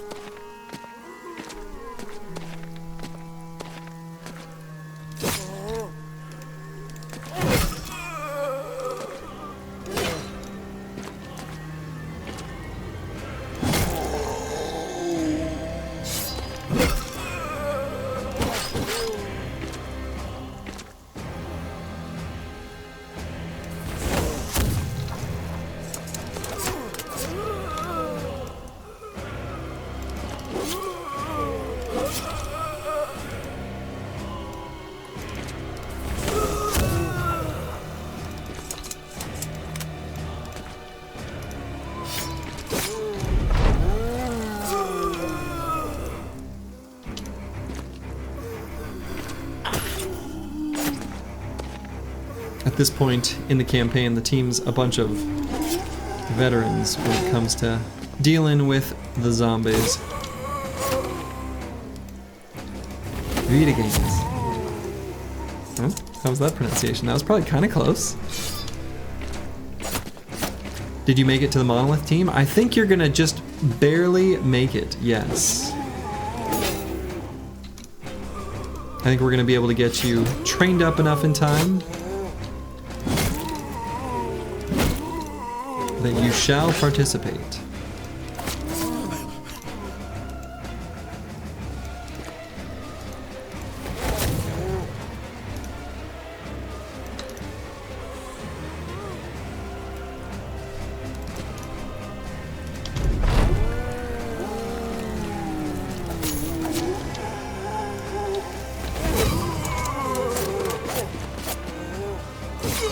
Feels good to be a late Chad. I feel like each run ends up with, like, you know, just a couple.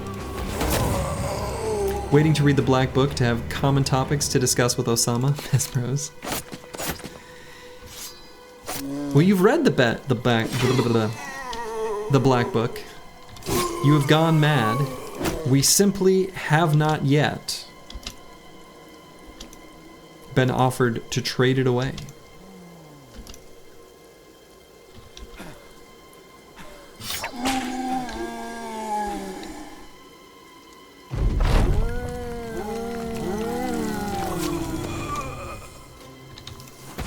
Apparently, on the topic of Battle Brothers lore, that trader who tries to buy the Black Book off of you also appears in the books. I've not read them, but that is what I've been told. Sorry if that's a spoiler.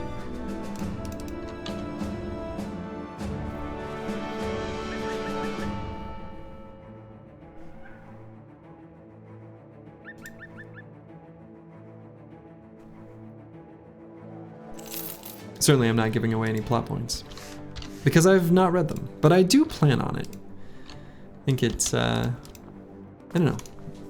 The Battle Brothers world is very cool.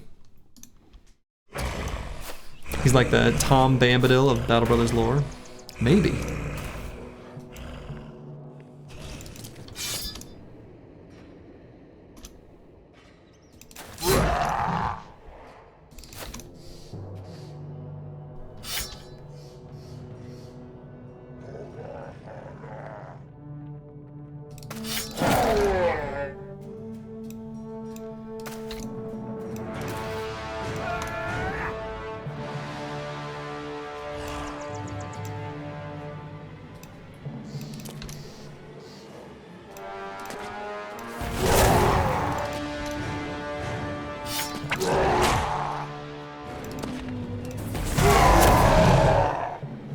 Love it when they all scream in unison. They're so loud, but it's perfect.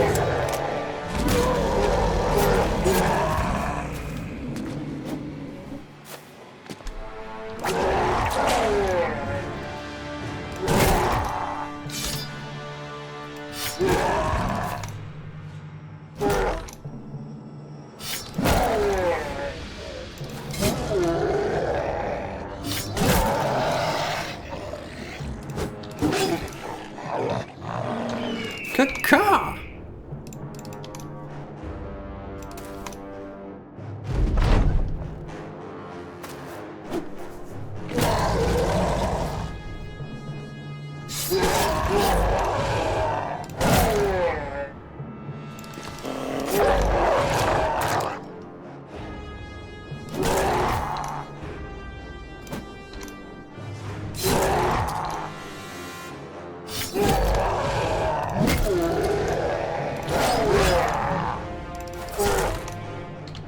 Okay, run him down.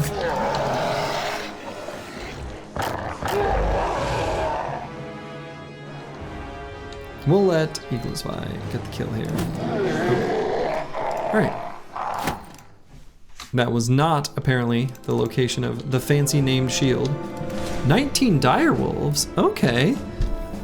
Actually, that's pretty good, because we would like to get something put onto this mercenaries reinforced mail. Some sort of attachment there. And that's, you know, as good as any. So we'll definitely fight these direwolves. Ragged Edge 82 has leveled up. Nice. Okay. So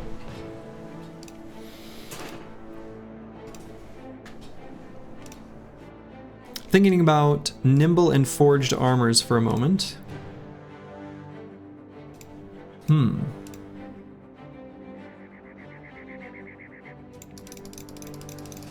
You wonder where that famed shield is then? I don't know. It's a good question.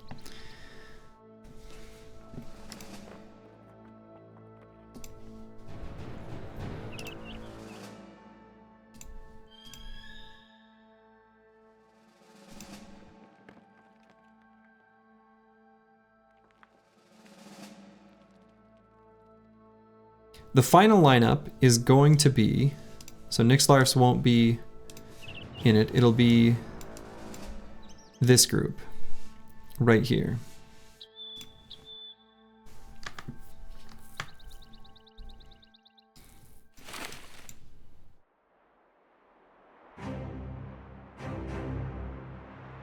So I've got a sufficient amount of nimble armors, yeah, okay.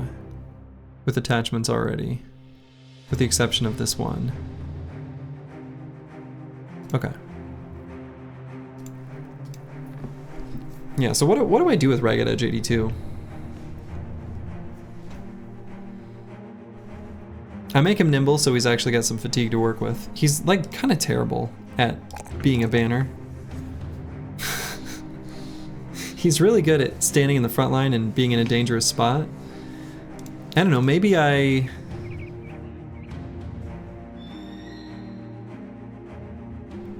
don't take nimble on him. Maybe I do.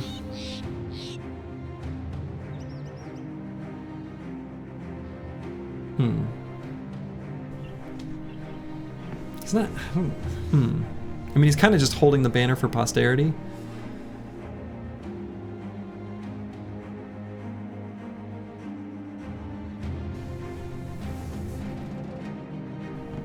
He's still broadcasting like a decent buff, but like.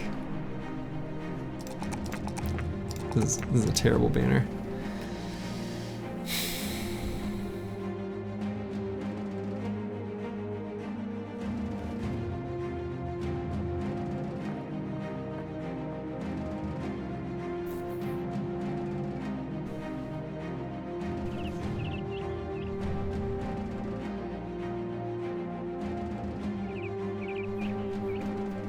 No, I mean, I think I still grab Nimble. Nimble's gonna be the way to go.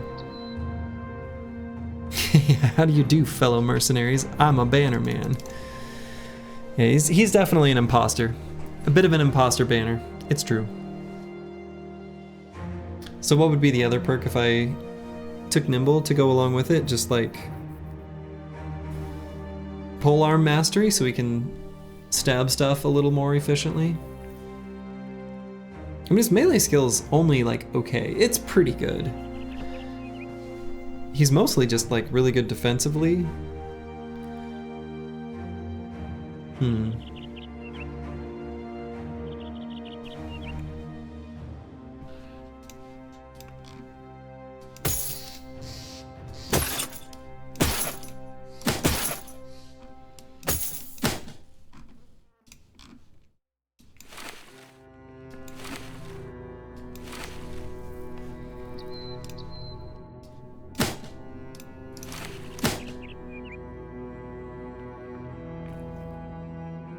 Look at that melee attack on the banner.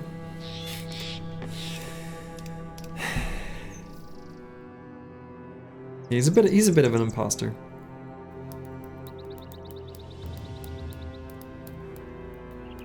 I actually think probably the best thing is just to take polearm mastery. It's kind of dumb. But whatever. It's fine. So then Eagle's Vi is similarly actually going to go nimble. So then maybe what I want to do is give Akibio the leather lamellar armor.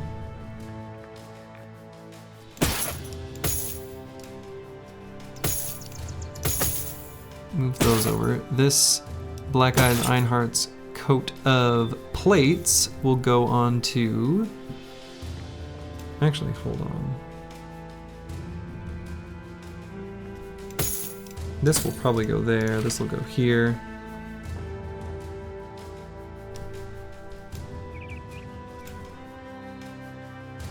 This will be given the other direwolf attachment. You made it to the end, we lose anyone this stream? Nope. Everyone's in pristine fighting shape.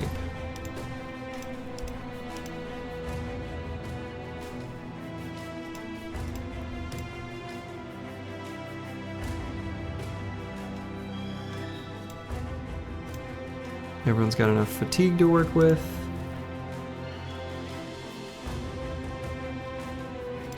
I guess we just replace like the adorned heavy mail hauberk? Wow. That's luxurious. I guess maybe I could put... We could give Crackalack one AoE attack at the start of the fight.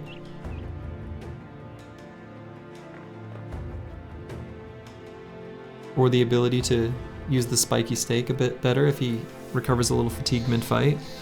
That's so narrow in its benefit, but whatever.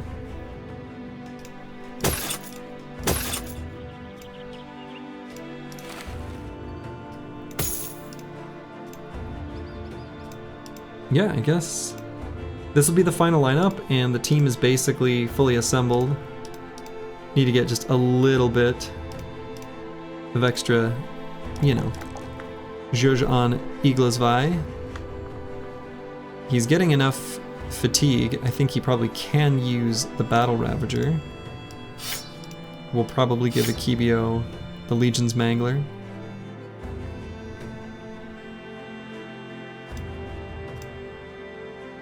For when we eventually get to Monolith. And you never know, actually, probably not a terrible idea for him to just have this for the situations that call for it. Just for laziness purposes, really. It's really only Ancient Dead where he'll make good use of it.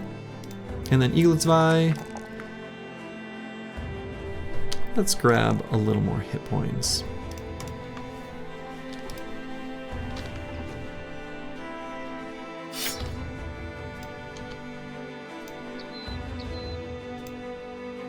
So we've got our final lineup, we just need to take some fights to get just a little bit more experience on Eagle's Vi specifically. So we'll drink another one of these potions for enhanced learning.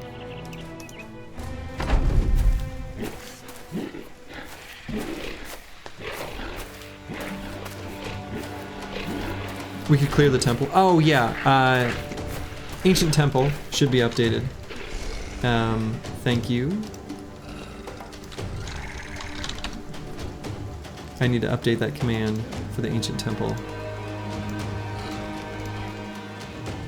Good call. We have done it. It is actually complete.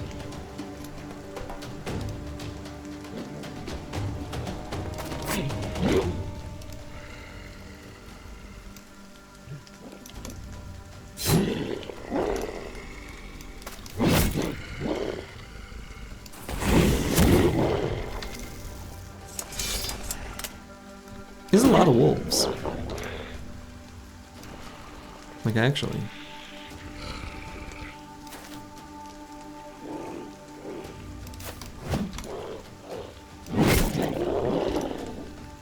There's a lot of really weird dogs.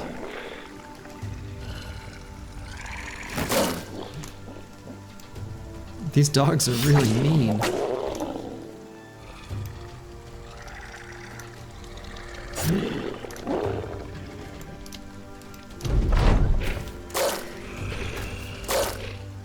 What about the Pillars of Stone? So the Stone Pillars is where you go to fight the Kraken. We weren't able to fight unholds after finding it. No, we didn't find any unholds after finding it. So that fight is not going to happen this run either. I was really hoping it would. The team is, like, we actually have a really good team to do Kraken. But just wasn't in the cards for us.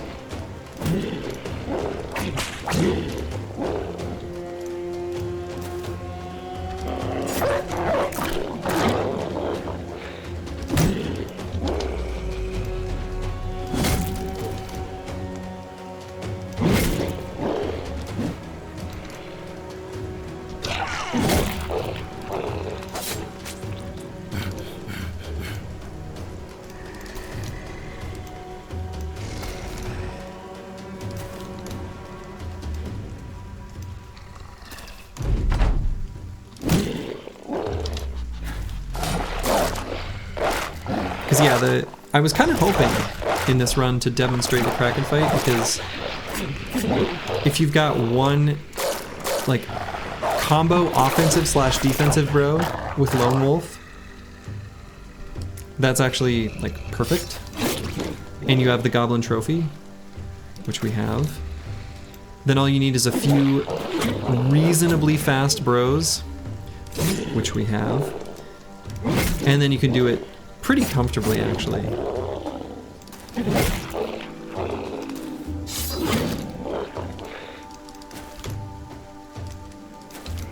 I also have some insight that I have not seen in any guides anywhere about exactly how many tentacles there will be at the different hit point breakpoints. It's not actually all that complicated. It's basically between 50% health and 25% health. It smoothly goes down, rounding up, between 8 and 4 tentacles.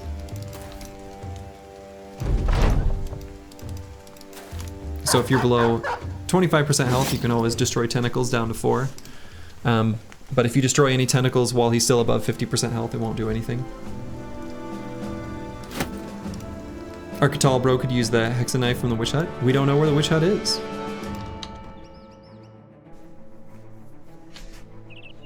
Wasn't Sins also talking about hiding in the reeds at one point? Yeah, so the idea is you make the one bro who has the Goblin Trophy, you run him off forward. That's the offensive defensive bro. That's the one who has Lone Wolf, ideally. You send him off to basically be like, hey, look at me, look at me. And then you only bring a handful of other bros and you immediately hide them into the reeds. You need to have more than like 100 initiative. I can't remember the exact number off the top of my head. It's around 100 after gear. So you just strip down naked and you put your reach weapon in your pocket. And then you run to the reeds, and as long as you go before the EELI, you can run off to safety.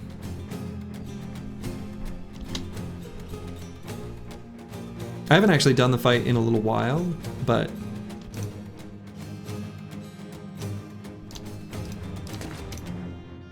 I'm very confident in everything I just described.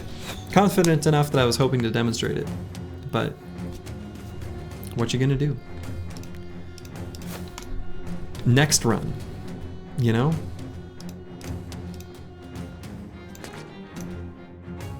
When the fun starts when you don't have enough reeds or them not around you at all. Yeah, it is a special battlefield that does have more. However, it's still, you know, a randomly generated piece of terrain that, you know, can be unfavorable.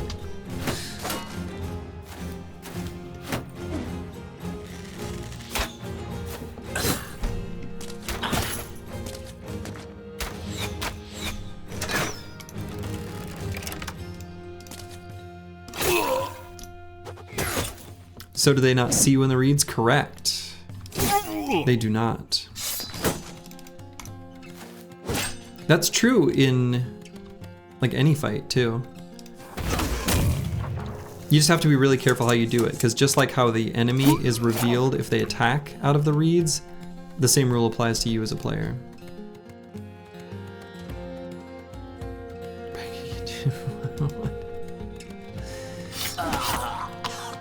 Roxanne, it's me. I think you've confused where you're at, where you're typing.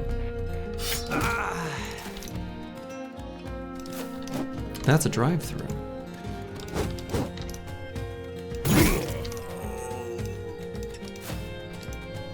Sir, this is a Wendy's.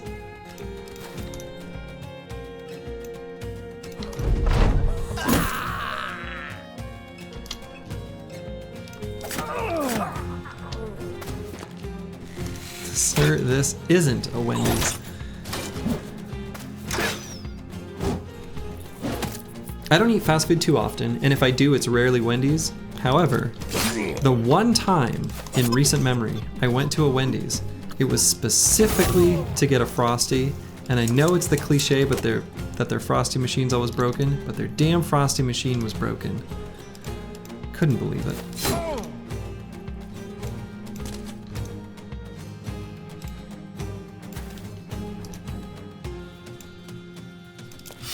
Those Snickers commercials, those were so good. Say Taco John's one more time, goddammit. Taco John's, man. If I'm gonna get fast food, I'm going to Taco John's. I got Taco John's just like yesterday.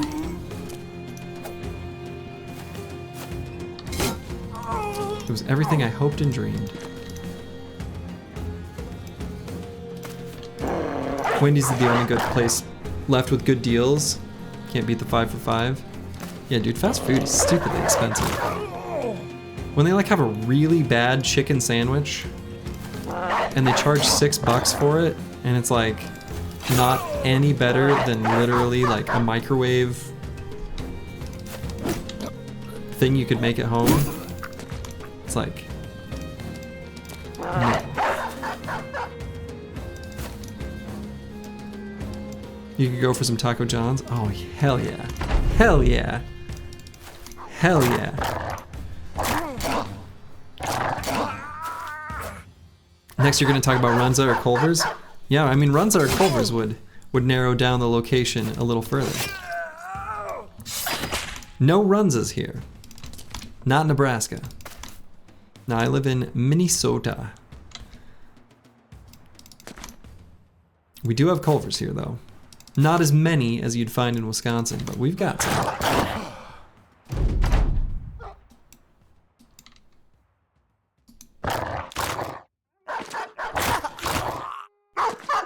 So did you enjoy some deep fried cheese curds with homemade ranch? Absolutely I do. I am a living, breathing human. Of course I enjoy that.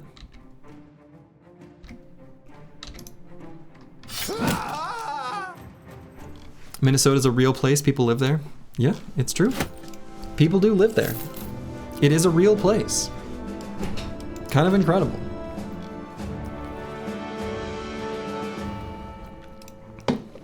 You wouldn't think it was real. Slurgy's a cheesehead confirmed? No, no. That's Wisconsin.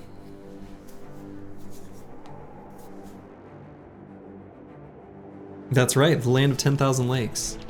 Though, I think Wisconsin actually has more lakes than Minnesota. It's just based on like glacial patterns, but Minnesota, we still like to claim all our lakes. East Coast, Best Coast? Oh boy. Hopefully I don't tap into some rivalries here.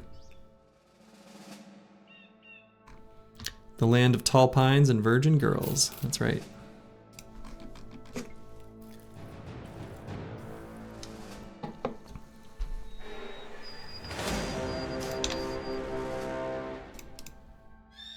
We are getting up there with EELI.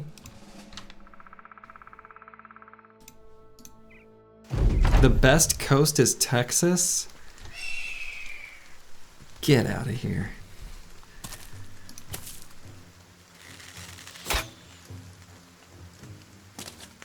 Slurgy, you live north of me despite your country being all north of us? Canadian? Yeah. I've visited Canada a number of times, and each time I do, I'm traveling south.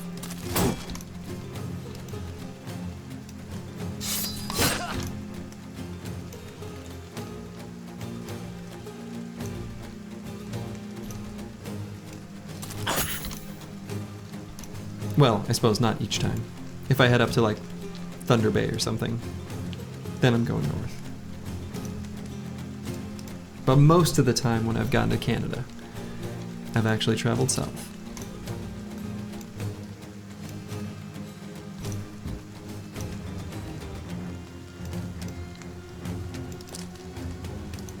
I'm from Texas and our coast is shit.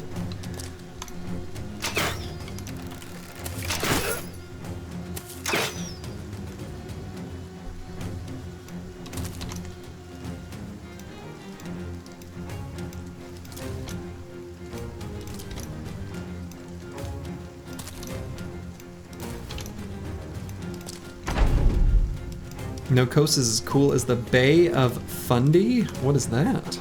I don't know what that is.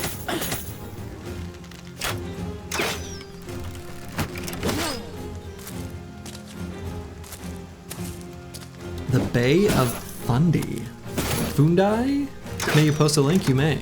Hold on, I may have to make you a VIP. Now you can.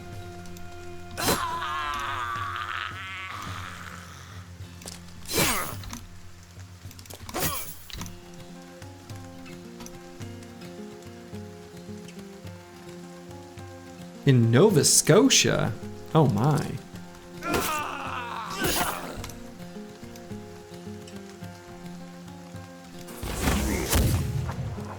What makes it so nice?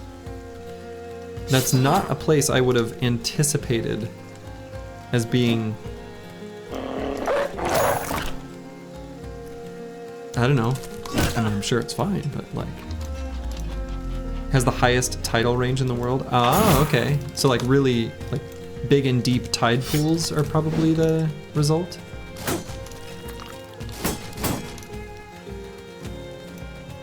Over 52 feet between high tide and low tide? Holy shit.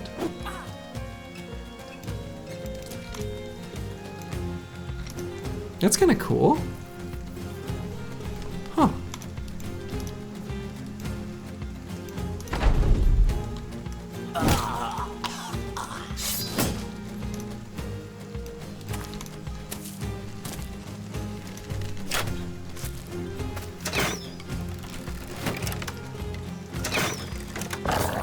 Probably a pain for managing boats and docks and other such things, I would think.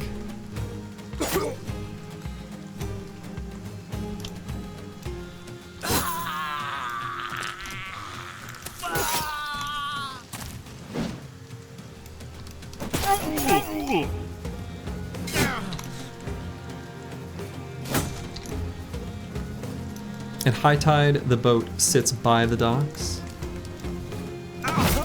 And then at low tide, just hangs out in the sand at the bottom. Okay. All right.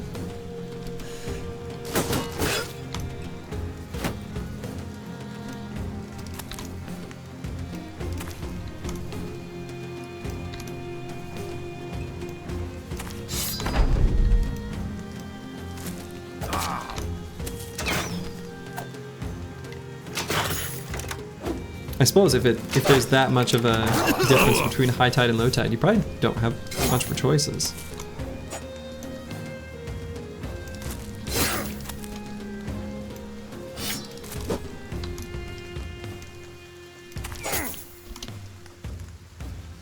Makes very pretty tall, skinny, rocky islands. I mean, it sounds like a cool place, actually.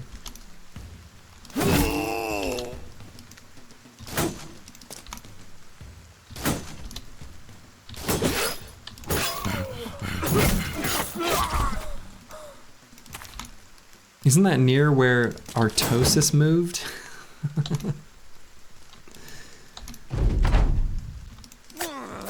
Prince Edward Island, I think. It's probably not too far from there. Only downside, you have to drive through Quebec to get there. Is driving through Quebec a problem? Is that annoying for some reason?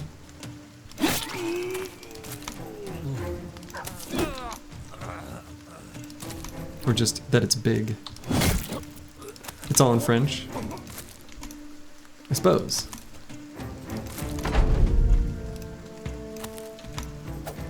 You're from Quebec? Well, hello, Xanathon too. Welcome.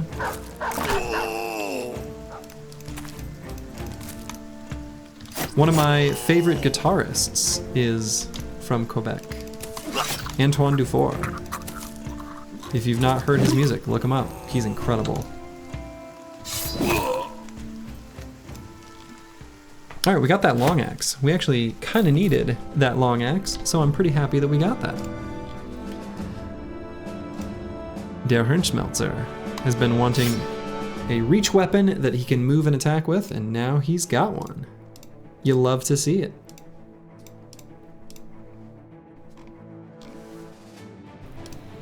Eaglesvi now has Duelist.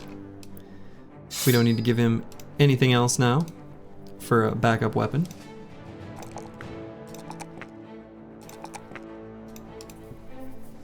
He actually basically has the tools he needs to be as effective as we need. We're gonna try to get him to level 11, of course, but even if he doesn't reach level 11, he's got what we need him to have.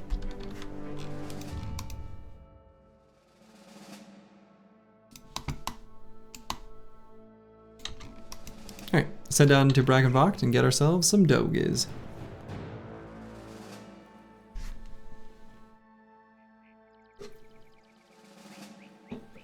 Is this the mythical Zerking Cleaver? It will be.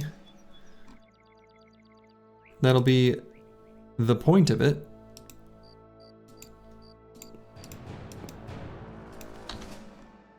Eventually.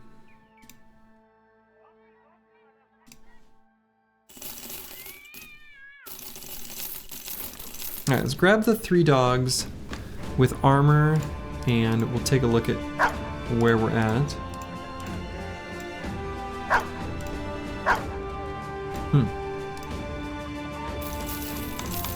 We'll buy all the rest without armor. Each bro's gonna get a dog.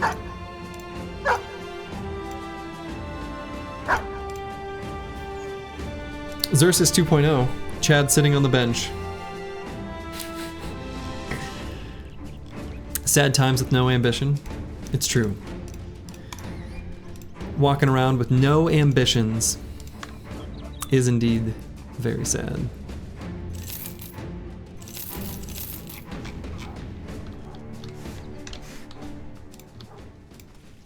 Alright, I'm gonna sell some of the like super cheap kind of dumb stuff. Oh, Bane the War Dog.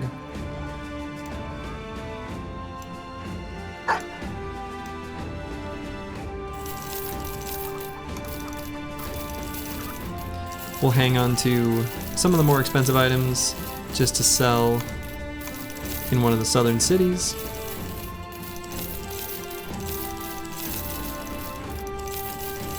But we'll do that for now. I am looking forward to putting these unusually large wolf pelts to the crafting bench. So we'll go to Al-Hazif and then we'll sweep east from there. Sell the book? Oh my god, I didn't sell the book, did I? Oh, thank god. Alright.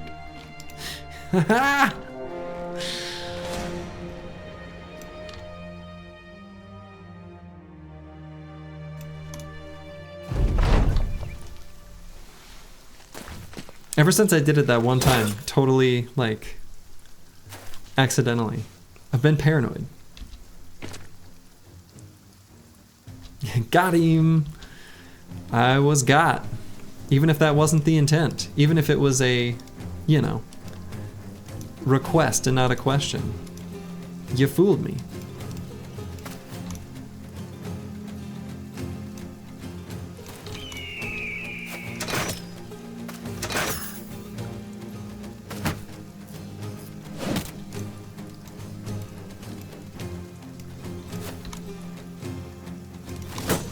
We're gonna run forward and beat all these nerds up. Take their lunch money.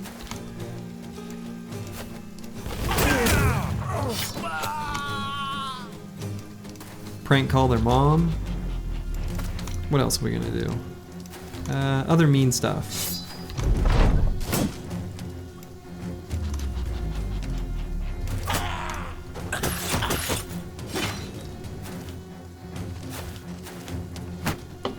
Ask them if their refrigerator is running.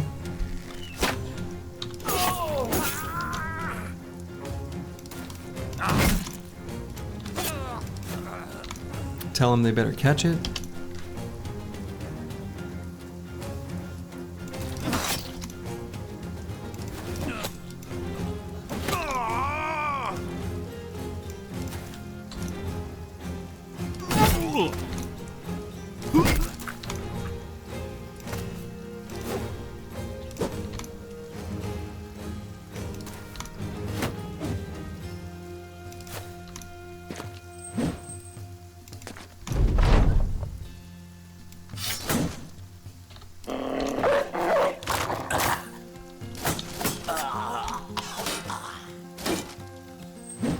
Poor briggies.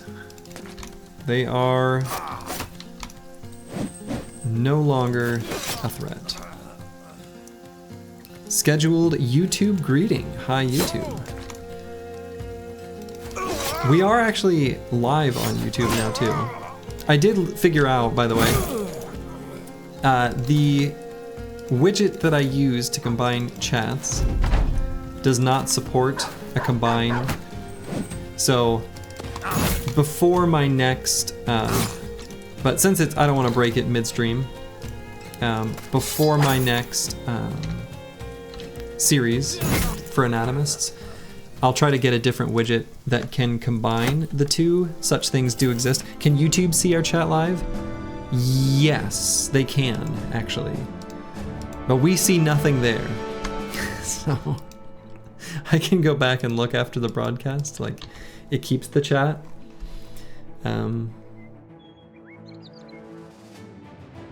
But yeah, I do have it like on the, visibly on the screen, like you can see right now. YouTube also sees that. It's all part of the capture. Oh!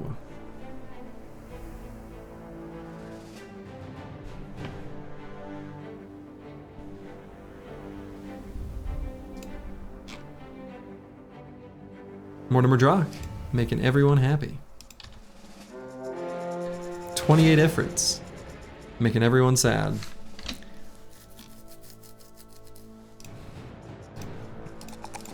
Man, why is there gotta be so many efforts on this stinking map? YouTube sucks. Hey now, keep it. Don't insult each other. Skip the efforts?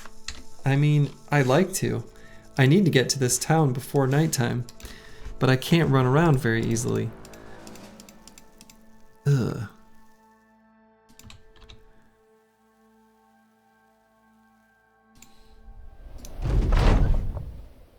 Ifrits are so stinky.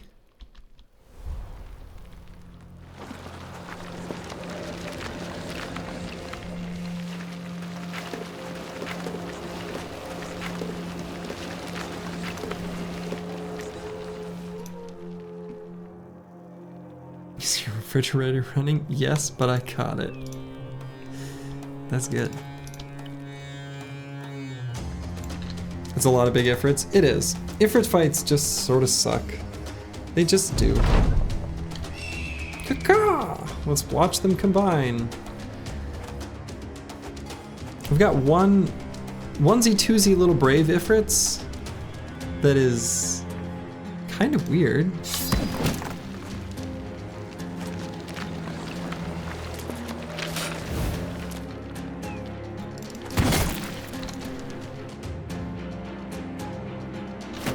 They even look boring? Yeah, they do. I agree.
Also, when these big Ifrits, when they hurl their little, you know, children at you, it hurts.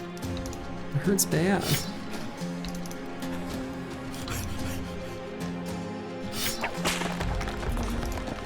Lucid Tavi, whipping him out of the air. Rocky Briggies? That sounds so nice though. Like, Rocky Briggies makes them sound pleasant, like a place you'd go on vacation. I don't think we can give them that kind of nice language. It just doesn't seem right.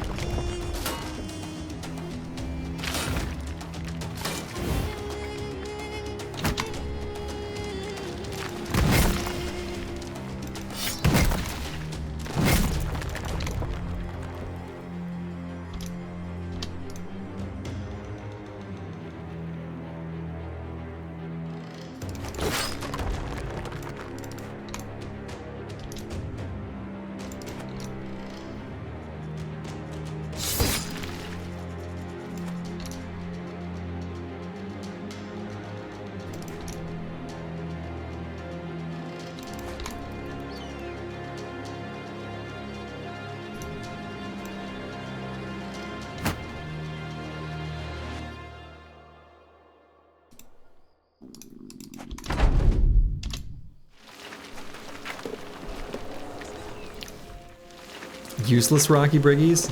Now we're getting somewhere.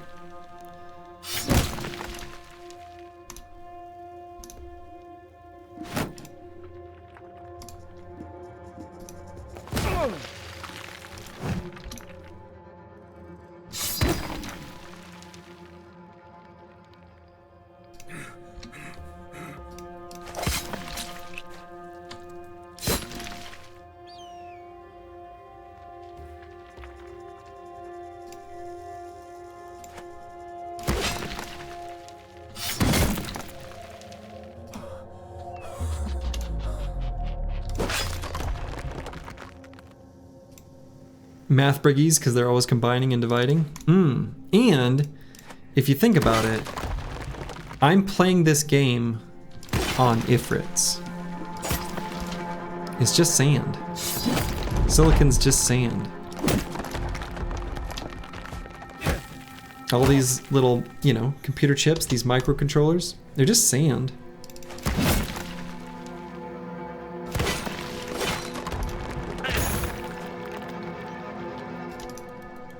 Brigstone? Oh shit, that's good. That's very good. Ifrit's Turing completely confirmed.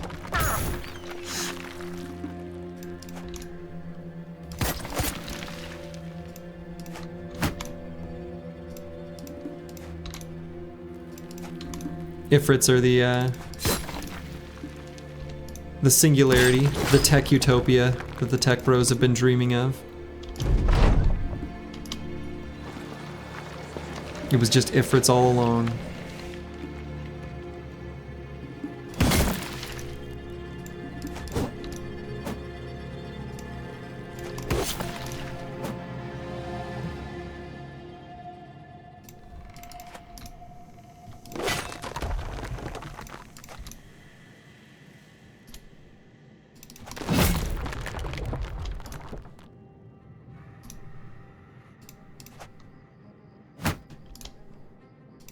Can I push Ifrits? Immune to being knocked back or... Okay, alright, well, the answer is no.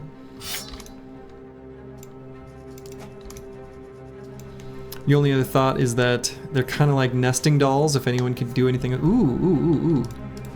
They are a lot like the kind of Russian nesting dolls, for sure.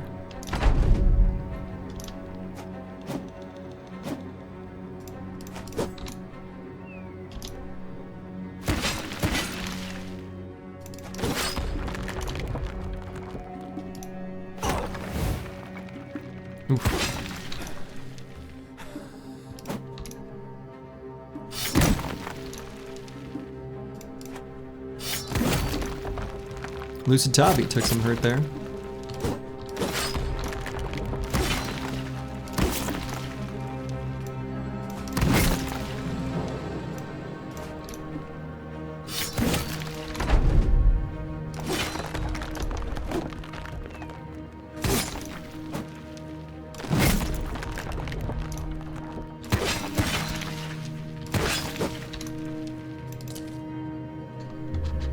Truly, this fight wasn't that bad. The team is quite powerful at this point, so...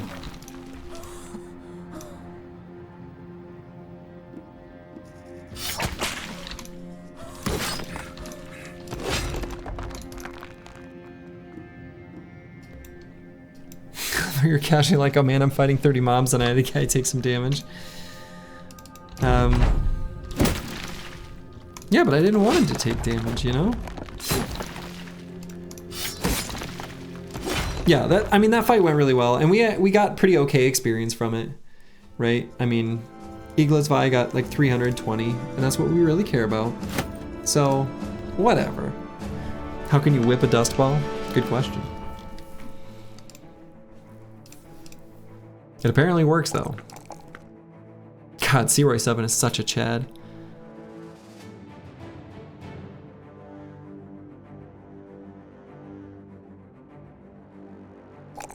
Just go with resolve. Such a complete Chad.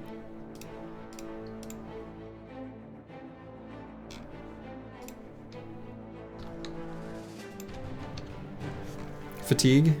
I think he's got enough. He's got enough that we can survive pretty okay without any additional. Nope, not here. Yeah, I mean, right? Accurate.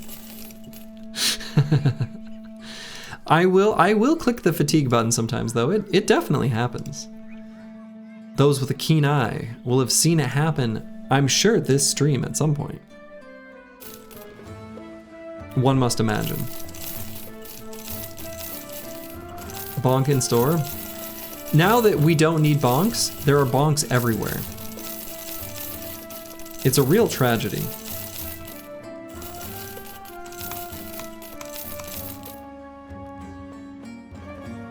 Not gonna sell it.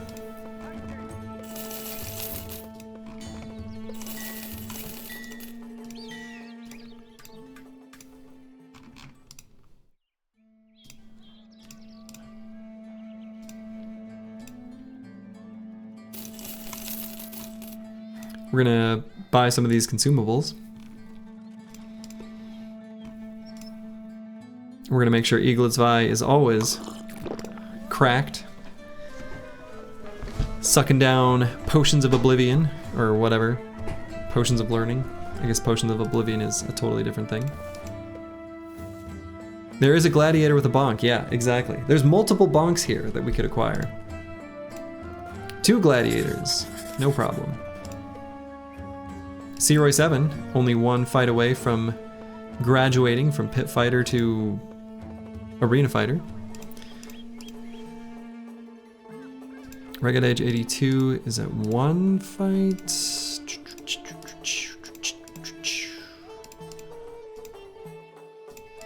So I guess we'll have him participate, and who else?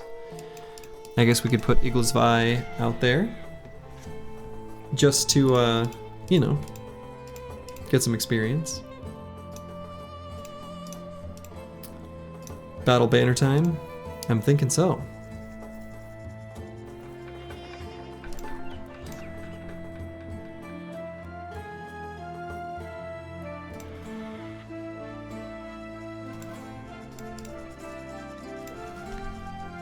We'll send them in just like this.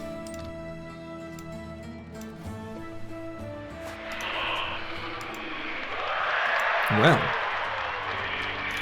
them some spooky weapons. Holy shit.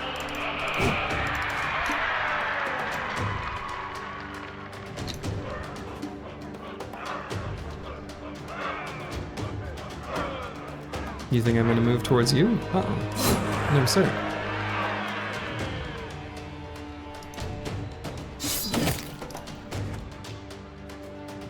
Cheeky bastard. Why are they being smart? This sucks.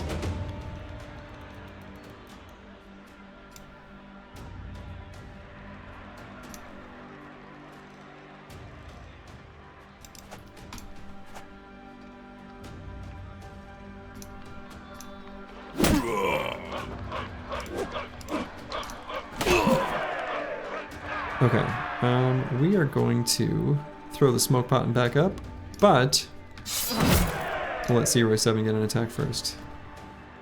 I guess I should just get this kill. Now let's be careful, boys. Oh my god, he doesn't have enough fatigue.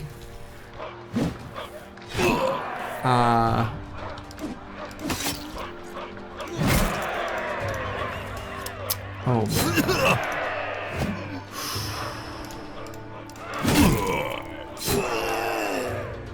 Iglisvi, be a hero.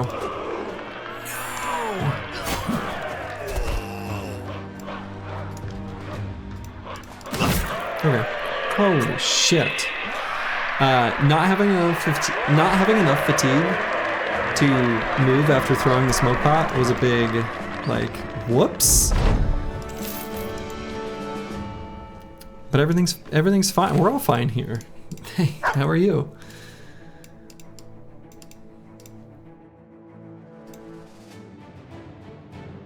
God damn, it was asshole puckering.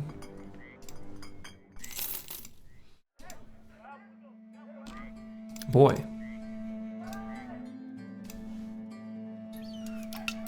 Certainly more than it had any right to be. Well, not even close.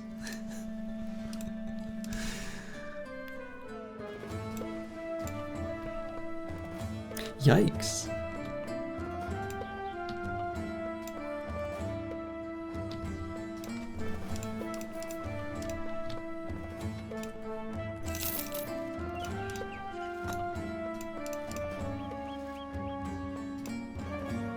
Had to grab a snack. Anything bad happen?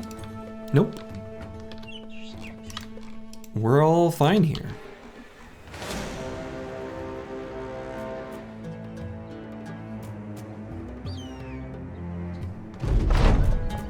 All right, let's see. Win a battle against 12 or more enemies. Okay.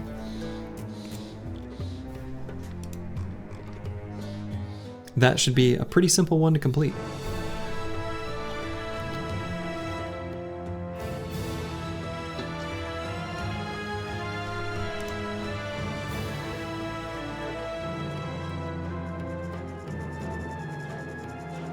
Head over to Quadine, see what's going on over here.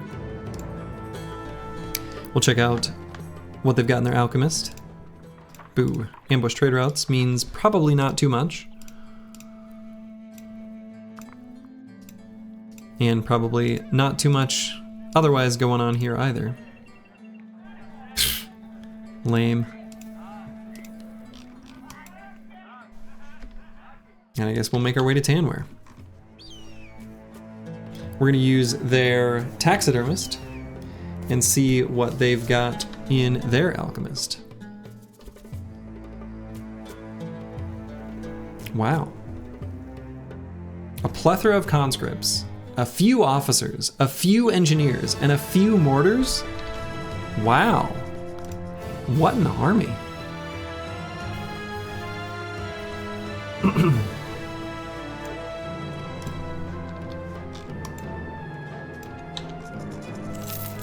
If everyone was full and healthy, I'd just fight it. Just for funsies.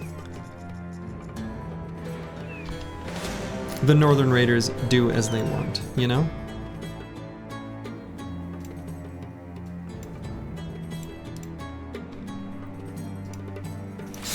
We're gonna temporarily leave Odo-sama behind.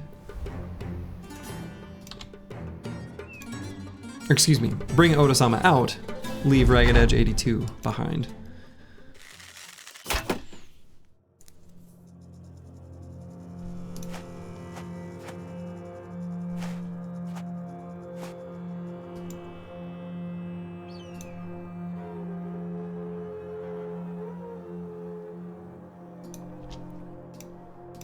Okay. Hey Slurgy, which champ would be worse to fight? A blade dancer or a swordmaster? Swordmasters are harder.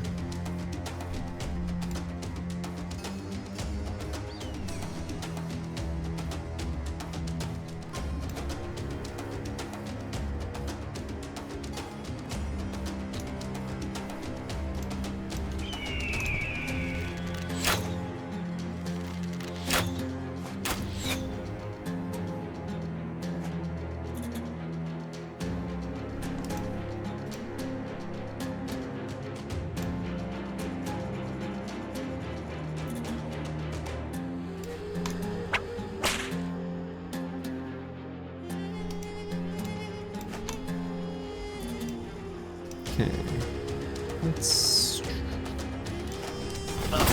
go there.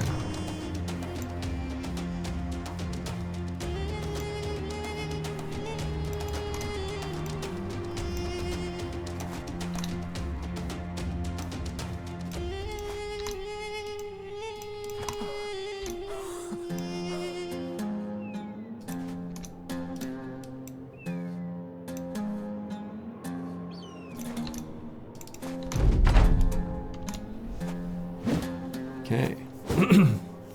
Come at me, nomads.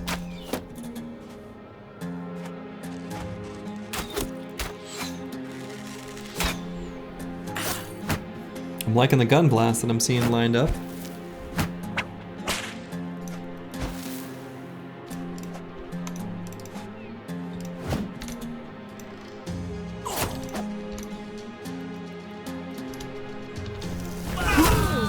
Beautiful. Just beautiful.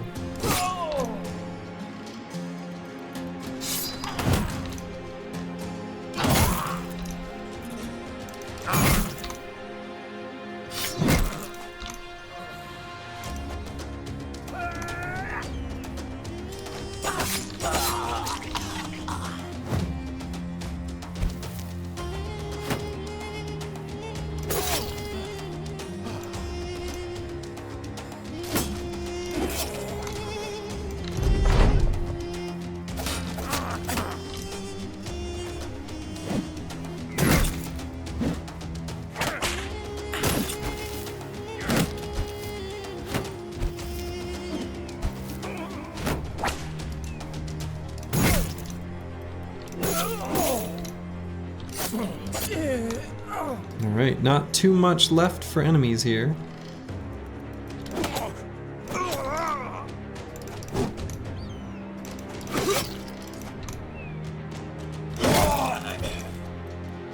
And those that are remaining are kind of getting wrecked.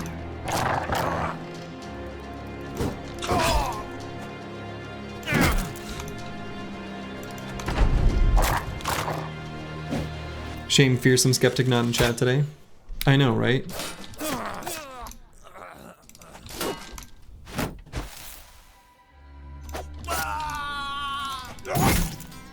Fearsome. Pretty good.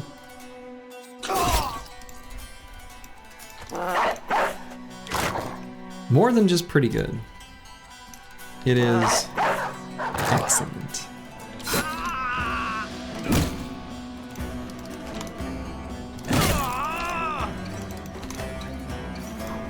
Though, on one hand, I do think there is a certain, like, Fearsome is simultaneously over and underrated.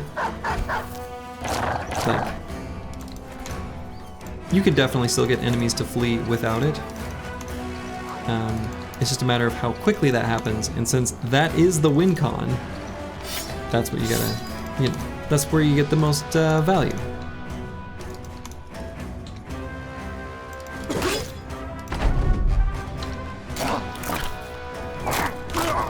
Good doggy.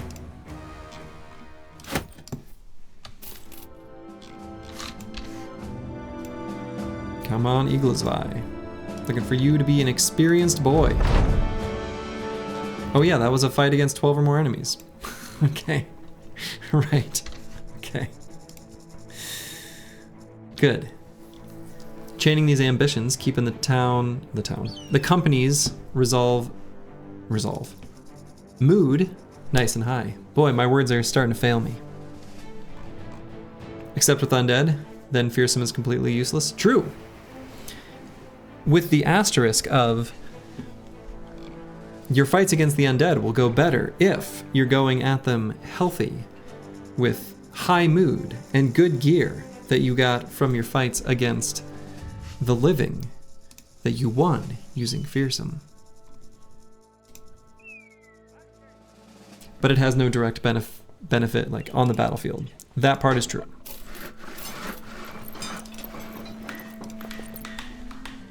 All right, so we can go ahead and put the Direwolf Pelt Mantle on this Mercenary's Reinforced Mail.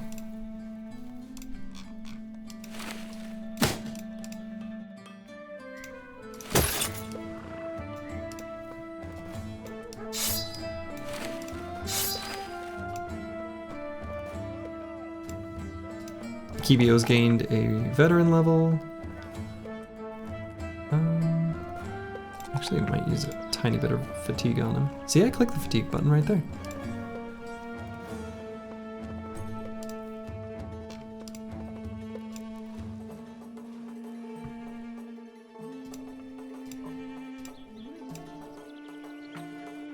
Okay.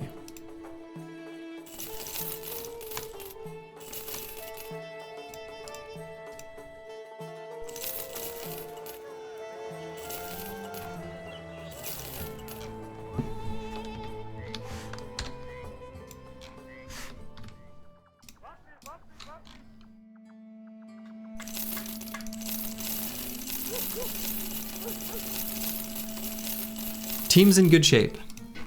Basically ready to do Monolith at any time. We are still going to wait for the next event to proc in the library/Black Book series so that we can get the Gilder's Embrace for Kalashkova to take into the final fight against the undead, which we will do next time. Next time will definitely be the one where we're gonna do Monolith, but I'm feeling just a little bit too tired and drained to take it on. So we'll go ahead and raid. Oh man, another little streamer, someone who's hung out here sometimes, playing one of my, like, a game I really liked when I was a kid, Mega Man Soccer. Huh, interesting. So, you can, next time on Dragon's Ball P. So, yeah, to everyone in the US, have a happy Thanksgiving. To everyone not in the US, have a happy, like, Thursday and Friday. And so, I think probably Friday evening is the most likely time when I'll stream, but I will update the Discord officially when I know for sure, but there won't be any stream tomorrow or Thursday. So to all the bros out there, have a wonderful holiday, and I'll see you soon. Ta-ta.